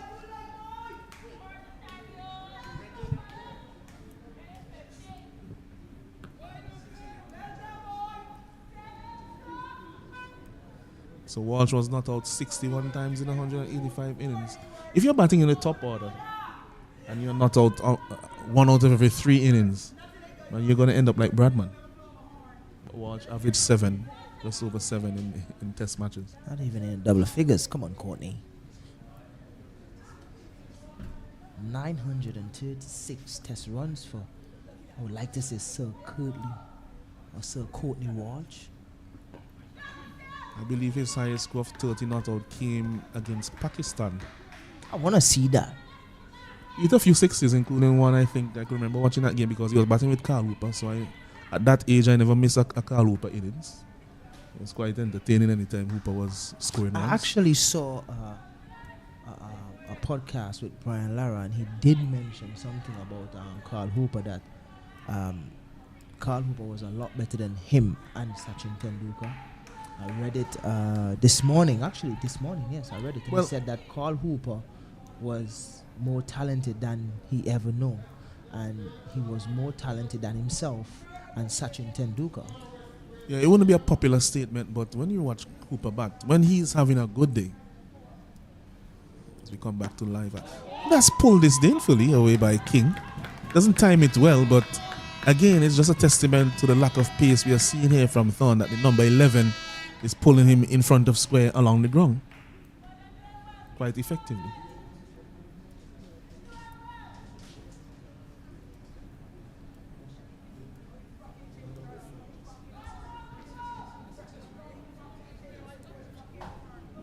$43 for Courtney Walsh. That's a lot of ducks. You have to walk back 43 times with just one delivery. That must be sad. But how much ducks you have given to people? I think that he has definitely given more ducks than he has received. So we'll put him on the plus side. Yeah, definitely. Great for Courtney Walsh. Another character of West Indies cricket. And I could tell you what, he'll be bowling until tonight. Do you give him the ball. Do you think we'll ever, after Courtney Walsh and Courtney Ambrose, you think we're gonna get back that pair again in West Indies cricket? Do you think we have? Is there any possibility or any sight? Anything in sight that is able to have another Courtney Walsh and a Courtney Ambrose? I think it will be difficult because of the way cricket is structured now. Because if you're going to be an excellent bowler, most likely you're going to be playing probably all 3 formats. And we'll get back to that shortly. This one is swept just back with a square. That will go to the boundary again for 4. 50 for Jatario Prescott. 51 of 95 deliveries. His second 50 of the tournament. And he's really held this Barbados innings together, and he's putting his hand up with the bat. Really well done. I mean, having a fast bowler who can use his bat like this is a serious skill to have in your team. He's still raising his bat. I mean, you can do it. You have played a magnificent innings. He came in when everything was really looking bad, and he stood there, played everything to his merit. Now he scored a second 50 in the tournament. Down the ground again, pushed down, well forced down to long on. It's good to see a fast bowler on the 19 level with this sort of batting ability. You can add to that batting ability and, well, even add more to the fast bowling, and then you have a serious package. Absolutely, and Has again, the ability to turn into a genuine all-rounder as well. Yeah. This one is off the edge, beats the keeper, and the slip goes down close to the boundary, but it's pulled in by the skipper. Dindial. It's 2 runs to King.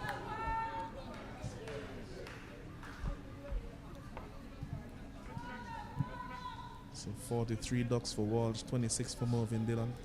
And there was a time when we had one at 10 and one at 11. Well, actually, the thing about Dillon is that he had 26 ducks, but he used to bat a little bit higher. He was batting about 9 some of the times, or even 8.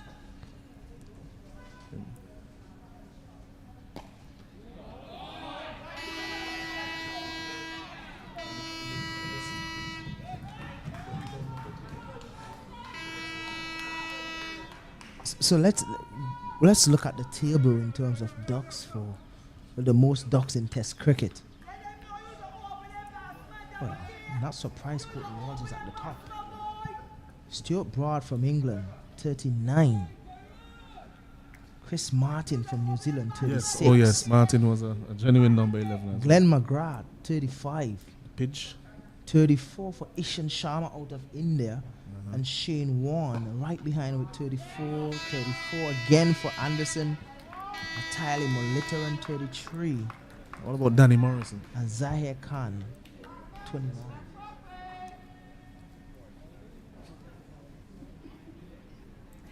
Mervyn Dillon. Yeah, I think Dillon had the highest rate of ducks. 38 Test matches. And 26 ducks. 6 ducks. Come on. It's a duck almost every other match. Come on, MV. I'd have a little bit more confidence in Walsh. Actually, nobody did, because almost every game he's had a duck. So as the end of the over, it's 164 for 9. Having a little conversation here about some other things of years gone by in West Indies cricket. We're going back to that Hooper conversation. The fact that you mentioned Danny Morrissey, he has 24. Yeah, I think he was high on the list. When he retired, of course, others have surpassed him. A lot more Test cricket being played these days. Players getting up to, Sachin got to 200, and Jimmy got to 188. 20 years ago, nobody had those type of numbers of Test matches anywhere near to that. So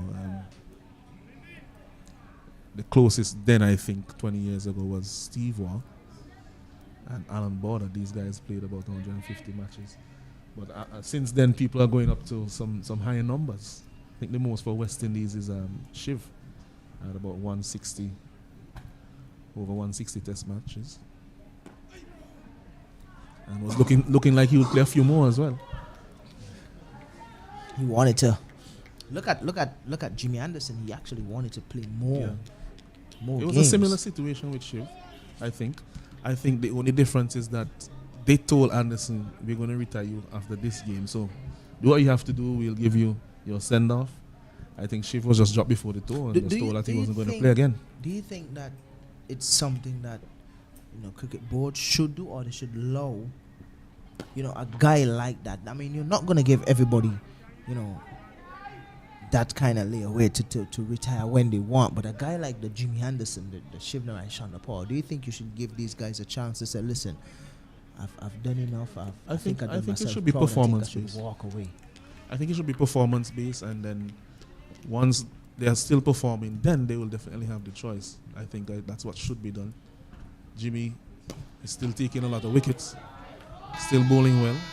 In fact, he's one of those strange players where as he went later in his career, he actually bowled better than when he started. So he just got better and better and better. And even when he was in his 40s, He's still bowling up to 84 miles per hour. Hour. So I'm thinking, you have the Ben Stokes in the team and those guys who bowl at that same pace. yeah, Why not? Because the thing is, you're batting a Jimmy Anderson. You're gonna be a little bit more tentative in terms of how you want to play than Ben Stokes. So I would say those kind of guys, you allow them to say, listen, I've had enough. I think it's time for me to go. I think there's one thing to consider, which I think English cricket always considers, and that's Ashes cricket. And I think that's why Jimmy was asked to retire, because they wanted some experience under the legs of the replacements before the next Ashes in 2025. That's how English cricket plans. They plan in Ashes cycles. And I think they were probably concerned that Jimmy may resign before the next Ashes, and then they'll have some fresh legs coming in, some inexperience going down under in that tough tour. Ashes. How important it is to England and Australia. But that one, I don't think he it's a could have bit reached that wayward. with a ladder. was a bit wayward. Yeah, I don't think he could have reached that with a ladder at From all. That level? one was about 12 feet in the air. Lovell, sorry. Thaddeus Lovell.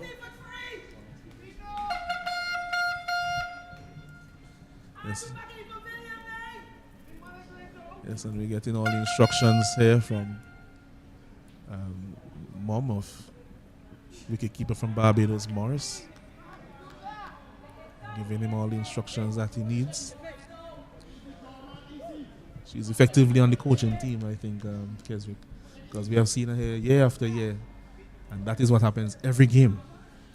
Yeah, but you must like the support that she's giving Of course. to her son. Of course. And Not several of the only other... Different mothers as well. exactly. Fathers Some of the other- usually here Yeah. to support. Akeem Ogis, who played for Winwards last year, captain West Indies on the 19 and Winwards on the 19. Parents usually travel on that one edge, finding the edge, may get close to the boundary, but good stop here. Just two. It was excellent feeling there by Ramnot. He kept it down to 2 runs. For a while there, he looked like he was coming second, but put in a full dive at the end. Acrobatic stuff from the young man.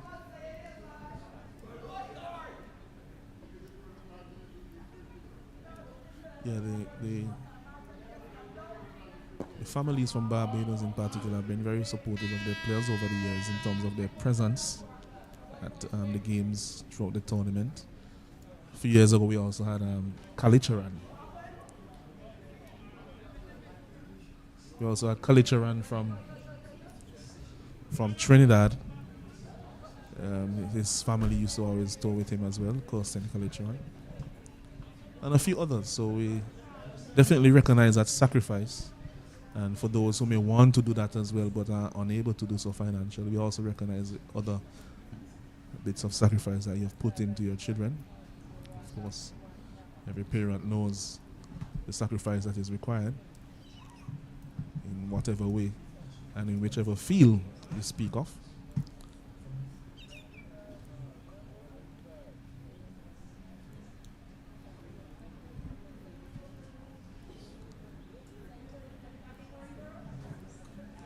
So, we're 7 minutes away from tea, or a wicket away from tea.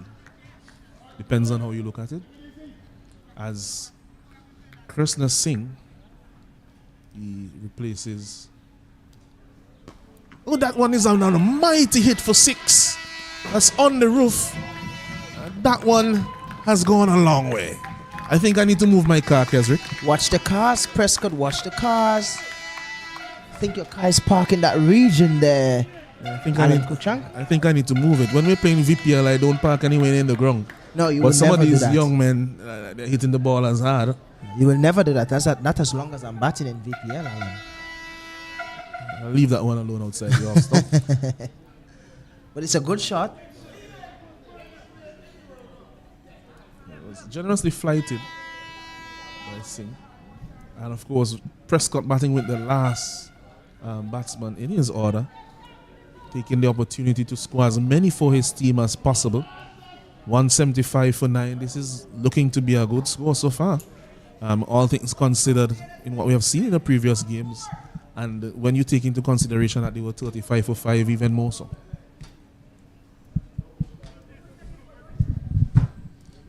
Good, clean, powerful hit outside the stadium. Haven't seen that all day.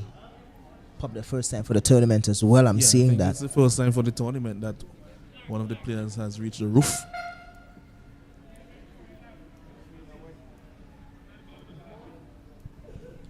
Barbados getting up to a respectable total here. 175 for 9. Jatario Prescott.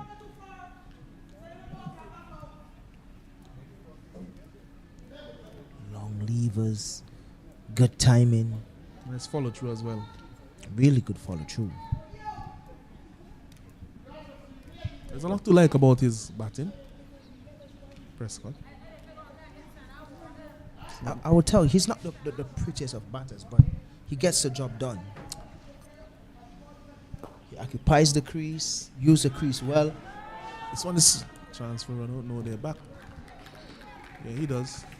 And he also seems to know when to attack, when to defend, what to do in terms of playing each ball and its merit. And that's very important in batting.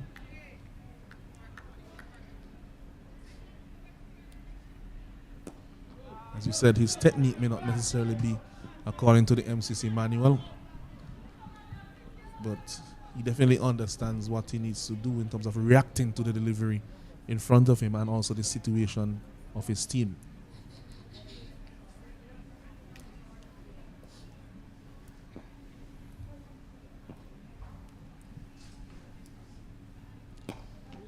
So it's nicely played there by King. I think that is something that's very important, Alan says. Being aware of the situation, understanding what is required of you as a player, and going out there and doing just that. That's what Prescott is showing us. What will be amazing is to see him come out and bowl again for his team.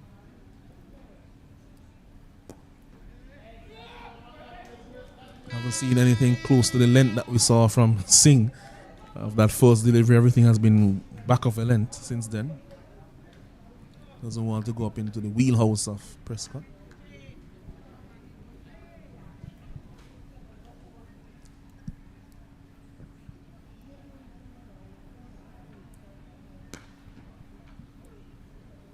King is actually looking quite accomplished at number 11. I could tell you what, I've seen a lot worse number 11s than King. Not sure what you're trying to say, Alex. I didn't call any names. I'm sure you did. Rastaman say Troy Connie not call no foul. Good thing about me, I don't bat at number 11. Yeah, King has played with a nice straight bat, and he has shown good footwork as well. Maybe it's a case where because of his inexperience they have him there, but he'll work his way back up the order. I remember Jason Holder started at number 11 for West Indies, if you could believe that or not. And we saw him in a couple innings and we were like, this man is only batting at number 11 because he has just come into the team. Definitely can't be worse off than some of the other bowlers. This one is hit powerfully. And it's misfielded. Should get at least 2. I think he's settled for 2. He wants the strike. It's the first delivery of the over. Lovell continues with that back of a length that he was occupying earlier in the day. Don't think he would want to pitch the ball up too much to Prescott in the mood that he's in. But he also doesn't want to be too short and too predictable.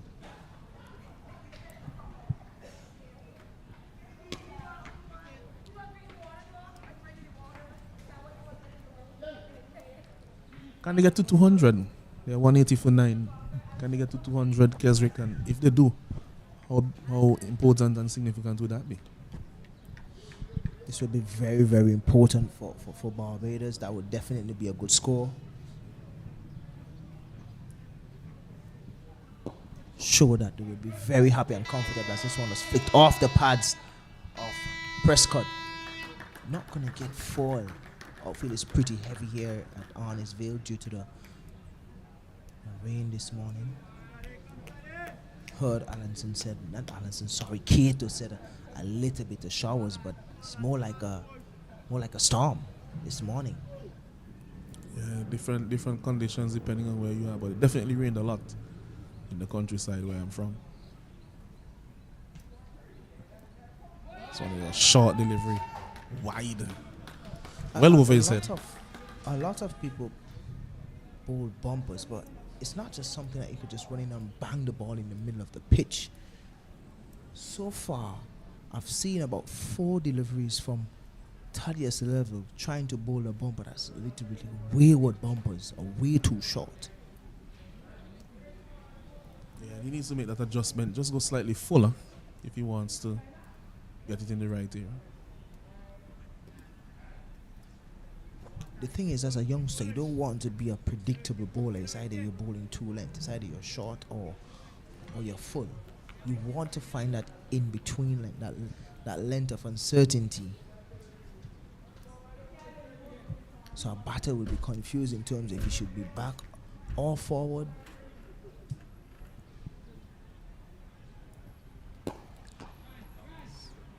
Firmly driven down the ground. That's going to go for 4. That's a top shot there from Prescott. Gets him into the 70s. Just a ball left before the tea interval. And I will say, if I were to ask you, Keswick, who has this extended session benefited more? I think the answer is clear. It's very clear. Very, very clear. I told you about these extended sessions. Me, for one, I've never really liked it. When it's tea time, I want to get my tea. I want to drink some coffee. Whether or not 2 wickets left, it can work in your favor at times. But it's tea time now. Tea time at 187 for 9 or 58 overs. Barbados still batting. Jatario Prescott on 71. Yes, and King on 13. Yes, and Lovell 1 wicket, 3 wickets for Thorne, and 5 wickets also for Chulai. But a very good innings from Jatario Prescott. Barbados were 35 for 5 earlier, and they have recovered to 187 for 9. We'll take a break, and we'll come back to you with live action after tea.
Yes, welcome back to the Arnorsville playing field where we have round 3 of the Cricket West Indies Rising Stars competition. On the 19 men's competition, we have Barbados on the 19 taking on the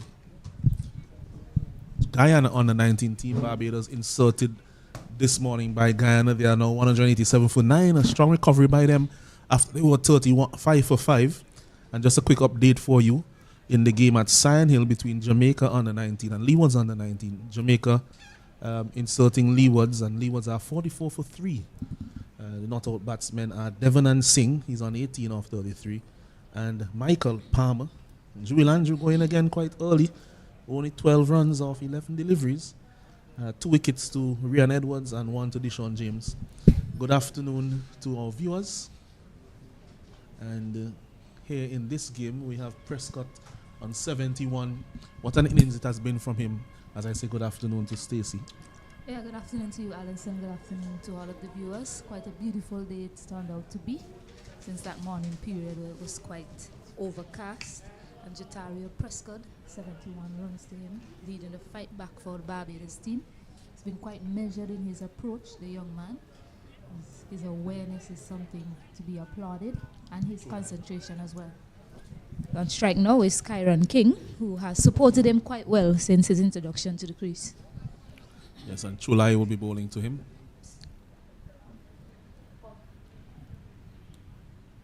It's beaten outside the off stump. That one had some bounce on it.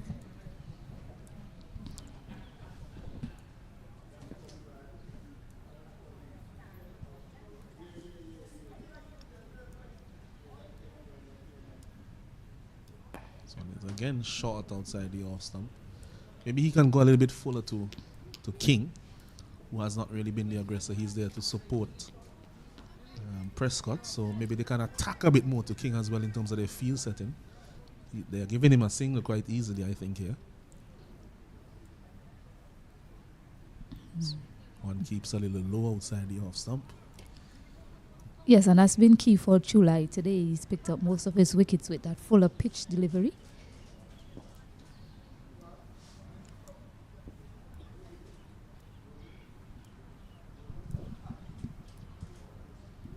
Bounce and turn, beaten outside the off stump.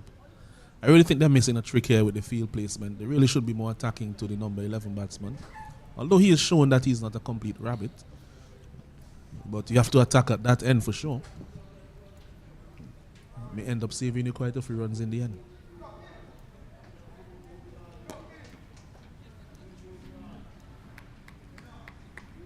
Yes, I agree with you, Alanson. While we're here, there's some things to note. Prescott, who's at the non-strikers, and he has now the highest run scorer in the tournament with 157 runs, surpassing Joshua Morris, who's in 118, and Chulai, who's just finished his over. He has now joined with the highest wicket with 10 at the top, along with Micah McKenzie. So 187 for 9. Barbados are mailing over to start things off there for the Guyana team.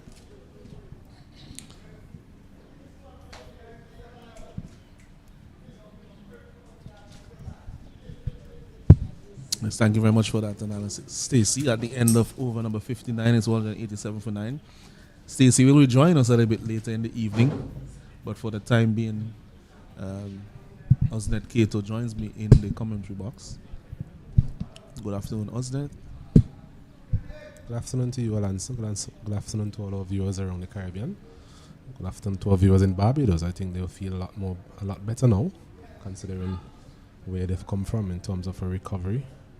Must be said, Prescott, he has played beautifully in this innings, really gluing the innings together.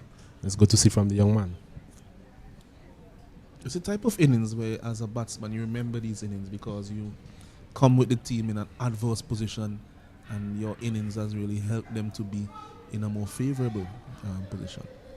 And these are the things that show and build character, and will help him as he plays more and more cricket. Indeed so.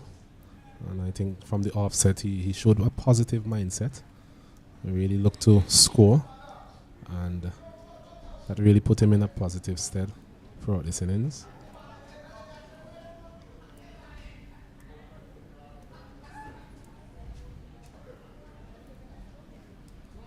Just taking some time in setting his field here, Thorn.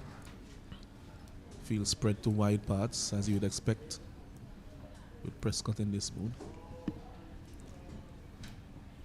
This one just asking him to stretch a little. So not a bad defensive line there so far. I'll tell you what, Alonso, from since that first spell, where Thorn bowled 5 overs in that spell, his second spell and the spells after that hasn't been the same. He has not looked himself in terms of the pace that he's bowling at, nor has he been able to exert any sort of control.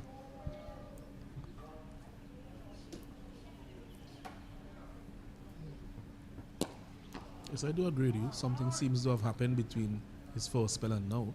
Because in his first spell, he really looked a class above proceedings. And I would like to think also that if he's injured, he shouldn't be bowling. If he's not able to fully exert himself, I think from an overall perspective, he should not be bowling at this time. Yeah, they do have other options. Spinner may not be a bad option as well too. To King maybe in particular. Prescott really looks in the mood to do some damage. Field still quite deeply set for King.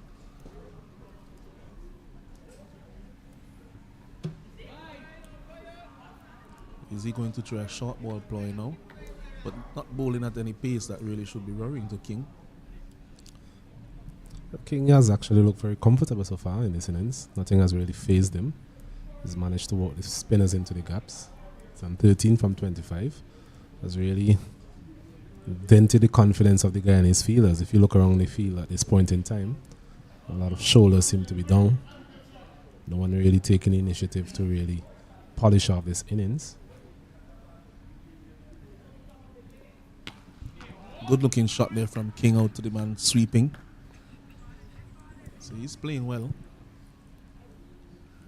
I still don't agree with the field set. I think the field is too deep for him.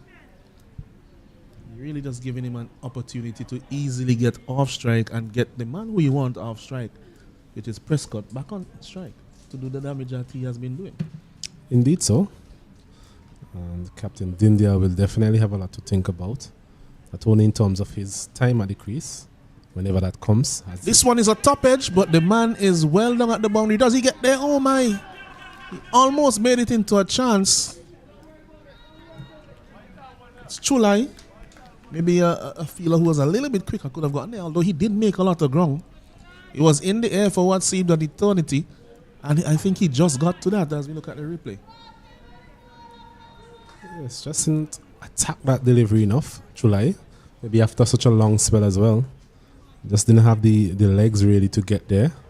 The more agile fielders you mentioned would have probably got there. And Prescott lives to fight another day.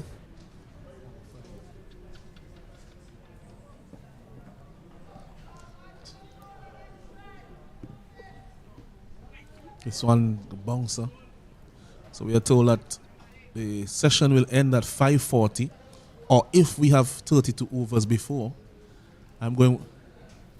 Yeah, we have to go to 5:40.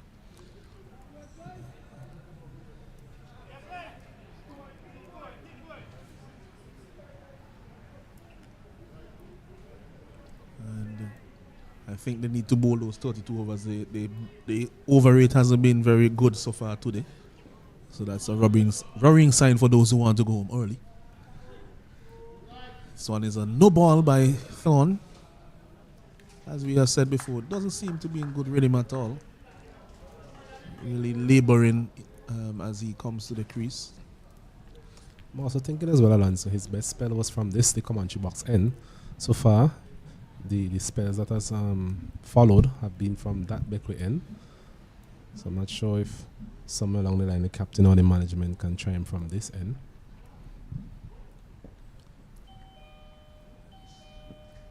This one is full driven.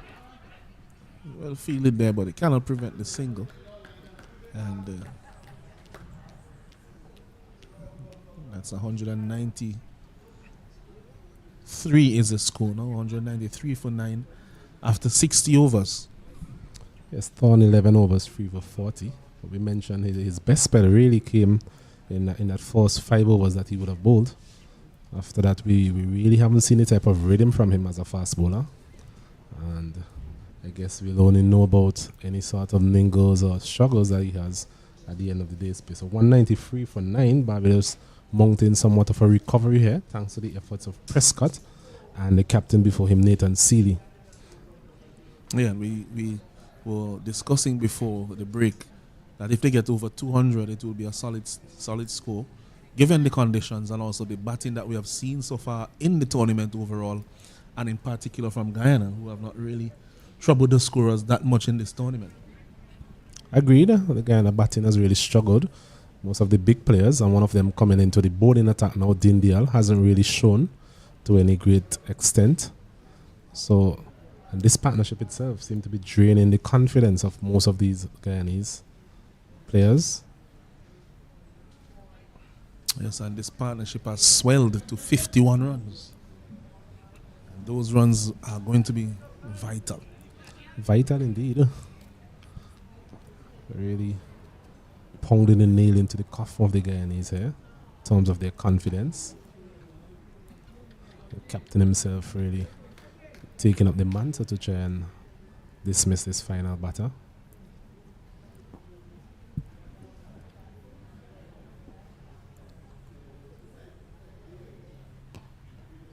Ooh, that one almost found a way through. A very soft grip there, as it looked like from King on his bat handle.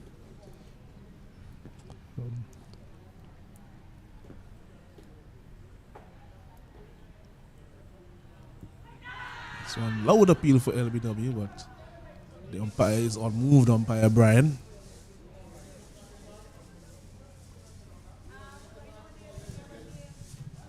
Pitching just on the off stump, but continuing with the arm, so fair enough decision there. It seemed that it was just continuing down the leg side. Yes, that was missing like comfortably. Just in the turn back, that delivery. Just went along with the arm. This one had some turn. Nice bounce, nice turn. Totally flummoxed. There was King. With the turn being extracted here by Dindial, it makes you wonder why are we seeing all these boundary riders, especially for King. Firmly agreed. And he's bowled, is he? No, he hasn't been bowled. At one point it seemed as if he had touched the off stump, and Dindial was stepping away in celebration, but it missed. But it was perilously close to that off stump. Dindial looked so disappointed, but they have to hit the stumps. Indeed so. Good over there from Dindial. As we mentioned before, he's not a bad option as a bowler. Tends to get the ball to turn, gives it a bit of a rip, as they would say.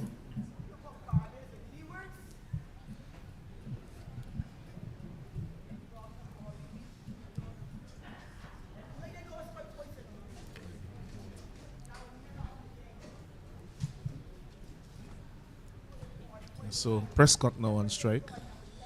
61 overs. They score 193 for 9. He'll be facing up to Thorn.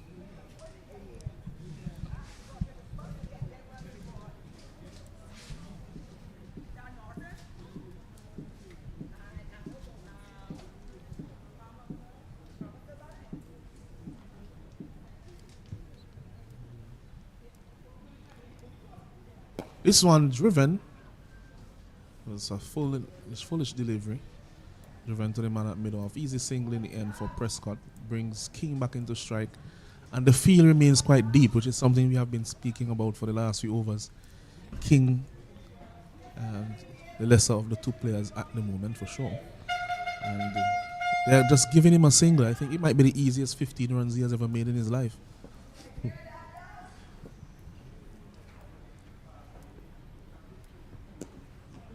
That's a moon ball, that one. Was in the air, probably ball at about 2 miles an hour. Just extremely slower ball. But the slow ball might have been effective in his first spell, given the pace that he was bowling. But what we've seen so far in this spell is that there's a lack of pace, really.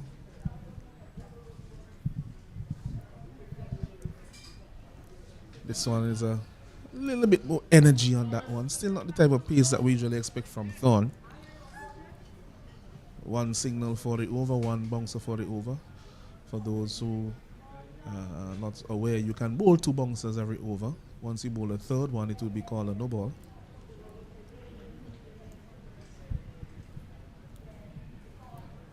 And I don't know what Osnet Cato thinks, but I think you could go to 3 bouncers and over these days in cricket. This one plays in front of him. Yeah, I think the rule could be amended to 3. Too many things are in favor of the batsmen. Let's get them hopping and skipping. Let's get the crowd oohing and eyeing. And there's enough protective equipment around now. So hopefully nobody is injured. It will give the batsmen something else to think about. The storm continues. This one is short, it's wide, and signal wide. They really seem to have almost lost it here, Guyana, especially the fast bowlers. Seems to have lost it here now. This is the second short ball for the over. So if he bowls another one, it will be a no ball. But they seem to have lost the plot here a little bit, the Guyana team. Really seem to just be going through the motion, just hoping for something to happen.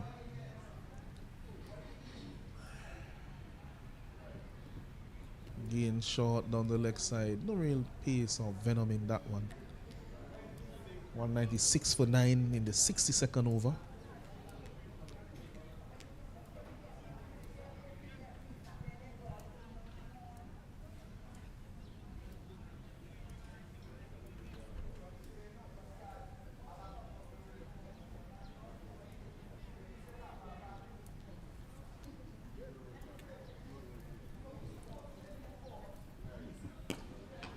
Full delivery.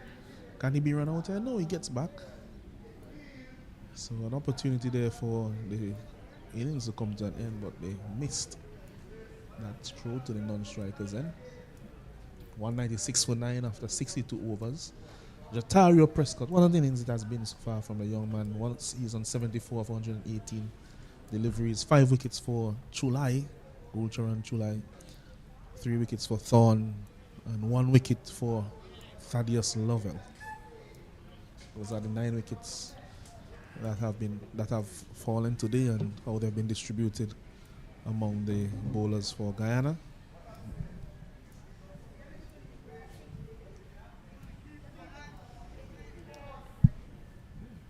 Yes, this is turning out to be a very frustrating partnership, Alanson. Again, he's really hoping or praying for some sort of a miracle. Yes, as we mentioned, it's over 50, the partnership.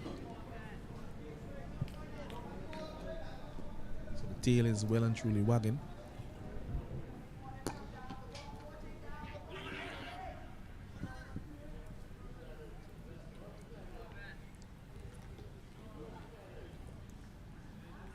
Really doesn't look like getting a wicket anytime soon.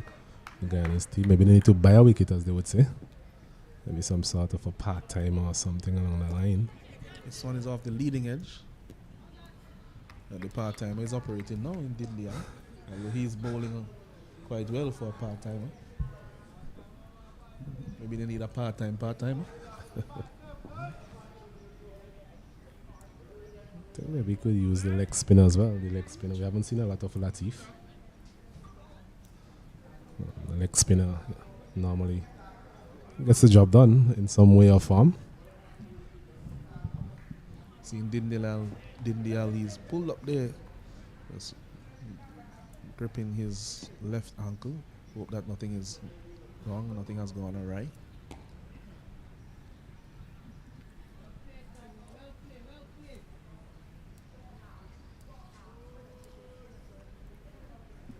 It will affect his bowling as well, because that's the angle on which he pivots in his delivery stride to try to turn the delivery. This one was a flatter, faster one. He's trying different things here, this skipper. Hasn't been successful. Okay. 7 overs for 9 runs. It's a bit of resilience being shown here from King. Really playing the role recommended really to his senior partner Prescott. Well, if you want to think about it, Osland, you didn't play the last game. They have asked you to come in for this game. You have clear instructions. Support Prescott. I mean, you're going to do that to the best of your ability because you're going to say, boy, they're not going to put me back out of this team. I'm making sure now that I'm in the starting 11. I'm sticking in here. Agreed. That's exactly what he's doing. 196 for 9, Barbados. If you know joining us, the Guyana team, they won the toss earlier, elected to field. Had a very good start, got wickets at regular intervals. A 2 big partnership between Prescott and Seeley, and now Prescott and King has really provided a platform for somewhat of a recovery.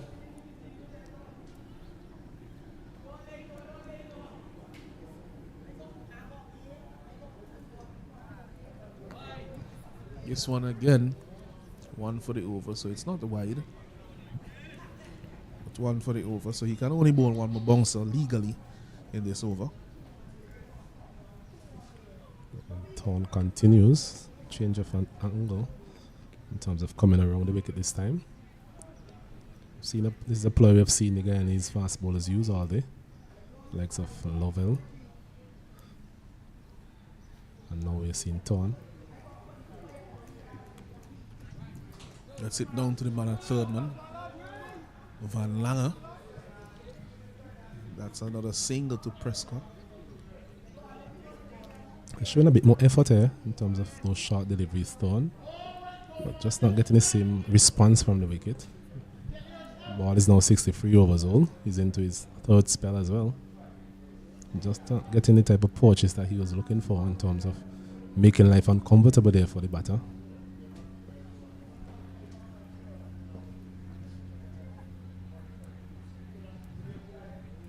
Short and well under it is King.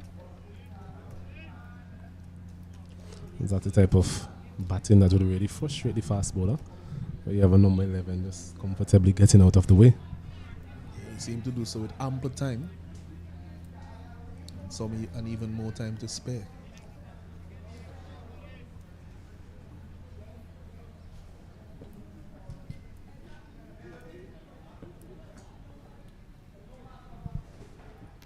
This one, he glides down to the third man area, gets to the boundary for 4.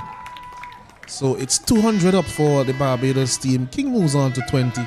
201 for 9 in the 64th over. And this is an excellent recovery here from the Barbados team. Yes, it's actually well played by King. That delivery pitching and coming back into the left-hander.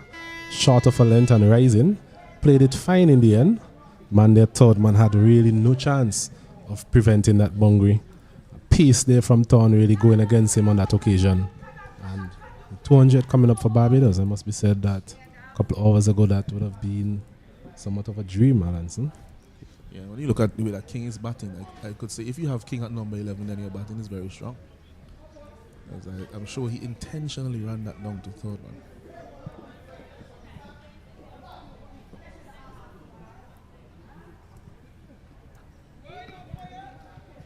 Short delivery. That's quite weird. Second one for the over. Quite wayward there from Thorn. Could see the frustration in him. Captain Dindial here must be wondering how is he going to break this partnership. His mind will also be on his batting himself.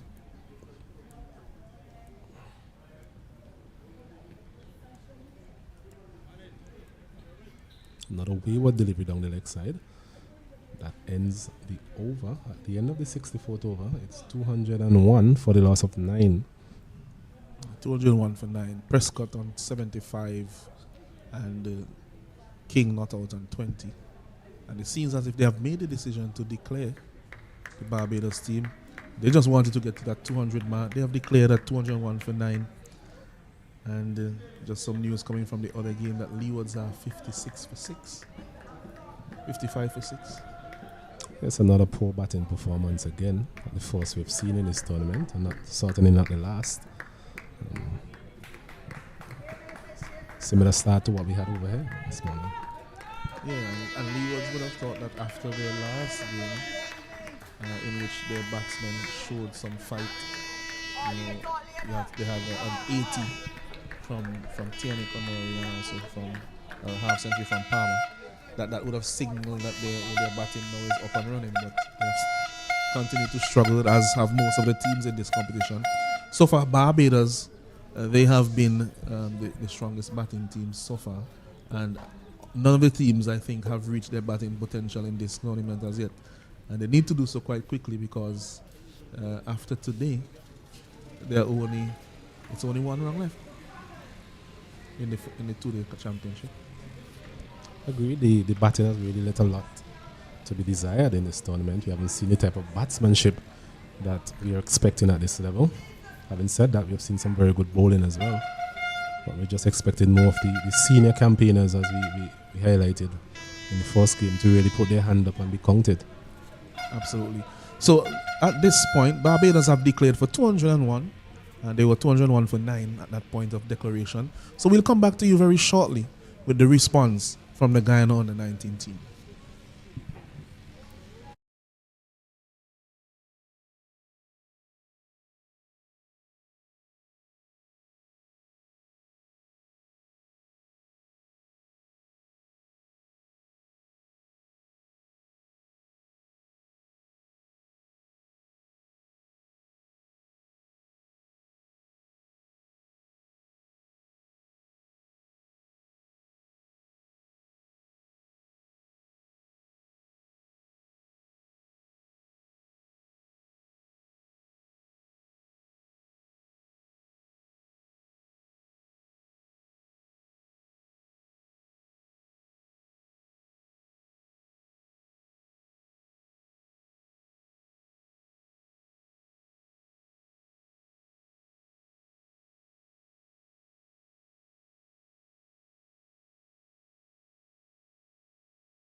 Yes, welcome back to Annisville Playing Field.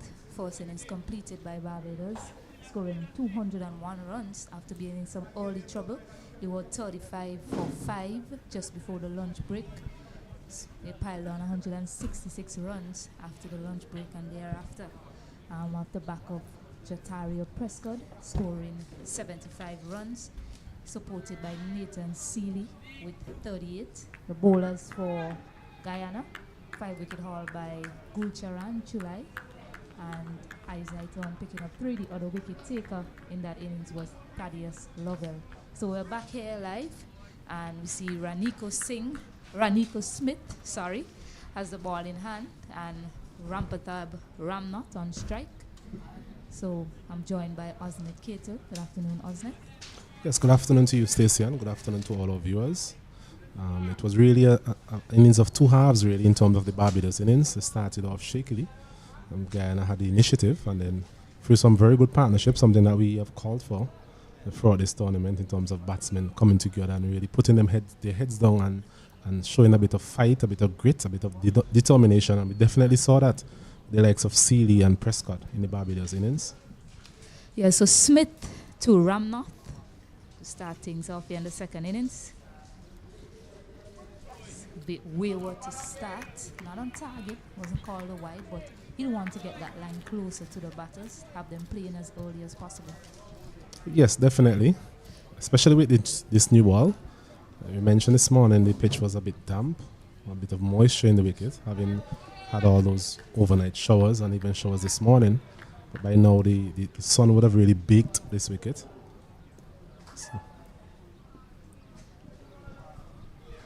So Romeo Dionarine at the non-strikers end. It's an error in the score on the screen, of course. The first ball was bowled, it's no run. But you see that they have 3 without loss. It's not without loss so far. Driven and caught at slip. Easily taken by Joshua Dawn. And Raniko Singh straightening up his line, picking up that wicket of Ramnath. Easy like Sunday morning, they would say. They'll be on the line of the off stump, moving away. There was Ramnath coming on to his front foot, looking to caress that one through the covers, getting the outer portion of the bat. And a very good catch there in the slip corner from Joshua Dawn. The Guyana lose their first wicket, a bit loose there from Ramnath. It's none for one. Yes, it's very early to start, and it's something that I've noted with this Guyana team in this tournament so far. I mean, they have a very skilled batting lineup with the likes of Ramnath, who was just dismissed, Captain Dindyal, Lovell, and others, but they have yet to pass 150 in this tournament. So it's something that they'll have to look at if they are to make inroads into the score that the Barbados team have posted. Agreed. In terms of the scores from Guyana, the last game, 142 and 111. And in their first game, they made 111 as well. So 111 seemed to be a lucky number for them. Unlucky if you look at it that way. Yeah, so score is 0 for 1. Again, just pardon the score on the board that you see in there. It's a bit of technical error. They'll fix it shortly. So it's 2 balls bowled and it's not for 1 so far. It's the captain himself, Dindyal, coming into the wicket now, at having the best of tournaments. Actually 26 runs in the tournament so far, so not the type of returns that you would expect from him, given his experience and his talent. So he'll be looking to make things right here this afternoon. Yeah, and Smithy has found his rhythm, especially in that second half of that game against Leewards, and he started quite well here. So that's an appeal from the slip cordon. The late appeal from Raniko Smith, so of course not out by the umpire. Yes, a short of a length delivery, moving away from Dindyal, missed the bat quite comfortably in the end. I'm not sure what the slip cordon from the Barbados team was hearing. That seemed to be miles away from the bat. Yeah, they're up for the occasion. They're ready to support their bowler as much as possible. So that's what you're seeing there. They fought back quite well with the bat, and they're ready to take it to Guyana with the ball. So it's up to Guyana now to put their heads down and bat as long as possible before the close of play today. Yes, cricket is all about momentum, and it must be said that the Barbados team coming into this innings, they would have had the momentum, given the fact that they were able to recover and then stage the declaration. a bit ill-directed on that occasion, showing on length on the leg side. It's a good take from Joshua Morris. Yes, maybe striving for a bit more pace there. Smith, not really getting his direction correct. Just need to find the right areas on this wicket, especially with the new ball. We saw a very good opening partnership between Lovell and Thorne when the Guyana were in their bowling effort.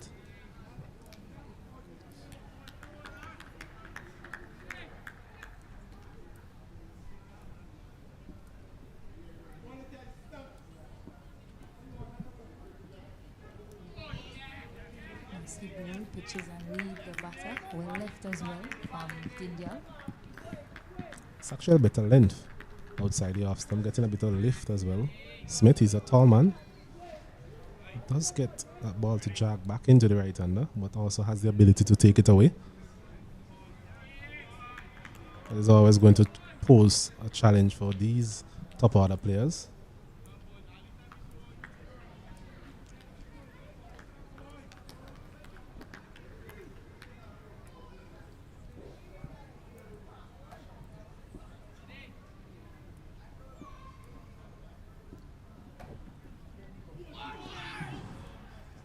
Didn't get up as much as he expected, as much as he anticipated on that occasion, Dindial.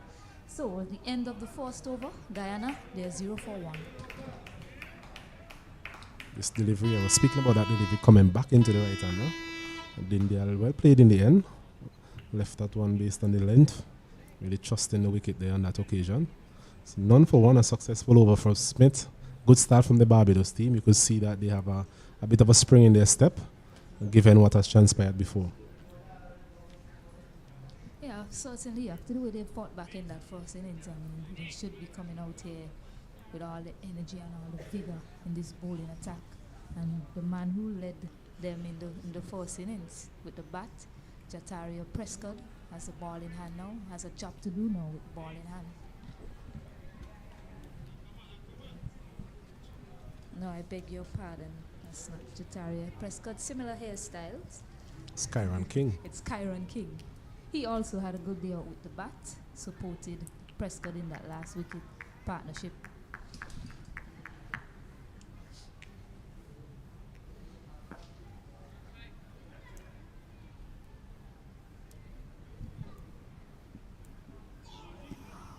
Beautiful line, but overstepping to start.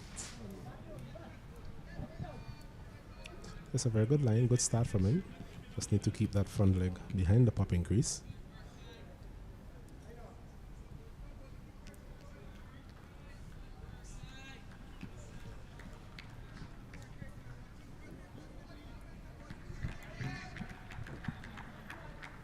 Romeo Dion Ryan, we would have been looking at the action from the other end. So now it's time to face the music.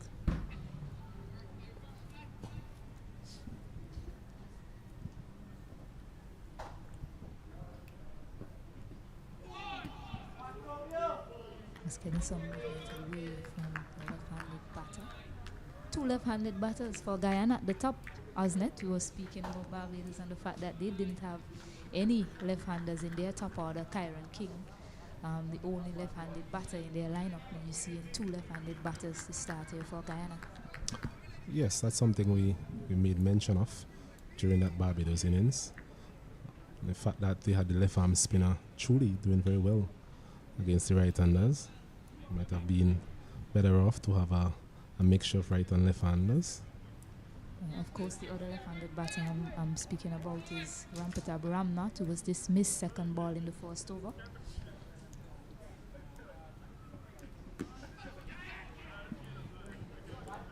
It's causing some problems to the left-handed batter, but again, he has overstepped Kyron King. So just needs to keep that front foot behind the crease. You don't want a situation where you're taking a wicket off a no ball. Yeah, seem to be getting a bit of lift from this wicket, and during the Guyanese bowling innings, especially earlier on, we were speaking about the prospect of actually having a man at short leg, not necessarily for the short deliveries, but for deliveries that just pop on most of the batters throughout that early spell. We've seen the same thing here from King.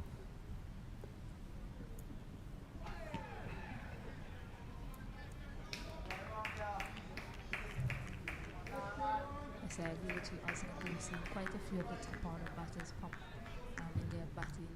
A few of the deliveries pop up on the onside, but no one is close to take that catch. So it's an attacking fielding option, something for the youngsters to consider going forward. This King is a relatively tall man. A very high action as well. Just getting these deliveries to just lift. Making life uncomfortable for Dion Ryan. Looking to drive on that occasion, Dion Ryan, missing it completely. That's a beautiful length. I think that's the length that would trouble any batter on this particular wicket. Pitching and getting the ball to leave the left-handers. Dion Ryan so far just hasn't been able to get ball and bat, as they would say. Yeah, really good line so far. I think King will be hoping for the one to just hold it to line a bit. Get that batter player getting nicking off to the slip or the keeper. So far it's been moving away from the left-handed batter. Really good stuff here from King so far.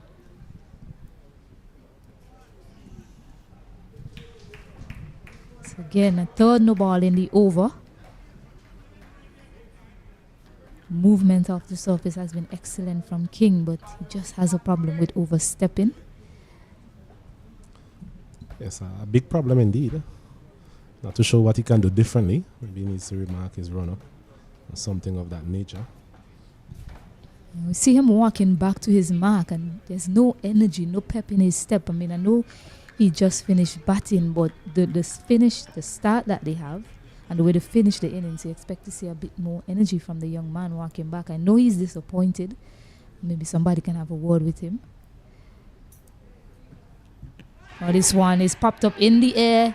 Catch is taken. And he's gone. He's looking back at the umpire, waiting to see if it's a no ball. On that occasion, Kyron King was able to keep his foot behind the crease. And he picks up a wicket. So that should get the young man up and running now, wasn't it? Yes, indeed so. That was a vicious shot ball there. Dion Ryan really had no chance. You were mentioning the fact that King seemed to be able to get this ball to just jump off the surface. The new ball really causing a lot of problems there for Dion Ryan. Never really looked comfortable at the crease during his short stint there. And in the end, has to perish without troubling the scorers. It's now 3-2. Yeah, you saw the batter, Dion Ryan. He was looking at the umpire as if to say, please, instead of that dreaded finger going up, can I see an outstretched hand to say a no ball? Unfortunately for him, it wasn't meant to be done that occasion, and Kyron King strikes. New batter is Sachin Balgobin.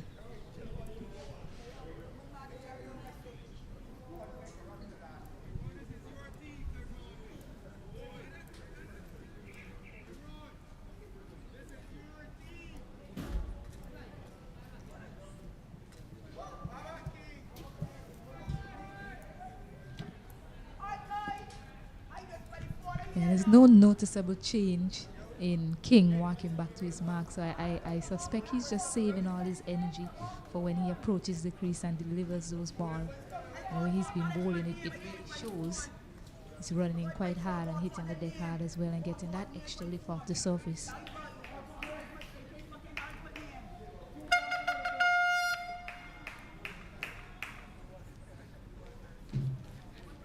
So Sachin Balgobin to face the music, as they say.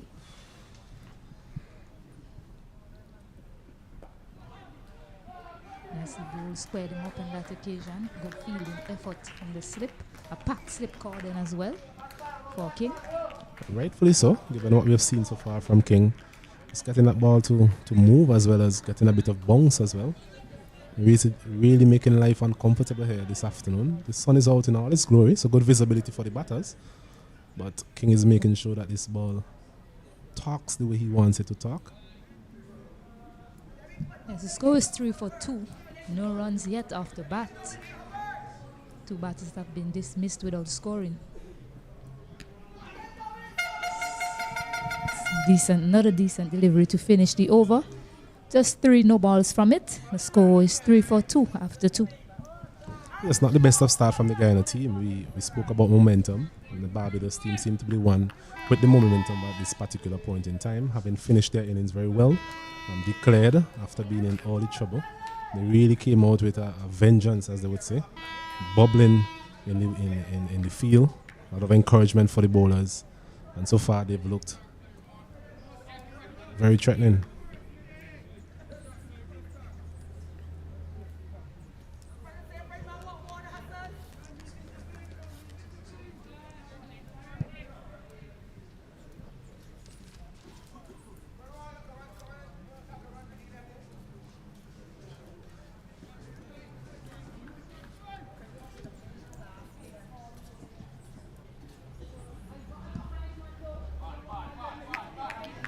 Pitching and leaving Mavinja Dindial. He's left it quite well also. A lot will depend on him. Both as captain and as senior batter in this outfit. Saw him last year, scored a brilliant 100 in Park Hill. So he does have the ability.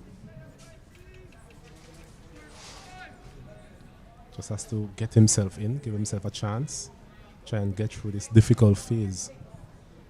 The Barbadian team tails seem to be up.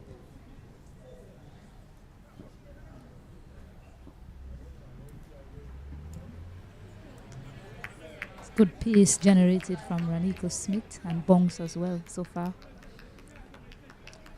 Yes, indeed. And then they'll just have to be mindful of that delivery coming back into the right hander. We mentioned that is a very important part of Smith's armory. Saw it in the last over. Dindela was able to leave it alone based on the length of the delivery. So far, both deliveries just pitching and moving away from the right hander. I'm sure at some point in this over we'll see that delivery coming back into Dindial.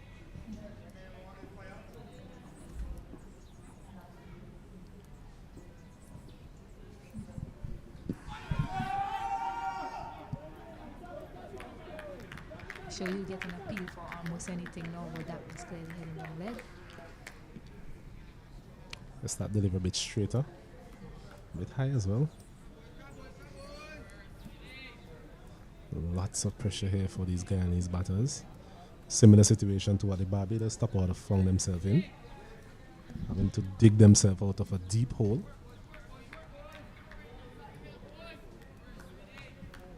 Yeah, just remember, Barbados were 35 for 5 and they managed to get to 201 for 9. So a similar effort is needed here from Guyana. Fuller driven. Oh, he's gone. A soft dismissal indeed. Almost thought it was a bomb ball for a second.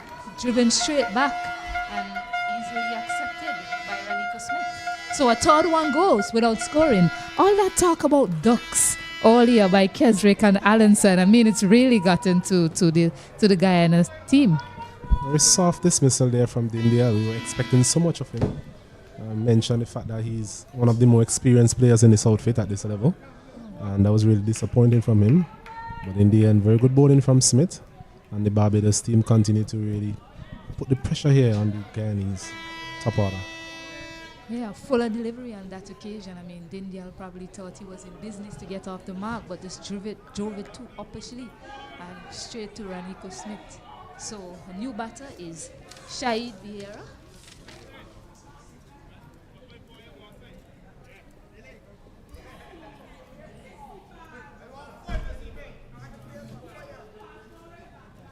Top 3 gone without scoring, wasn't it? 3 for 3, 3 extras, 3 wickets, 3 ducks. It's a very disappointing start from the Guyana team. Not what they were expecting. Just goes to show the uncertainty in this beautiful game. A couple of hours ago, the Guyana team will be looking to have dismissed the Barbados team for less than 100, 150. And now they are struggling. 3 for 3. Oh, wow. It's really got his tail up now, Raniko Smith.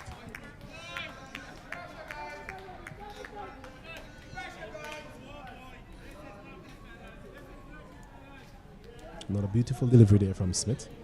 One pitching and leaving wicketkeeper Vieira. Was a huge task on his hand. Yeah. Him along with Sachin Balgobin and the non-strikers then have a lot of work to do. someone needs to put in the effort, similar to Nathan Seeley and Jatario Prescott when they were batting for Barbados.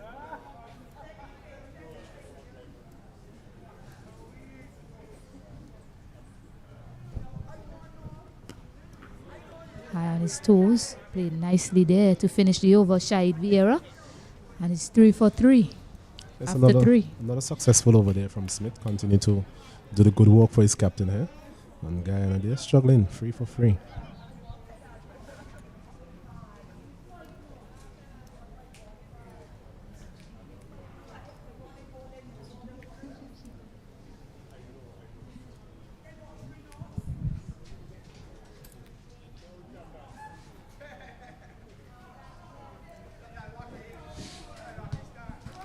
Welcome back, Kesrick. I was just telling my co-commentator, Osnet Kato, I mean, earlier you guys were having this conversation about who has produced the most ducks in cricket. And now, look at the Guyana scorecard. All 3 batters back in the hut without a score to their name. I'm hoping that the Guyanese public don't punish me too much. It's not me. That conversation was started by Kato.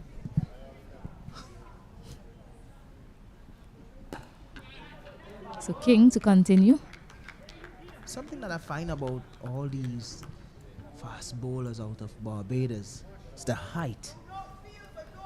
Kyron King, Unica Smith, Prescott. All 3 fast bowlers are really tall. Like shot good bounces coming onto the bat nicely. Kyron King. Apart from the few new balls, it's coming onto the bat pretty nicely.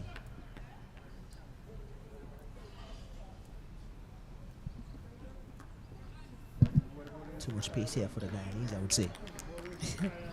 It's something over the years, I think, that I've played the Guyana cricket team. I think Sherfin Rutherford and Shemron Hetmeyer kind of helped with that to some extent in terms of playing the pull shot or the hook shot.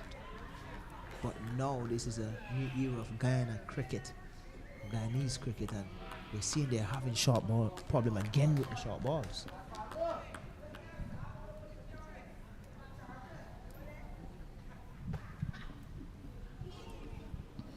Very well bowled there from King.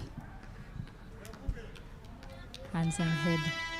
You can see Joshua Dawn and Nathan Seeley on the ground wondering how that missed. How difficult it is to be at this level and you're batting 2 fast bowlers who have really good pace coming at you. One is moving the ball away, the other one is bringing it back into you. And the odd one that's straight, it makes it seems like he's going the other way. Because that one whipped through Sachin Balgabin. And then the one that straightens. And looking to drive on that occasion. I mean, when you look at the Guyanese team, they do have Isai Thorne in their armory. And I'm pretty sure a lot of the top order batters, they would have faced him in the nets quite often. And when he's up and firing, I know in the second half of the game, he wasn't bowling to his full potential. But when he's up and firing, like we saw in the first half of the game, he's a lot to handle. And he bowls short as well. He has really good pace. We mentioned that he's probably the quickest bowler in the tournament. So it should be something that they are accustomed to, or at least something that we expect them to practice against quite often, the top order batter of Guyana. Oh, nice bounce again. Not out on that occasion, the slip call, and they were interested in that. But yeah, so having Isai Thorne there in your side, you would expect that the top order batter, they bat often against him, because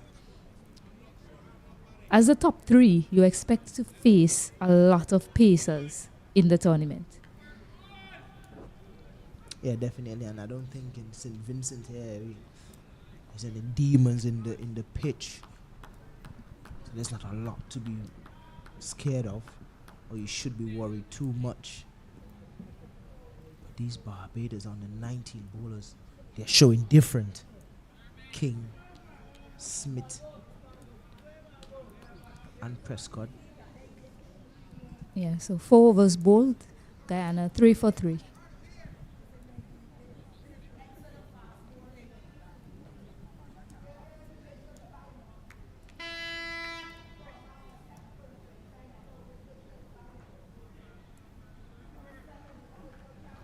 Well, it's just a case of Guyana learning from what transpired in that first innings.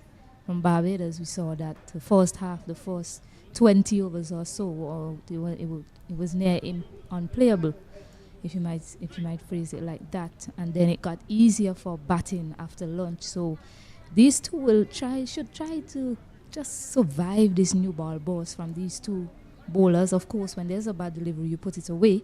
That goes without saying. But it's a case of just surviving the good stuff right now. Talking about good stuff, not a good delivery beating the outer half of Shahid Vieira's bat.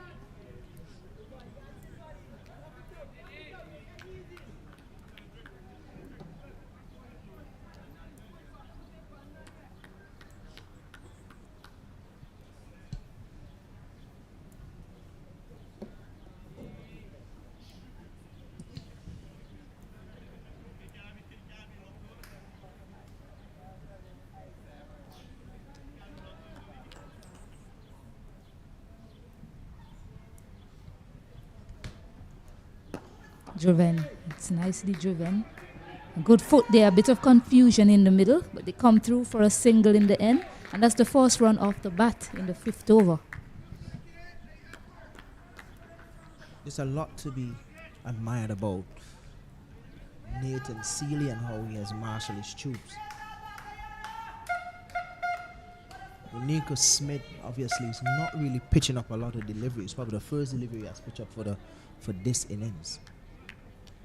You look at the field, there's a pack slip caught in a point, an extra cover, nobody at mid-off, mid-on, square leg, and King down there at fine leg for that short delivery.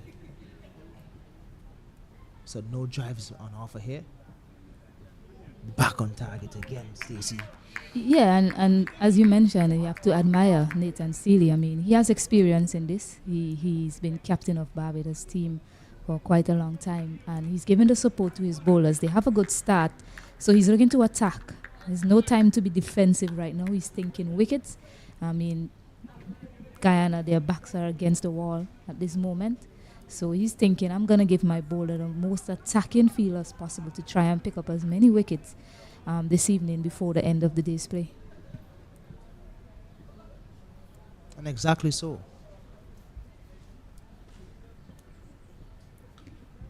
When you have the ball in attack, like the Smith, the Prescott, the King, Nathan Seeley, Zishan Mutara, you know you're well ahead. They came back, they fought strong. Yeah, and as a bowler, when you see this type of field running in with 3 slips and a gully, you know, all the men around the bat, you're going to run in and give it your best. You're going to run in and try and hit those line and lengths. And Smith and King, they have produced well so far. Sachin Balgobin on strike now.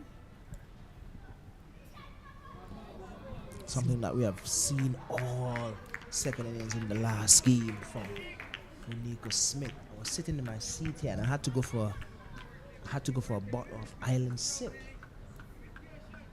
because it was getting too sweet here, Stacey, in the last game. So I had to take a sip of water, looking at Nico Smith bowling in the last game in the second innings. Yeah, I noticed he found his rhythm in the second innings. I wasn't here to look at the match, but I saw that he picked up 3 wickets in the second innings of that game. Wasn't able to pick up any in the first.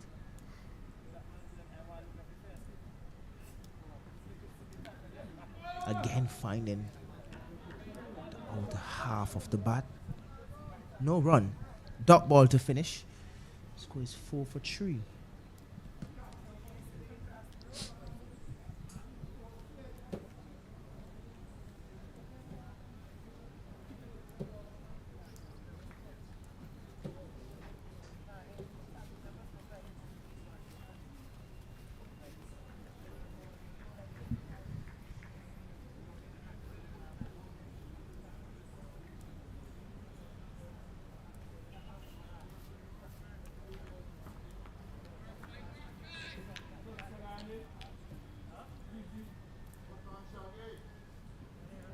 It's a king to continue. Shahid Vieira on strike. Just continue to get that bounce king. I'd love to see him be a bit fuller to Shahid Vieira and Balgobin. They're new batters in. The team is under pressure. You have a slip card and waiting for you as well. I know that the shorter ball got the wicket. Just want to see him get a little bit fuller to these batters.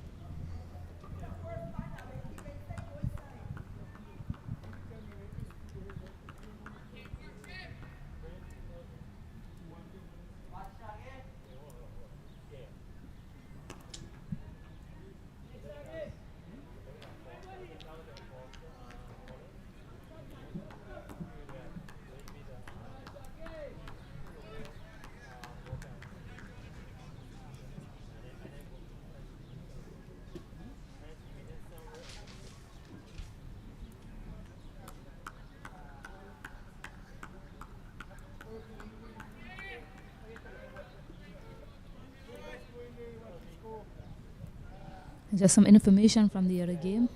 Jamaica versus Leewards. Leewards batting, they are 70 for 9. Bit on that short length. They pick up an easy single on the onside. So more of that is needed from Guyana. Need to show some intent to score when it's offered. I know right now it's a lot of pressure, but that's part of the game. So need to be able to soak up pressure and then find a way to dish it back out. So that's how these two batters should be thinking, and all of the batters that come into bat from here on after. Yes, it's a pressure situation right now, but you have to find a way to get out of a sticky situation. It's part of the game, it's part of cricket, it's part of life. It's a bit too short once more by King. So it's easy for Sachin Balgobin to just leave it alone. Well, so far, so good for Kyron King.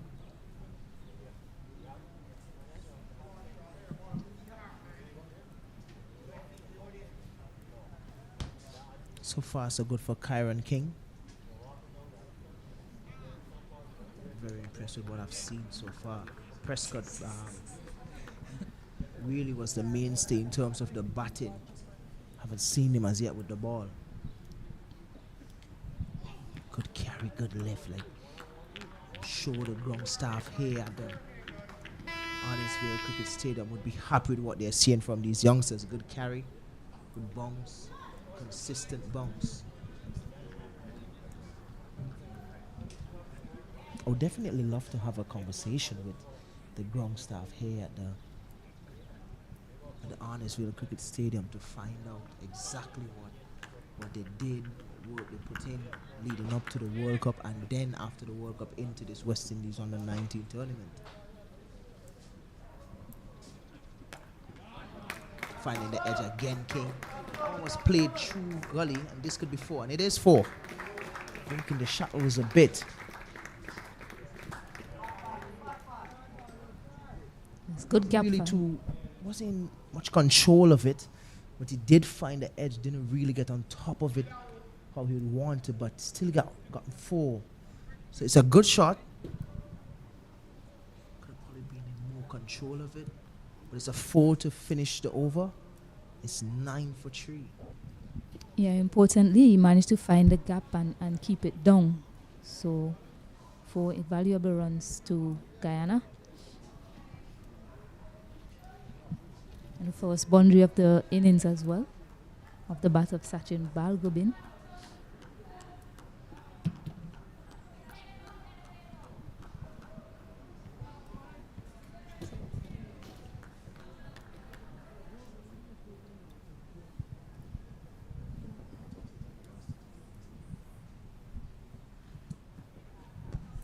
Full, but on the pads, whipped down to fine leg. So another single for Shahid Vieira.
And Kesrick, I've heard you speak about Raniko Smith even off air. He seemed to have impressed you. What is most impressive about Raniko Smith to you?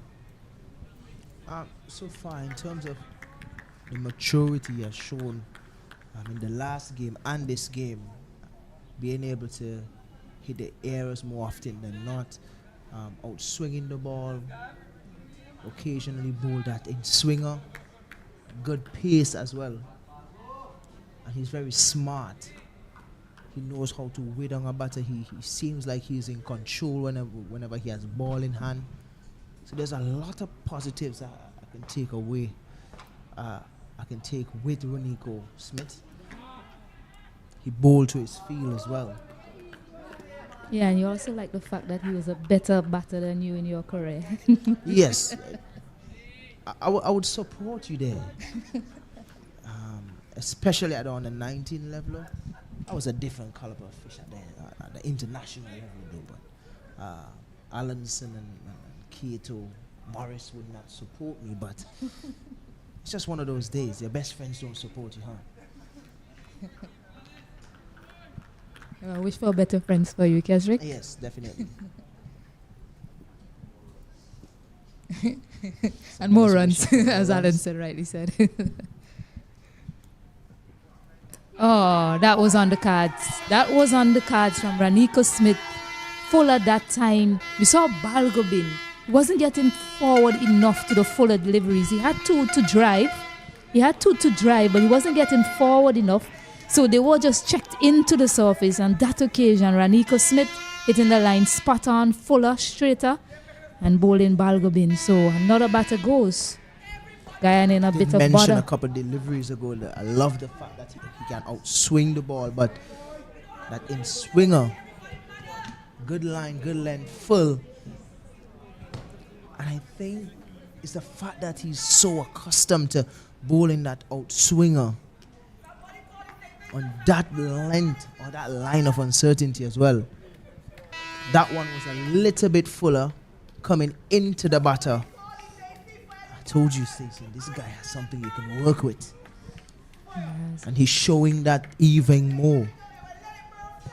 But it's a new batter to the crease now. There you see it, folks. You can see the shape on the ball as well. Feet nowhere close to the pitch. Confused. Yeah, and as the batter, you look at the angle of his bat. He was looking across the line, not coming straight down. And you go back to that innings from Jatari or Prescott. He played pretty simple cricket. When the ball was on the offside, he played it with that angle. On the leg side, he played it with that angle. Straight, you saw the full face of the bat. On that occasion, from Sachin Balgobin, looking to play across the line of that fuller, straighter delivery. So 10 for 4, new batter, Jonathan Van Langer.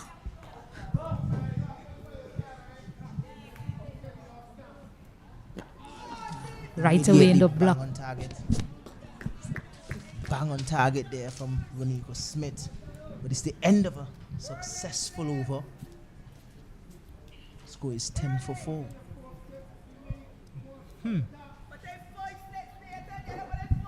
It's 7 overs now. We're still seeing pace.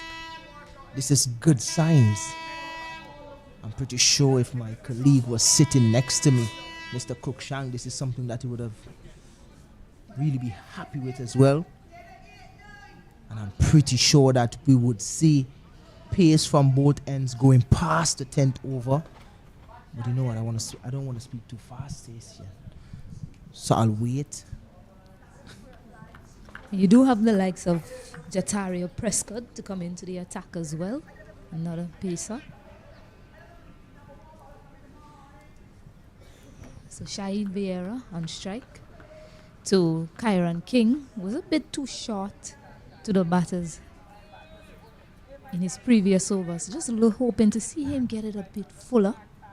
A short pitch delivery is indeed a weapon for him, but just want to see him get it fuller to these batters. Like that, more like that. And a bit straighter. Good take there from Joshua Morris.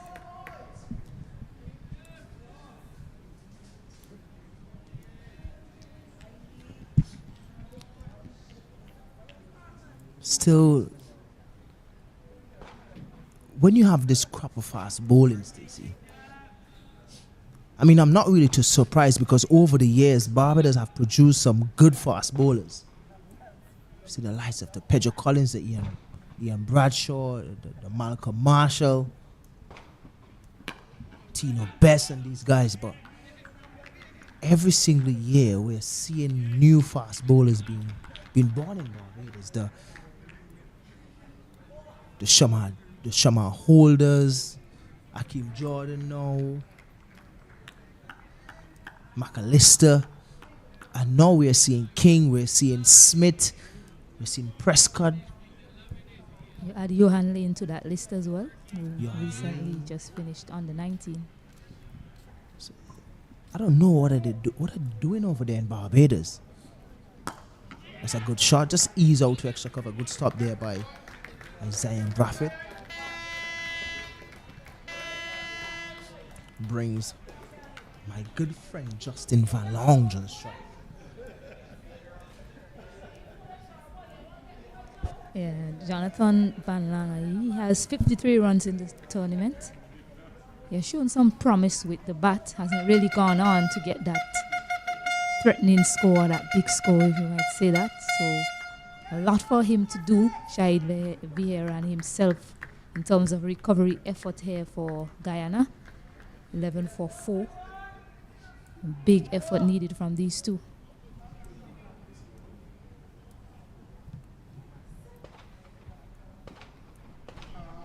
Testing out the middle of the surface, wide signal. He's a big man, Jonathan Van Lange.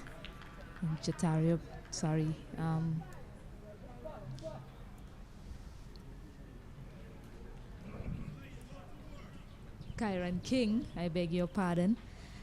You keep looking at the hairstyle, similar plaits to Jatario Prescott, and similarly built in height as well.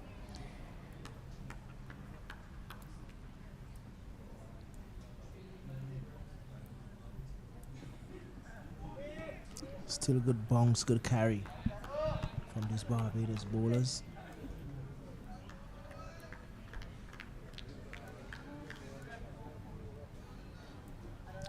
Kind of wonder when would we see the introduction of Nathan Seeley or Zishan Matara. Not asking for a change though, but the fact that it's getting closer to the end of play, you would like to think that he may introduce himself to give himself a few overs later on in the evening to try to present the opportunity of picking up a wicket. I would be in full support of that. So really good short ball there from King once more. He hits the deck really hard.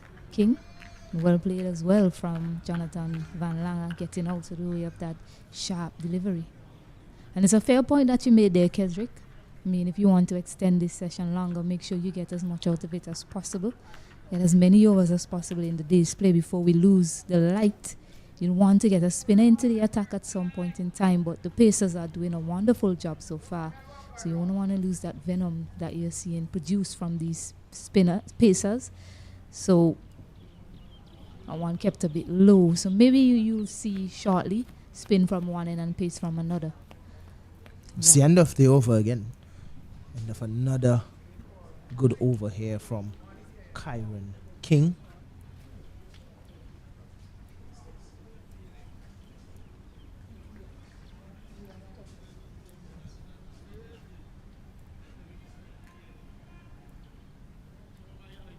Really good fast bowling here on show. Pretty sure that the little crowd that's here in the stadium would feel happy to see these youngsters play this brand of cricket.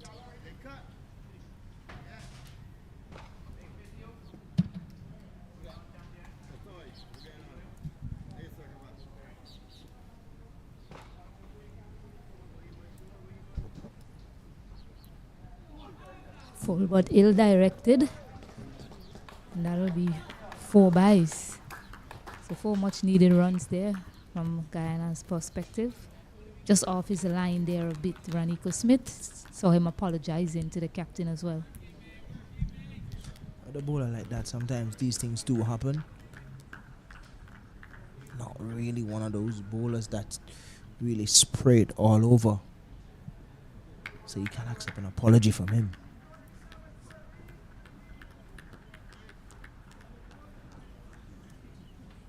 He does get the ball to come into the right-handed batter. I just believe on that occasion he started it a bit too straight.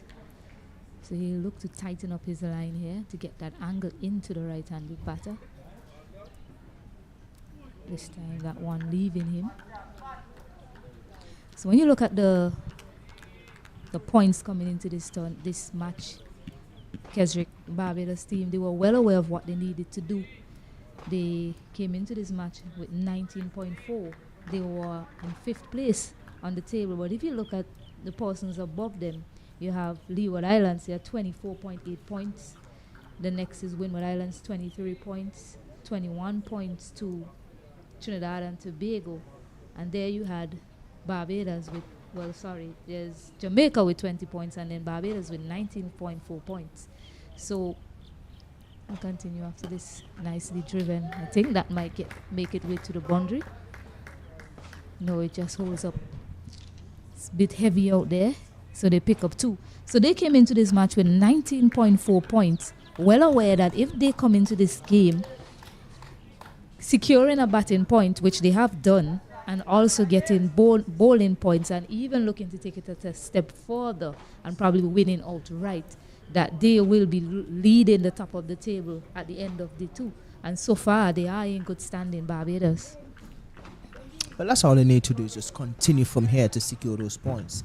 I mean, as I mentioned this morning to Kato, you have to come in with a plan how you want to win these games. The fact that they have batting points and bowling points being implemented into this tournament now, you can get more points out of a game without even winning outright. Yeah, and that's really good from a tactical standpoint. It helps the youngsters to think of strategic plans to win the tournament. If you aren't able to secure an outright victory, I mean, it is pretty difficult to get an outright victory in 2 days cricket. But if you cannot get an outright victory, how do you go about accumulating those points to get to the top of the table? Oh, that's lovely. That is just gorgeous from Shahid Vieira. He won't get to the boundary, and they'll pick up 2.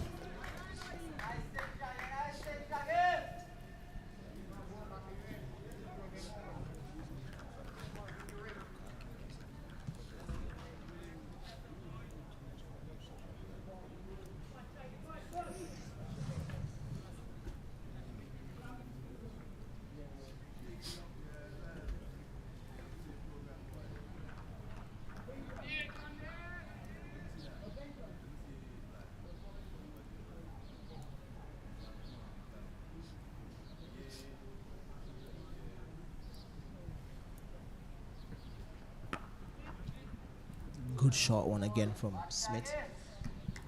Yeah, typical fast bowler. After being punched down the ground with a fuller length, you reply with a shorter delivery. And at this time, we'll have a drinks break. Guyana, they're 20-4.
Yes, welcome back to the Arnsville playing field.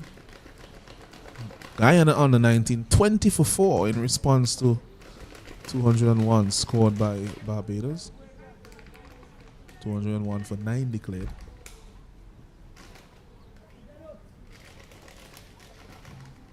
King to continue. And Jonathan Van Lange off the mark with that punch off the back foot. Strapping lad. We've seen some good bowling from the opening pair from Barbados. Smith and King. They have really troubled the Guyanese top order. And I must say that they have looked very uncomfortable against the quick bowling. It's a problem that Guyana had over the years. I hope I don't get punished by saying it. But it's an issue that they have been dealing with over the years in terms of fast bowling.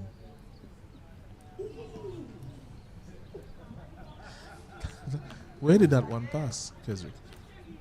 Kept a bit low. Kept a bit low, I mean. And that's the thing on this pitch.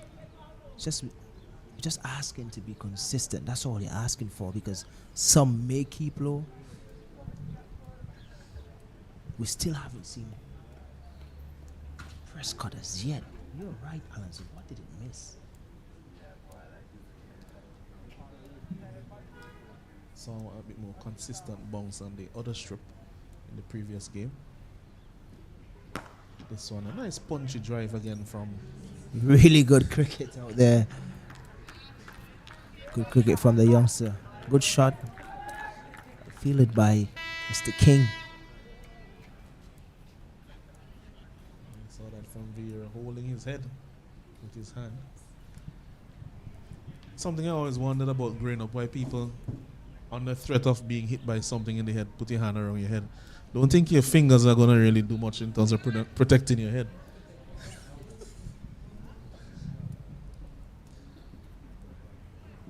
This one is leaving him outside the off stump. So we've seen that little movement away from King. Yeah, as we were talking about protecting your head. Don't think your fingers can do much to protect your head. Even helmets sometimes don't protect you when you're struck on the head.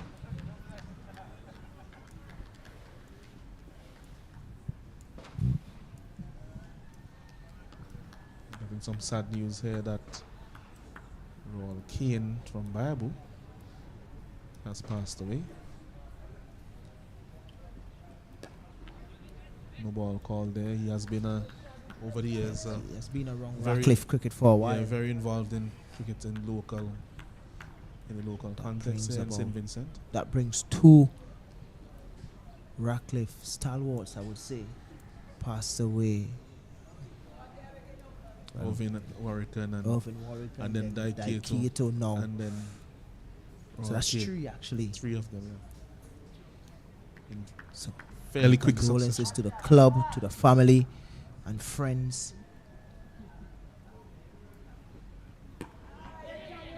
Some good fast bowling here. Quick single taken. All three of them were also my former colleagues. I worked with Irvin as a young teacher at Georgetown School. Dyke was my former teammate at Ratcliffe, and then Mr. Kane was my former colleague as well. So condolences, as we said, to the family, to his friends, to everybody that knew him.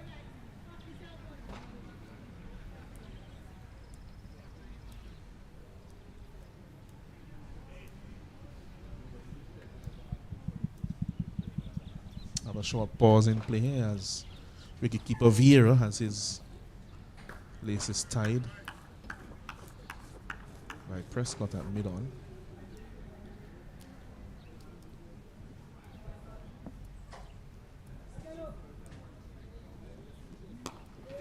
It's a very good looking shot there from Van Lange. Should get two. But he stood tall and punched it, the big man.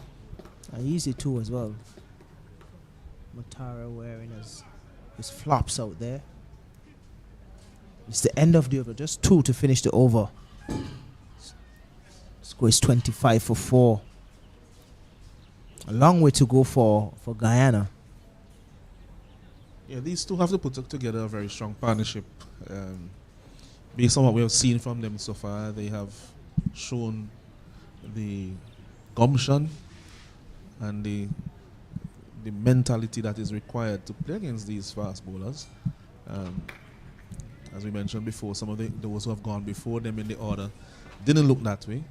And it's 25 for 4, 10 overs of pace. First time we'll see that in a while. And some recovery being mounted here by these two, but they have a long way to go in order to put themselves in a good position.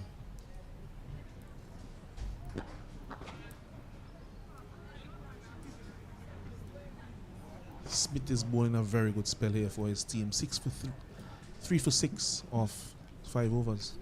And this is something that we have grown to become accustomed to. Him bowling long spells and consistently hitting good areas.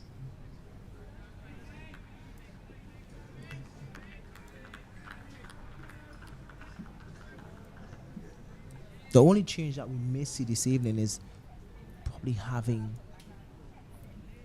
Nathan Seeley to bowl a few overs. And do you think that they'll bring Prescott on after they've given him a little rest after his long innings? I mean, the guys are bowling well, so I wouldn't really mind, resting Prescott and then tomorrow morning early with some good rest and him feeling good to run at the Guyanese batters. I would probably bring in Nathan Seeley. I'd probably give Ronico Smith a rest after this over as well, even though he has picked up 3 wickets. King isn't bowling too bad. So I'll bring on Nathan Seeley, give him a few overs before the end of play, see if he can, pick up 1 or 2 wickets. And then tomorrow morning, the blessings of the Lord. This one is edged over the top of slip. Goes for 4. 4 more runs to Vieira. This one he opened the face, got it over the men at slip, and down to the boundary for 4. Opening the face of the bat. I didn't think he really intended it for it to go there, but all in all, it's 4. But yeah, I would give Rodnico a rest now. Bring Nathan Seeley on. And then tomorrow morning, you have your 2 better bowlers, fresh and ready for battle. Yeah, they have a lot of options, especially when they have taken so many wickets in the first spell. It really makes it a bit easier for the bowlers who have to come. They cannot relax though.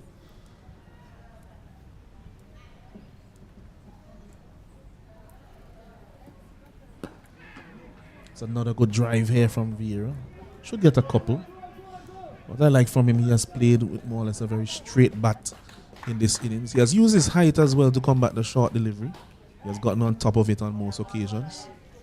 So, a worthwhile innings here from him. Guyana will hope that he continues in this vein, and Barbados would want to see the back of him. And one of the main reasons why I'm asking for Ronico to have a rest now, when you look at the field, he's a bit fuller. He's been driven down the ground a couple of times without not really having the field support. Just probably a touch too full, I would say. Probably just need to pull back his leg just a touch. Yeah, just a bit. More around that 6 meter, 5.5 meter length. So the batsman is on the front foot, but it's not a half volley. Can't fault him too much. He has taken 3 for 12 of 6 overs. Has been the chief destroyer so far for the Barbados team.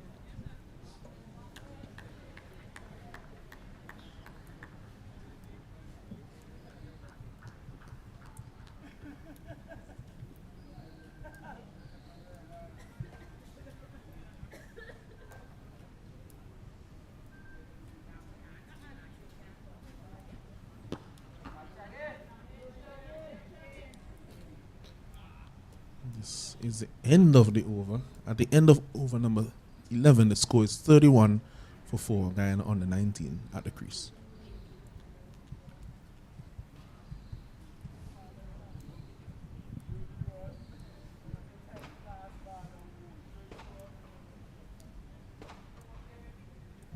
So as you predicted, King will continue. He will get into his 6th over. And I suspect if Sealy doesn't bowl, he may bowl Motaro from the far end, since he has preferred, I think, over the years we have seen him, he has preferred to bowl from the end that King is bowling from.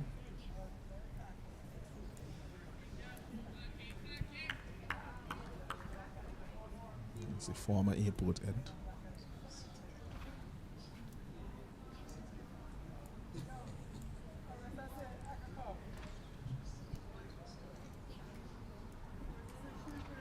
This is a lifting delivery. Gets the edge. That's the end of Van Langen. In the end, he was a bit flat-footed to that one, and that one got some serious lift off the pitch there from King. He has been doing that from time to time this afternoon, and he has been rewarded on this occasion. Look at that one. Good pace, good bounce, good carry all evening.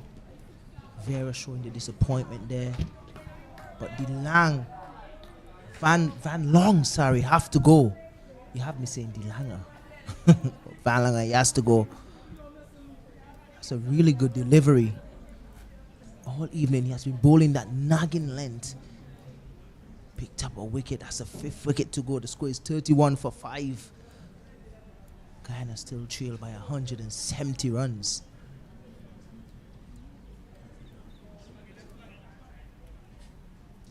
Yeah, with the ball getting that bounce that King especially gets. Some of his deliveries have lifted quite sharply. Better option to go off the back foot through the offside would be the cut shot, but that one is too close as well for the cut shot. So probably could have just shouldered arms. The angle that King is bowling with as well, he's bowling from wide of the crease, angling it in, and he's getting it to leave the batsman late. He used the crease as well. So whenever he wants to angle it back into the right hand, he comes wide of the crease, and when he wants to shape it away or straighten it, he then comes down the middle of the crease. So Lovell at the crease, Thaddeus Lovell replaces Van Langen. He's pulling at this one. Seems to have been struck hard. But a very ambitious shot, first delivery there from Lovell. That one was on to him long before he completed the shot.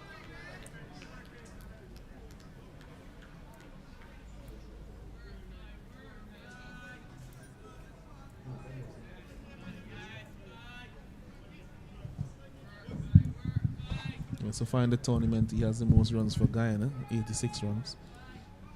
Maybe he has been playing in this very attacking vein, but given the situation, he probably should have a look first. Full of delivery there from King. Forces him into defense. I fully understand what you said earlier in terms of skipper Nathan Sealy and what he prefers to do on from what end he's more comfortable with, but sometimes as a bowler you really have to be comfortable with any ends. King is operating well from this end. Just a few more minutes left in the day's play. It's a brilliant Yorker. Dug out there by Lovell. It's down to fine leg, but he didn't know much about that one. Takes the score up to 32 for 5. Probably prefer to see Nathan Sealy coming on now at the other end.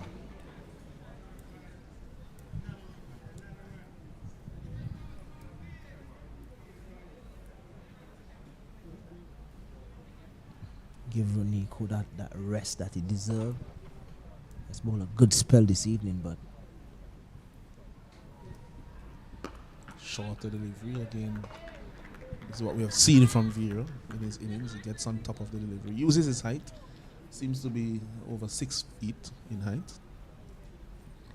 For those of you in the metric system, just below the 2 meter mark. So far he has been handling the short ball pretty well. I guess it's because of his height. He's not really too bothered.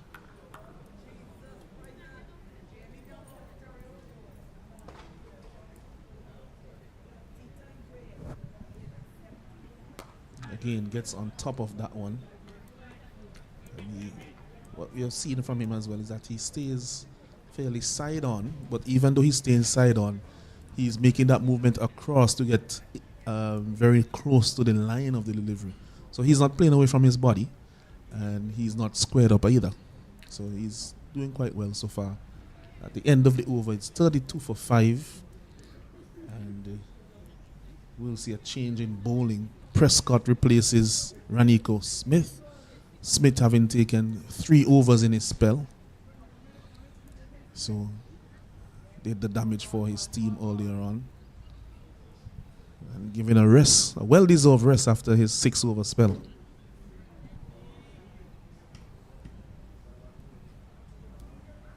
This reminds me of a South Africa attack. A Dean Steyn and a Markel to operate at the top, and then Valanda is coming in next. So there's more pace here. Immediately trying to live in the middle of the pitch. He's bowling to Lovell, and Lovell bowled quite a few in the middle of the pitch. He bought some land there. Well, you can see the energy behind that delivery. As you rightly mentioned, the end that Nathan Seeley loves. I wouldn't be surprised if he comes on at this end now. Really wouldn't be upset with him at all, though. No. Because you need him to bowl a few overs in today's we play. debated it in the last game when he came on quite quickly. I think it was after the 3rd over. We said it was a bit too early.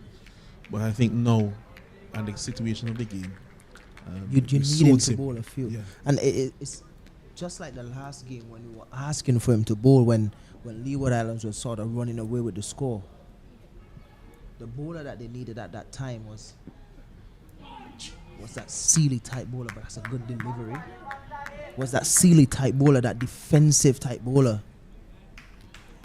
And he did came on and pick up at least 2 or 3 wickets quickly. So he's that type of bowler that has a knack for picking up wickets. Lovell looking to hit that one back down to Beckway. Huge swing. Just faced 4 deliveries. I don't think he's willing to let that many go by. You think this is just a friendly banter between Lovell and Prescott? You think this is when I get back to the hotel, who have the most clout? I'm not sure what it is and what it may be, but based on what we have seen on Lovell's stats so far, he has been very aggressive in the tournament. So maybe that's just how he bats.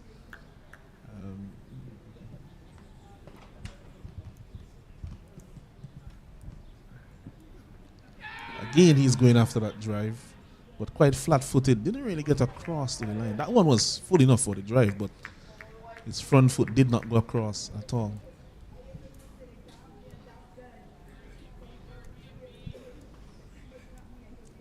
Not getting to the pitch at all there, Lovell.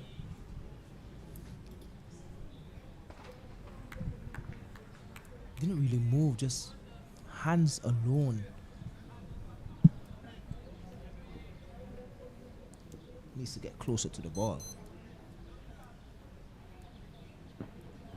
And again, massive swing. I tell you, I think we're in a choir here, Alanson. Maybe he's warming up for the CPL.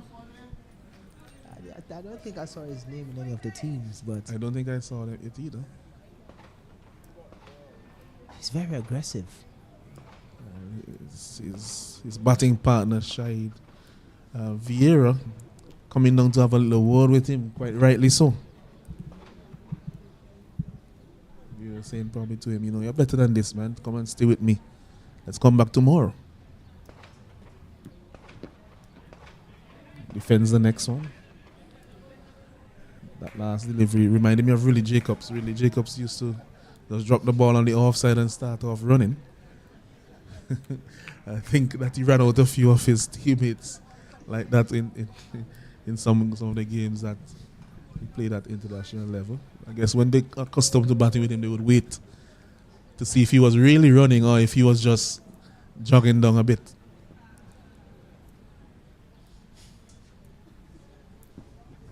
That's a wicked delivery there. That one lifted. Asked him a few questions about whether he was seeing it well. It's a bit of a snorter. Tennis ball bounce to the keeper. It was well directed. And that was a difference. Lovell bowled several short deliveries when he was bowling, but most of them were well over the head of the batsman. To make sure that when you're bowling short that the batsman has to play or take evasive action. It's a good short one, and King is still operating. Yes. Will be his 7th over, so one of the longest spells that we have seen from a pacer so far in the tournament, which Still is good. Still good energy as well going down. Yeah. Good bounce, good carry. Like you said. I'm impressed. Young man, fit.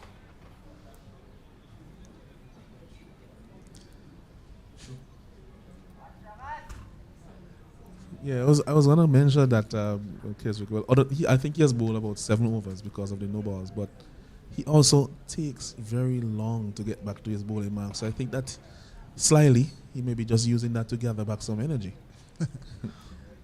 Who blames him? It's a very good line and length that he's maintaining here now. They're testing the batsmen, asking questions.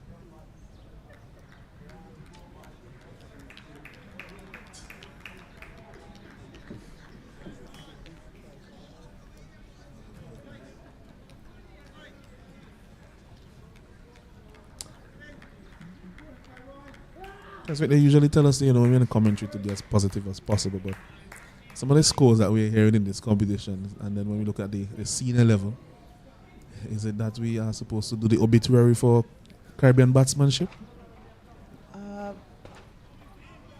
Maybe, but one game, the last game that we have seen here between Barbados and Leewards.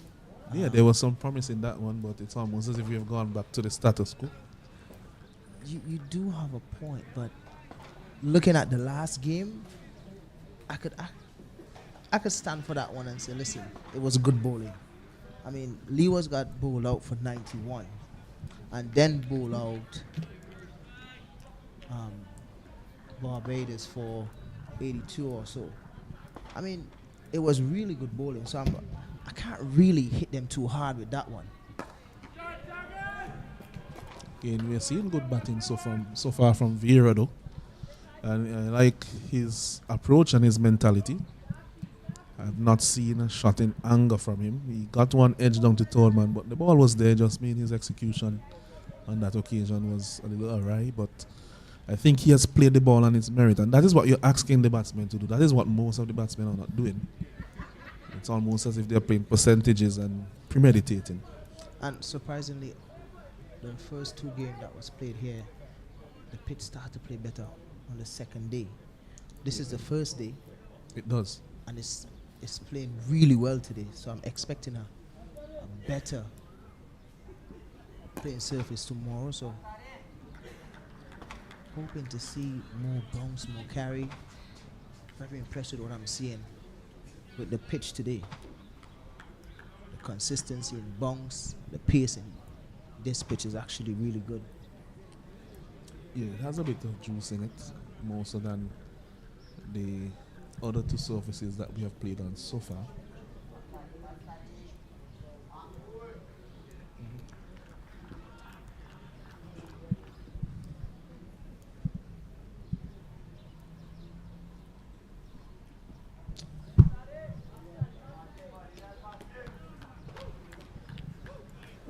That's the end of the over. It's 34 for 5, and just some updates from the other game. Leeward Islands dismissed for 80, as we mentioned before, in 29.2 overs, and Jamaica on the 19s, they are 5 for 2.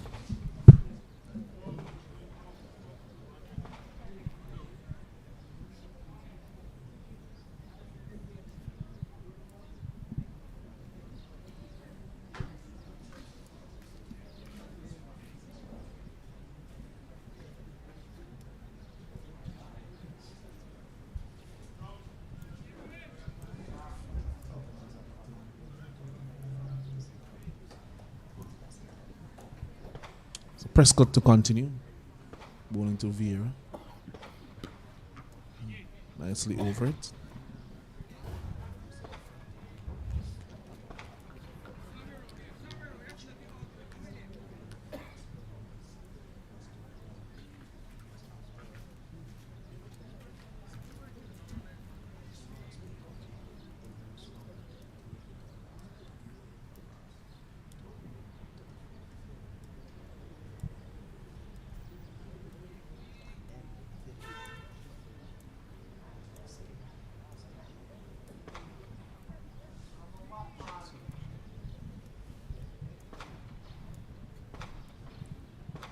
Prescott in again. Comfortably played by Vieira. So the shadows are lengthening here at the Arnesville playing field as the sun makes its way behind the headlands on the west coast. And usually, when the shadows start to lengthen, you sort of get brain start to shut down. You're ready to get off.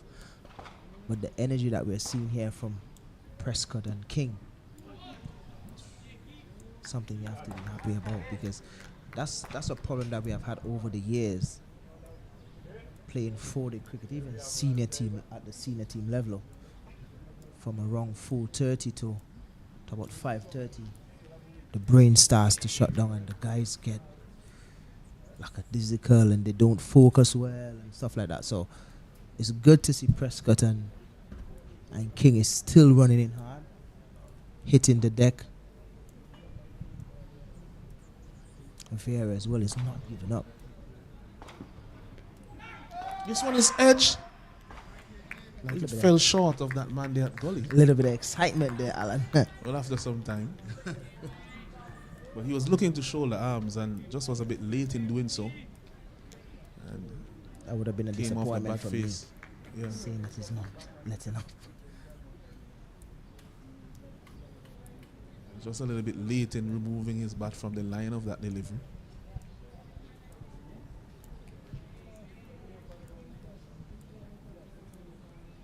Prescott maintaining a good line.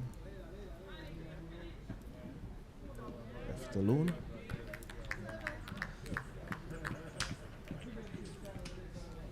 I suspect that we'll have an early start tomorrow. That will be confirmed. Several overs left today. I mean it's gonna be a little less sleep for you, Allenson. That's 30 minutes less sleep for you. Then. It may Early appear so. start. Appear so.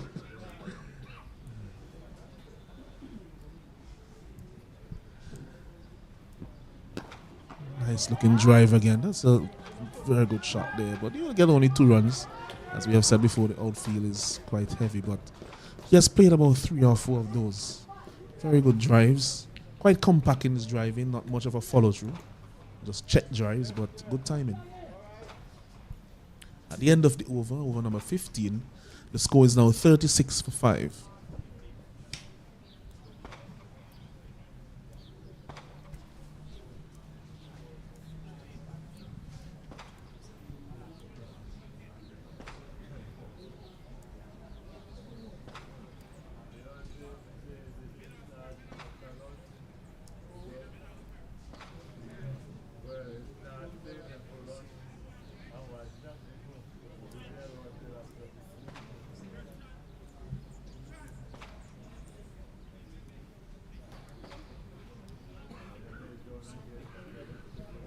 So we're going to see a change in bowling. Introduction of Motara.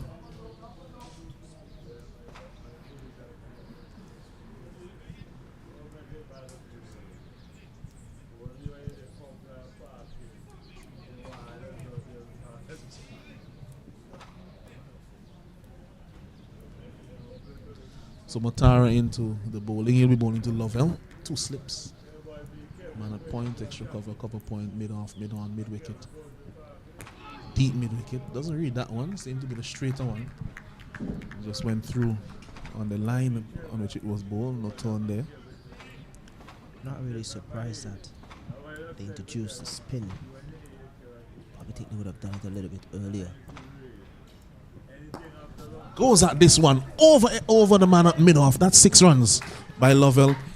And I think that might have been why they were delaying a little bit in introducing the spin, because he seems to like that spin bowling. And being from Guyana, he may be a bit more accustomed to facing it. Well, it was full. It was right there. Knowing the type of player that Theodis Lovell is, would always go downtown with those balls. This one is a leg spinner. Turn to the man on the deep mid-wicket boundary. Single taken. Pulled his length back considerably there. Didn't want to go up in his half again. And that's something that we saw against the Leeward team when Tianik Henry went at him. Was too scared to get back full. Lost his line for a bit and his length.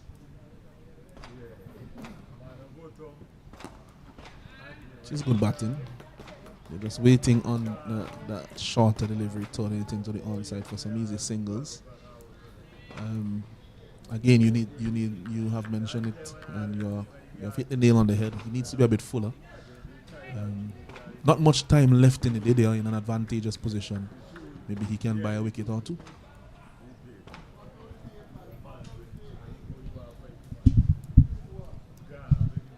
That's too short, and that's going to be another 6. It wasn't where he wanted to hit it, I tell you. He wanted to go over mid-wicket, but such was the power and the bat swing that it went over long off for 6. No intention for it to go over long off. All in all, it's 6. So that's 2 6s in the over now. It seems as if Lovell was waiting for the spin. He goes again. He's coming to us. Catch it, Kesrick. 6 runs. This is some powerful striking here. Powerful striking. 3 6s in the over. It's like Lovell was just waiting for the spin. And that one was the best of the 3 shots. That one, he went down the ground. Straight as an arrow. Straight as an arrow. Even the seam remained straight when he hit it. So And at that's the end the of thing the over, that 56 for 5. That's the thing that I realized with Zishan Motara. He's that type of bowler that whenever he's on top of you, he stays on top of you. But whenever you seem to come to attack him, he misses line and length, and he's all over the shop. That's the reason why I would have preferred to see someone like a Nathan Seeley bowling. But now we're seeing, well, he has taken the ball, the skipper. Yeah, he's coming on from the end that we thought that he would not bowl from. But it's about making the decision and being aware of the situation. He's realizing that he can't hold himself any longer. So he has to bring himself on now. Probably may get about 2 overs or so. May. Depends on how defensively they play. Because if Lovell gets on strike and he continues to hit the ball like that, it will take more time out of the game.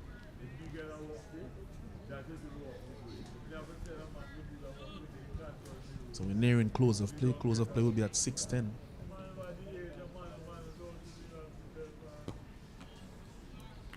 Which means that we may get after it's over one more. Really thought he would have brought himself on at his favored end.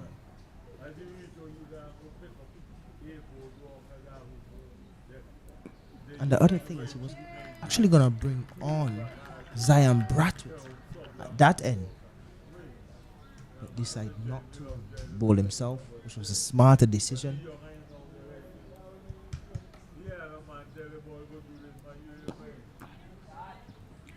So there's a quick single taken there.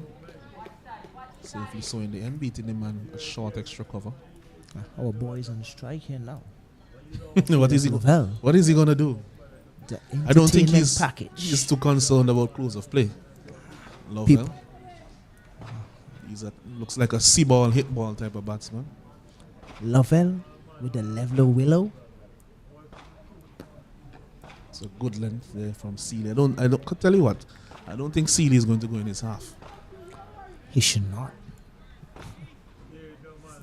Otherwise, the Pakistan would be Tempter. decorated. And this one he has hit it for 4.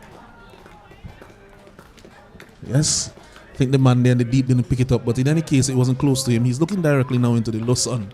So you can expect that at this time of the day. I was given the treatment, but I'll tell you what, if you only get 2 full, the Pakistan will be decorated with an extra bit of red. Yeah, as we said before, he came into this game with the most runs for Guyana. And it seems as he has told himself that I'm just going to keep going hard at everything. This one has been hit with some tremendous power, but it should be cut off. Yes, it is. That one was basically a stand and deliver shot. Seems to have some power, Lovell. And that's the end of the over. At the end of 17 overs, it's 62 for 5. Lovell not out on 25, and Shahid Vieira, he's not out on 20. So an important partnership here for Guyana. Has been entertaining, especially with the innings that Lovell is playing.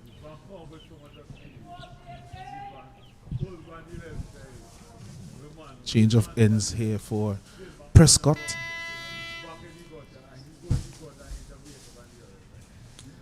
Yeah, I think that the other end may have been easier for Motaro to bowl as well, because the straight boundary is a bit longer. Well, all the boundaries are a bit longer from that direction. And you're hitting into the wind if you go over the onside. Lovell on strike to Prescott. Plays this one defensively. This should be the last over for today. 6 or 8.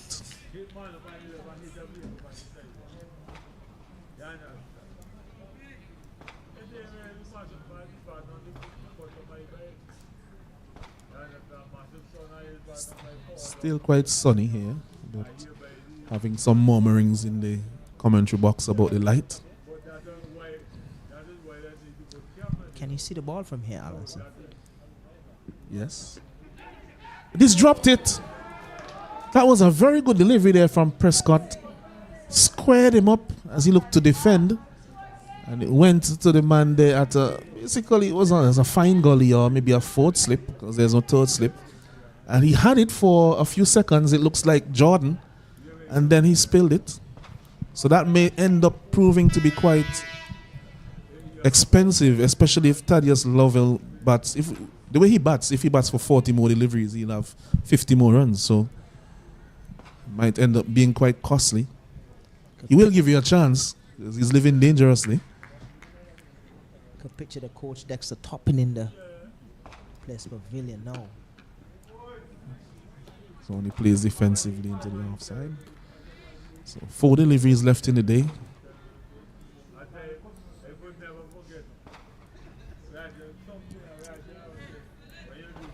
$62 for 5. Barbados really put themselves in a good position here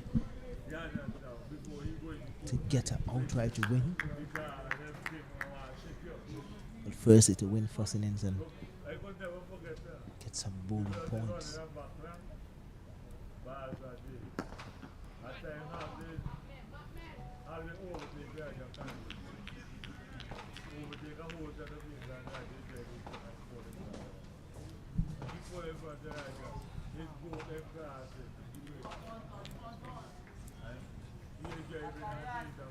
$11 for 3 Jamaica. At this point, in response to Leeward Island's score of 80, so 11 for 3. Entire both openers and Jordan Johnson back in the hut. And plays with a defensive push on that occasion, Lovell. Haven't seen him defend too many deliveries in his innings. Well, I guess he's aware of the situation, knowing that it's only just, this could be the last over.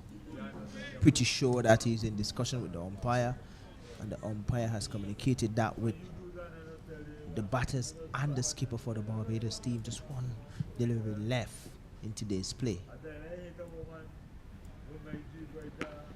And he sees out the day. That's the end of the over. after 18 overs. Guyana, they are 62 for 5 in response to 201 for 9 declared by Barbados earlier today. Raniko Smith 3 for 12, Kyron King 2 for 17, the wicket takers so far for the Guyana team. Thaddeus Lovell on 25 not out, and Shahid Vera on 20 not out.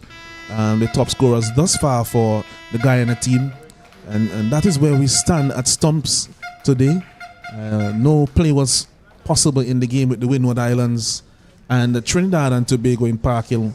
And Leeward Islands being bowled out for 80 after being inserted for Jamaica at by Jamaica at Sand Hill. In response, Jamaica are currently 13 for 3. So that's all we have from Annesville today. On behalf of the commentary team, Stacey and Adams, Keswick Williams, Osnet Cato, this is Alanson Cruikshank signing off for today. We'll see you tomorrow.